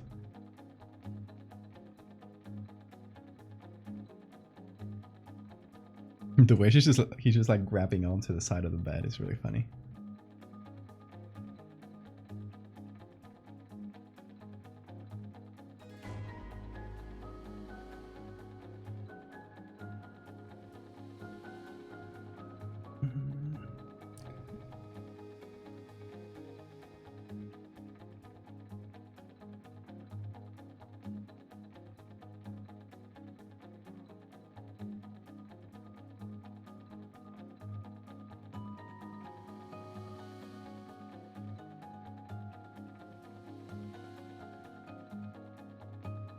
Trying to think like what the one thing we are missing here in terms of the bird's silhouette. We can see this part quite well. There's the light coming off from the side, kind of bounces off here, just like the shoulder. I might reduce it here in the lower part a little bit. What we can't really see very well is this part of the silhouette, which makes sense. Like it's the most shadowy area, but I'm thinking like maybe a little subtle bounce light could help. It's something that just gives it a little touch of light so that it contrasts against the background a bit better. I'm gonna do just that. I'm gonna reduce the lighting a little bit here.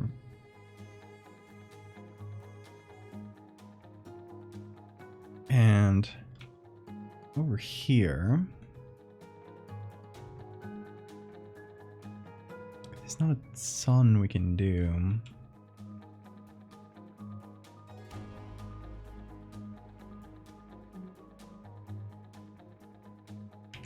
Group this all up. Oh no, I grouped up way too many layers. Oh, there we go. I think that's a shadow. Am I correct? Yes, that is the shadow. And that is the blood and wound.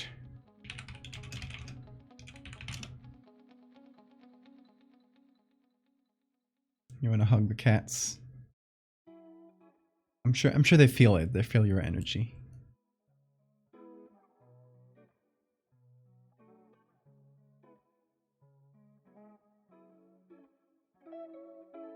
I'll give them a hug for you though.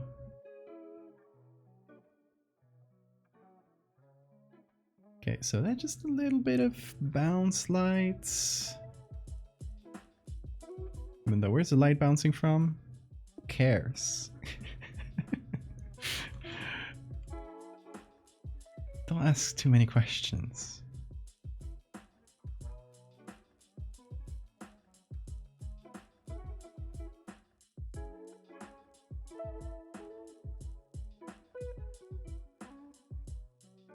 Oh, this little part of the wing here should be dark, considering it's like rounding a corner right here.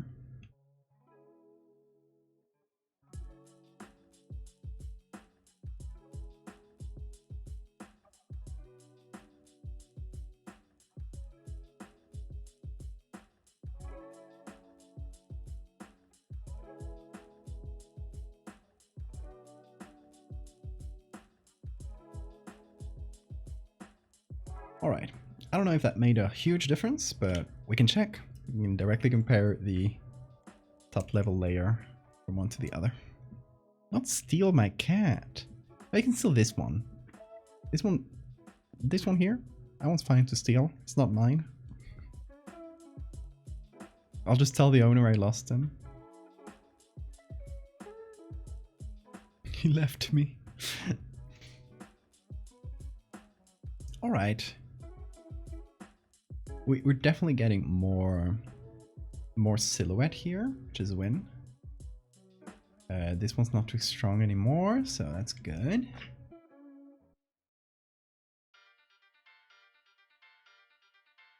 Maybe extend that a little bit to the leg here. Just we're going against like realism in this bit, just to increase the readability of everything. We want folks to like see this and at a glance know exactly what they're looking at. Which is sometimes not as easy, especially in like dark scenes. Sometimes not as easy as it seems. So for that, it's really important to increase contrasts against between the silhouette and the background, if that makes sense. So, for example, if this part is dark, which it is quite dark, that's, you know, it is as it should be. We want the background behind it to maybe not be as dark, just a little bit brighter, so that, you know, the interface between those two is easy to read. Toby Fox makes great music, true.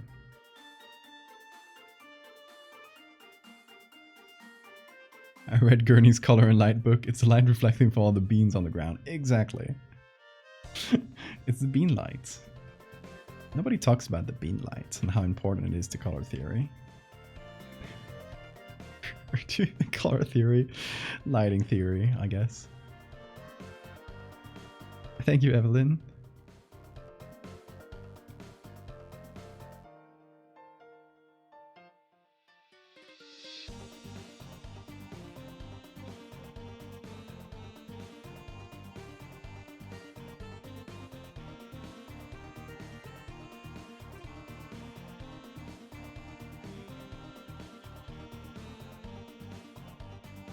I'm gonna do a color balance just underneath the bird. Go to the shadows and no, that's better done in the at the end, I think. Can do a little bit of this color correction there, and then let it be finished up on top.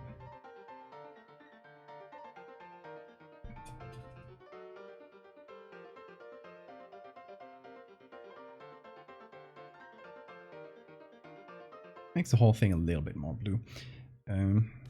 But yeah, now we get this leg. Now it's readable. Let's notice a bean hair on my screen. There we go. They get everywhere. Now that's readable. Maybe a bit too much, but we'll fix that.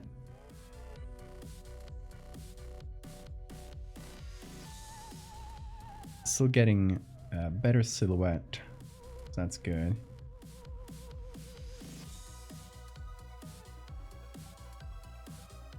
Yeah, I'm quite happy with this.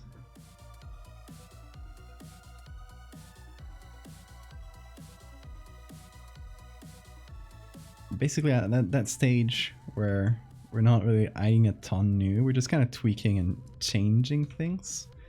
Not necessarily for the better or worse, just changing. Which is usually a sign that it's pretty much done.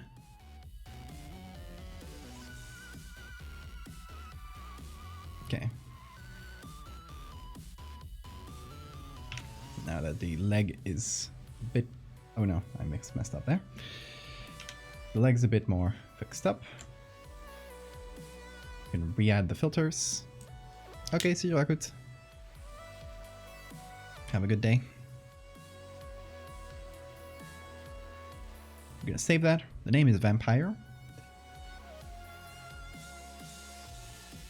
We're gonna have to give this a nice name. It's the base is an oxpecker, so I'll probably have to figure out a name, like a scientific name that is from the same family as the oxpecker, and from the same genus, I guess, and then like a common name, which I always have trouble with, like a common name for these animals. For example, I still have to figure out the common name for the one we made the other day, which is one of the reasons I haven't posted it yet. It's because I haven't been able to figure out a good name for that toad. I think I showed y'all the adult, or the quote-unquote adult toads. These guys. After you spit them up. Yeah, this is if you missed the first stream in this little marathon that I've been doing. What I did is like the image that goes next to it. Just fair warning, if you don't like trypophobia, if you hate that type of thing, look away for a few seconds as I show it to you. But this is the frog parasites. So these guys, like you swallow their eggs, and their eggs hatch in your like they stick around your mouth and your throat. They hatch in there, and they grow into adults inside, and then they pop out, and these are the little frogs. So yeah, I'll post this to Twitter with a warning. I think it's one of my grossest things I've ever done. But I still haven't figured out like a name for the toads. I thought burrowing toads, like to burrow to because they dig inside your skin, right? And this is already a thing. Like burrowing toads are already a type of toad that exists. So that's taken, and I don't know. I can't find any good toad names for these guys. This is what happened to our Paleolithic ancestors when they tried to invent boba. The first attempt at boba was failed. It triggers your fear of tooth cavities, just general mouth cavities. Yellow-billed oxpecker is Buphagus, I guess. Africanus. Buphagus vampirus. Oh, actually, Buphagus, if I am correct in my Latin, fagus is like eat.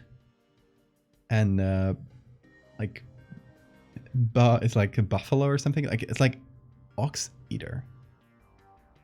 I think Buphagus would translate to ox eater. So we can change the genus. We can say like this is a different genus. And it's instead of Buphagus, it's like an Anthropophagus, human eater. I don't know. We could say use the same genus because it's the same bird. Like it's like it looks exactly like the oxpecker. So they're like tonsil stones but alive. Skin toads, maybe.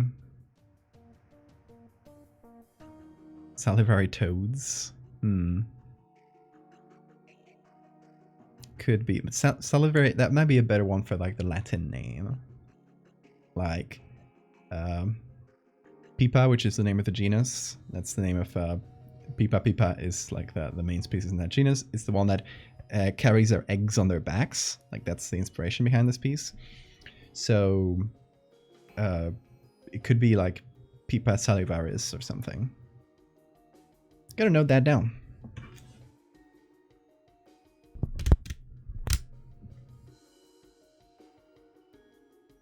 Here. Pipa salivaris. I think I might go with that. Yeah, I like with these like fake species, I like to give them a common name, like a name people would give them, and then a Latin name, because usually species have both, right? These are the Suriname toads. The ones I based them on are the Suriname toads, are their common name, and Pipa Pipa is their scientific name. Oh yeah, for y'all that were looking away, if you were looking away in case of trypophobia, don't worry, that is gone.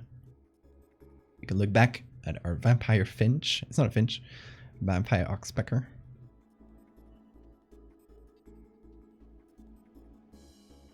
Just lots of fun names, possibilities. It's just a matter of finding them exactly.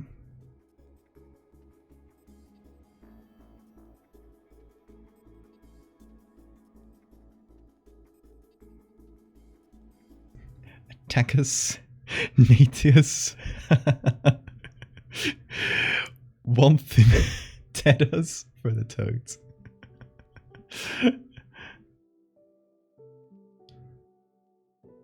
Maybe something related to the paladar.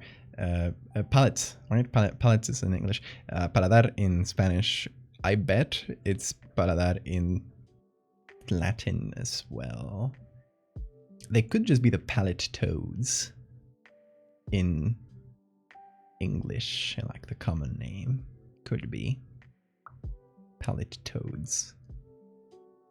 It's like mouth toads or throat toads. I don't like that. That's too bad. Palate sounds a little bit better. It's 4 a.m. in Argentina. Oh yeah, I guess this you haven't changed. Like we're mismatching when we change our hours, right? Yeah. Good night, Evelyn. Thank you so much for being here.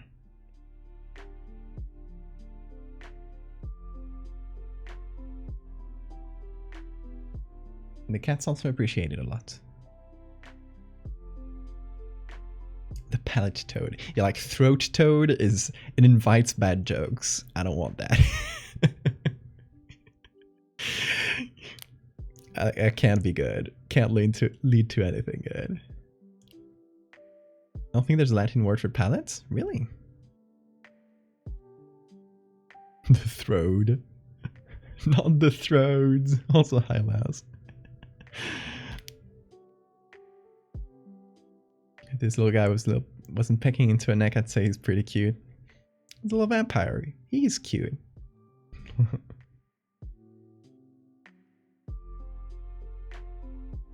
The throat. Morphologically similar to the oxpecker, but has a unique feeding mechanism. Yeah, I feel like this is a type of, like it descended from the oxpecker, but it figured out that, like, why keep eating parasites and sometimes eat blood? I'm gonna go full in on this blood thing.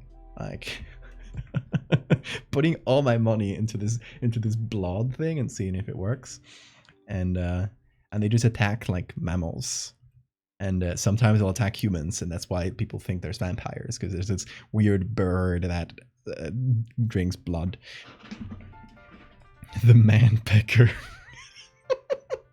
Not good.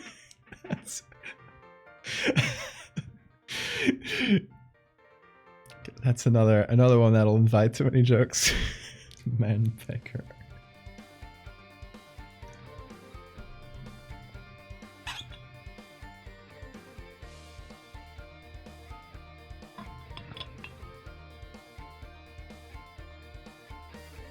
Yeah, but what? Okay, so oxpecker, is it like a type of a larger genera of birds? Let's just check. Large genera, no, genus. Genera is a plural. Sorry. Oxpeckers in general. It's like a whole. That's a whole genus. Okay. So Buphagus. Oh, which comes from a Greek mythological character. Hold on. We're tracing back the origin of the genus name. Oh, okay. Oxpeckers are just 2 species of this genus, and the family, Buphagidae. Greek mythology, Buphagus, son of Lapithus and Thornax, was an Arcadian hero and husband to Promne. He received the wounded Iphicles, the brother of Heracles, into his house and took care of him until he died.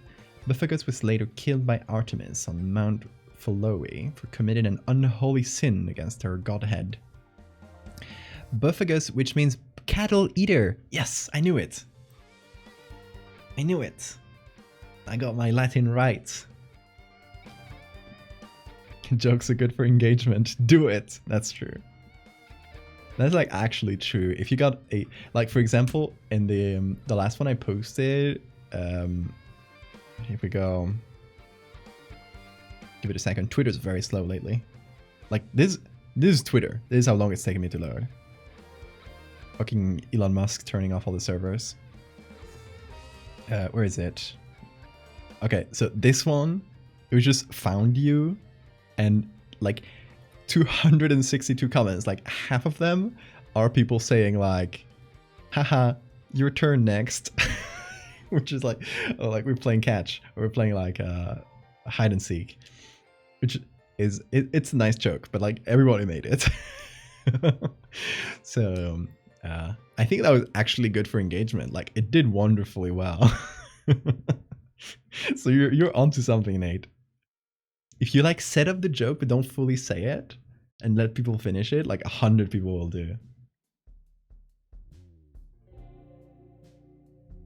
So oxpeckers are from the family Buphagidae. Can I get a link to? No, there's no link to that.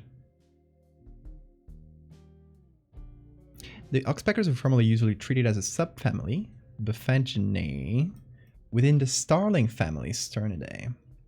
But molecular phylogenetic studies have consistently shown that they are a separate lineage that is basal to the sister clade. Sister clades containing Sternidae and Mimidae, mockingbirds. Ooh.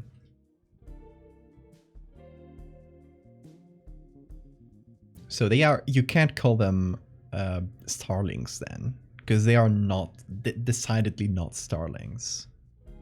Woodpecker. Palatum in Latin.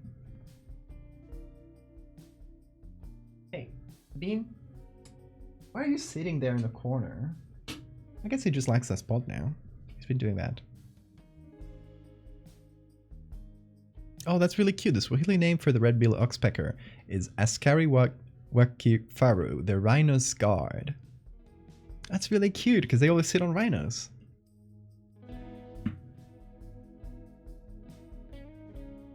Bean, I'm watching you. Do not eat cardboard.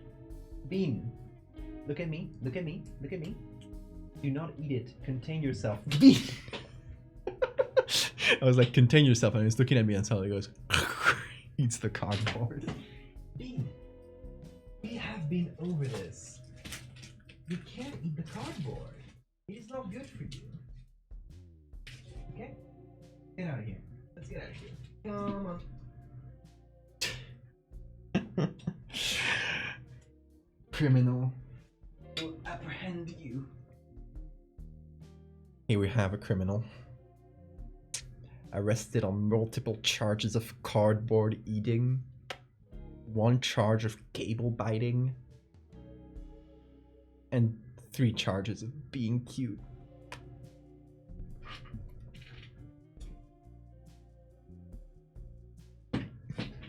Hey Nessie, we were figuring out a name for this oxpecker. I have bean hair in my nose because of doing that. Hey Bean, he's right here. You did miss the throats too, yeah. 3 different species of vampire bats that actually drink blood, are all different enough to be placed in different genera.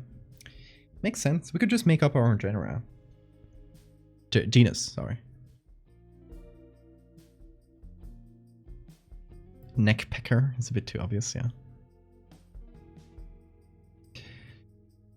I feel like, yeah, we can just make up our own genus, and call it, instead of Buffagus, it's like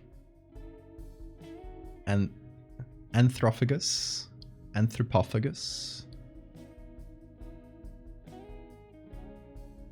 Makes sense. Like anthropos is human.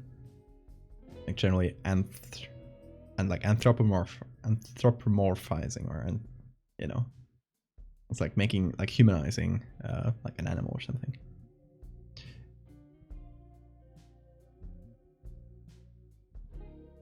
Staring evilly as the police approach. Being the criminal. Still vouching for Manpecker. Okay, so I can't use my pen right now because Bean is sitting on it. So let me just open up a text thing. I'm gonna note down names here. Put that in white. There we go. Lorem ipsum. Lorem ipsum is a great name for our species. Let's see. So, could be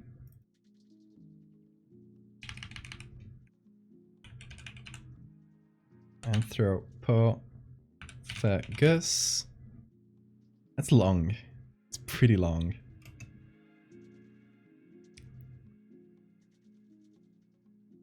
And then Bean, what the hell are you up to there?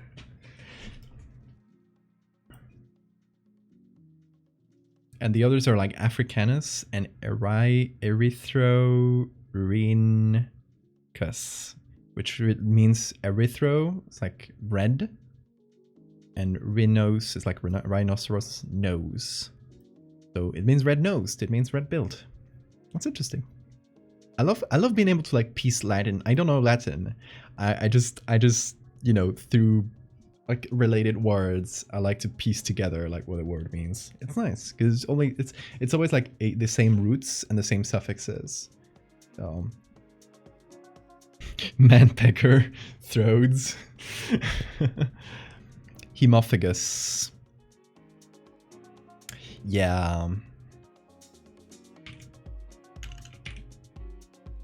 Because it would be nice because it could lead us in the story to say like, this is not like exclusive to humans. It just attacks any big animal and drinks their blood. So it just like, it goes for mammals in general. So it's not like exclusive to us. So hemophagus just means blood eater.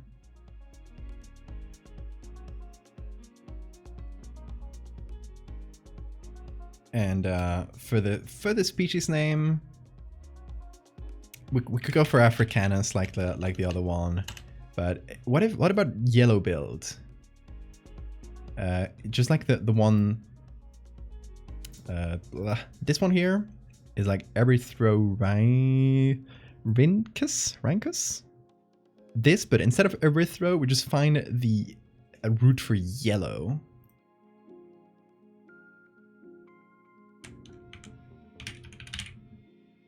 Pretty long, I'm gonna admit, but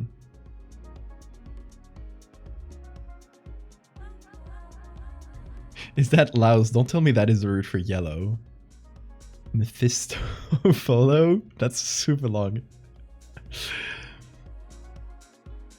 Okay, let's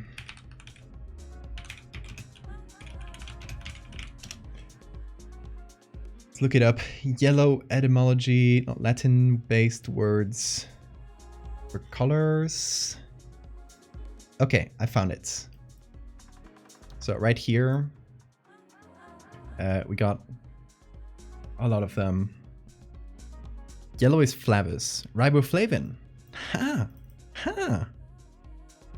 And fulvus is golden yellow. That's even better. Fulvus. So it's fulv. Right? Fulvus? Fulvorhynchus? Or fulvo? I don't know how they'd mixed, actually.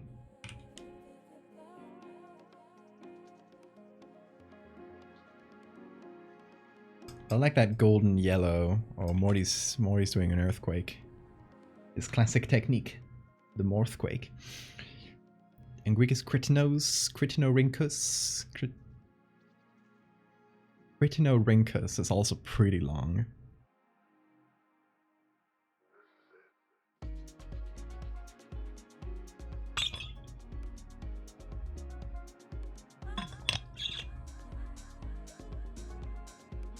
Fluvorhynchus. Yeah. Yeah, I think that makes sense. Fulvo, sorry. Fluvorhynchi.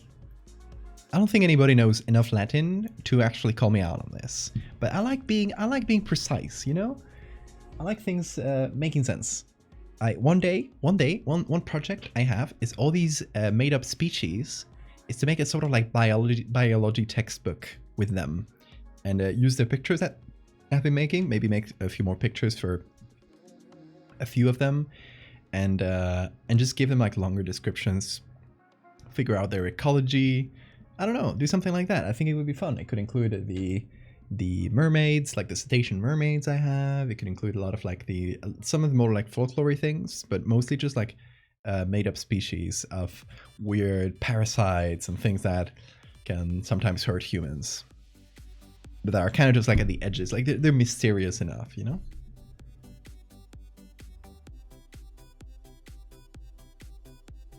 Taxonomic names are usually a weird mix of Greek and Latin, so it doesn't matter. Yeah, exactly. It doesn't matter. We don't care. Hemophagus flubberhynchus. Why not? And I like the idea of having like yellow billed.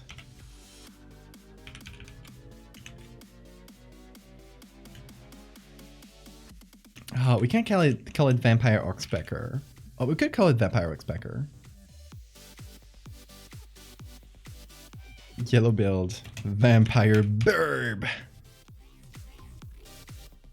Oh, look at these two. Look at these two right now. Bean is sitting there. Morty's just lying down there. moving his tail around. I just... Oh, is he? Yeah, he is. He's just wagging his tail. And Bean is super concentrated, just following his tail.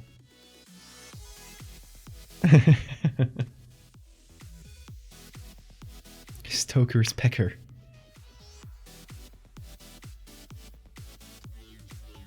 With the text, it looked like one of those anti-smoking posters.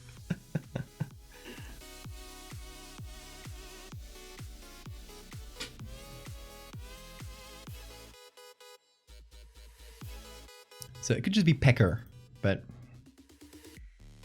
I don't think like pecker in itself is a good enough name.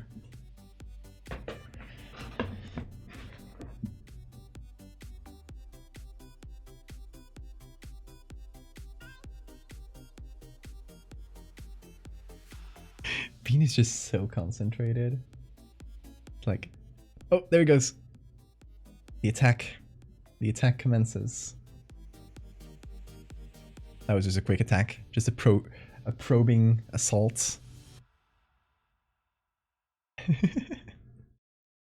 Bloodpecker! Yes! Bloodpecker! Thank you, Val. You're proving yourself to be the real Val real quick. Yellow-billed bloodpecker.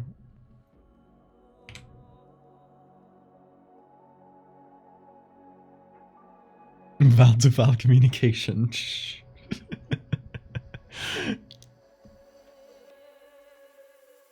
You wouldn't download a car font. I think I got a similar font. Let me check. It's one of those... I don't recall the name of it.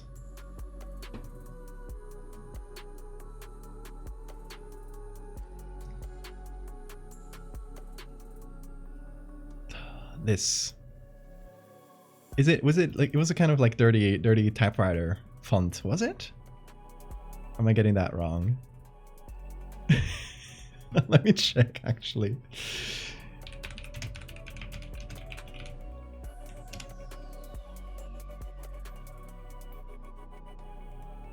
Oh, it was, but it was all caps.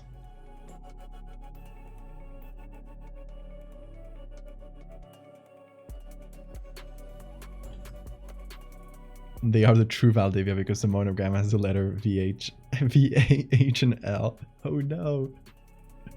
They were the true Valdevia all along.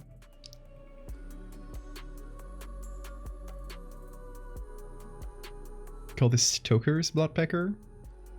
Why Stoker? Is Stoker the guy who found it? Or we make up a guy? I mean, in that case, it could just be the Valdez bloodpecker or something like that.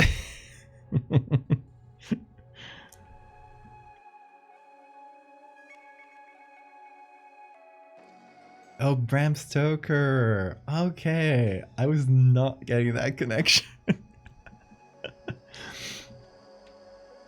I like that. I like that. I like how Val and Victoria just like have the same neuron at the same time fire up and wrote the exact same thing. To the point, like, even to capitalization. Oh no, Laos is on it too.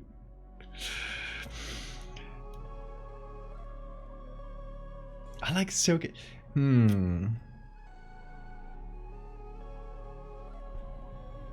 It's like slightly on the nose, but I like it. It could also be a lot of species that are named. These guys are fighting. A lot of species that are named after a person. You just have the name and then two eyes. Tokiri. Could also work for the species names. I will think about it. But we got some really good names, so I'm happy about that. The founder of vampires. He called one of it his bean farm.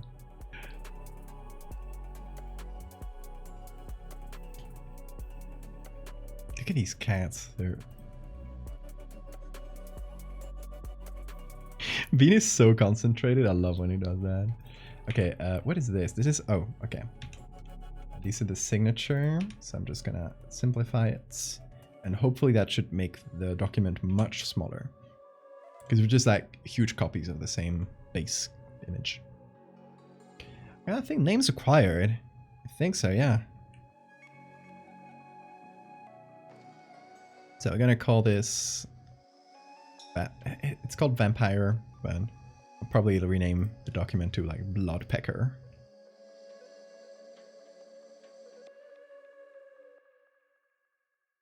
Carmilla could also work, like for the name Carmilli or something.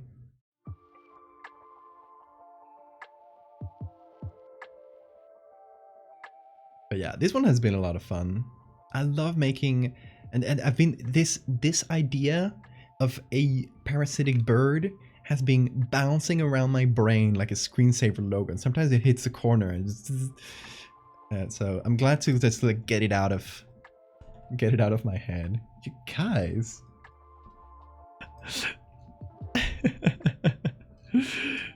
Look at him. The fight of a lifetime. Oh my god. Oh, there they go. There they go. Bean is waiting for the moment. If there's any blood near your pecker, see a doctor. That's good advice.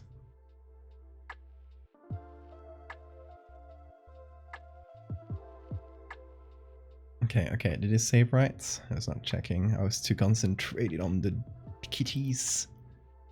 Yeah, we got the correct version saved. Hell yeah. This is our 4th edit in a row. I'm on a roll, god damn.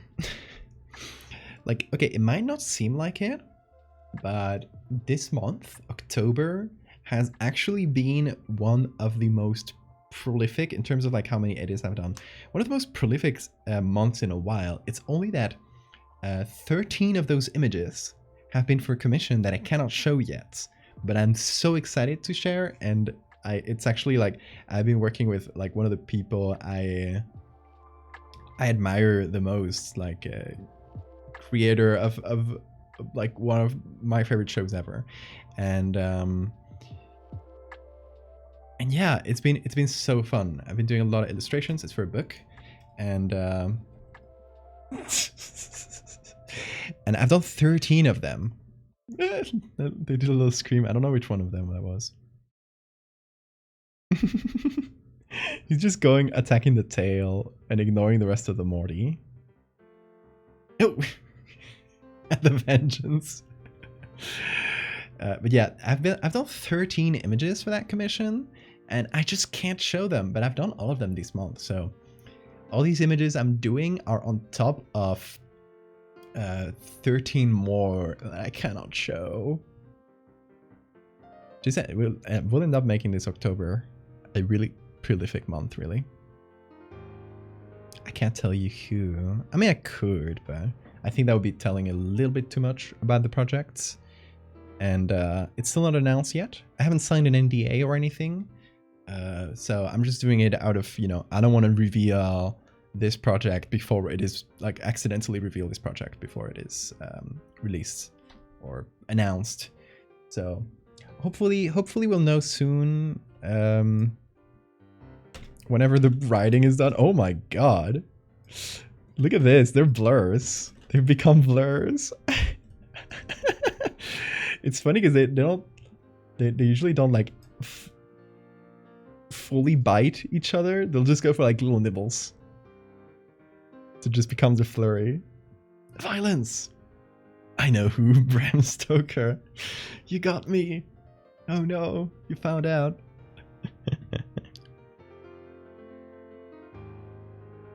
This is Mac down here, yeah. Bela Lugosi, famous Dracula actor, yeah. Whoa!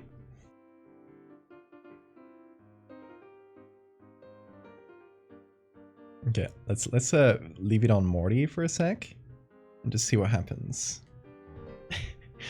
Know that just Bean is watching currently. He's watching his tail specifically. And Morty is also watching his tail. He's like, he's controlling what he's doing. He's kind of playing with Bean, where he'll just move the tip of the tail a little bit to entice him. He thinks the tail is a worm. I mean, he wouldn't be too wrong. It's very wormy. It's kind of a rat tail that he has. I got some really bad news about Bram Stoker. No, Victoria, no, don't tell me. Damn, there we go.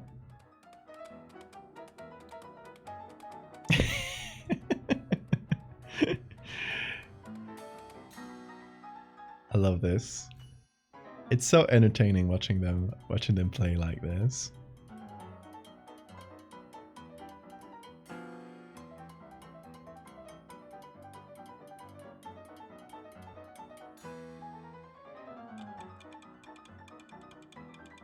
Waiting for them to go. Come on, Bean. Come on, Bean. Wait for the right moment.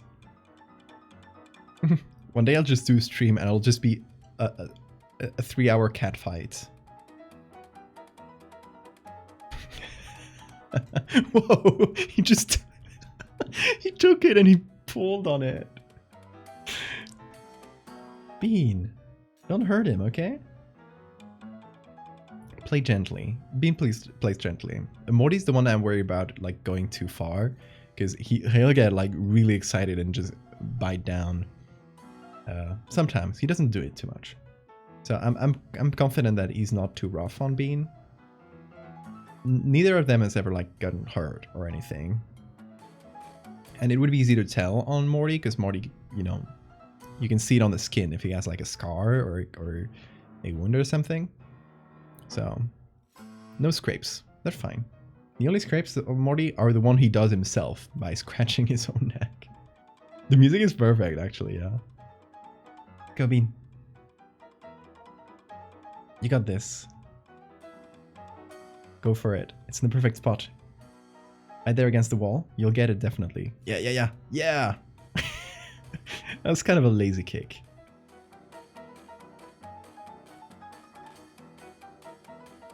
But I love how Morty's just like teasing him. It's like laying down a trap so he can strike back when being like commits to it.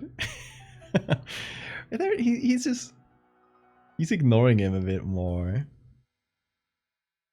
He's not fighting back now.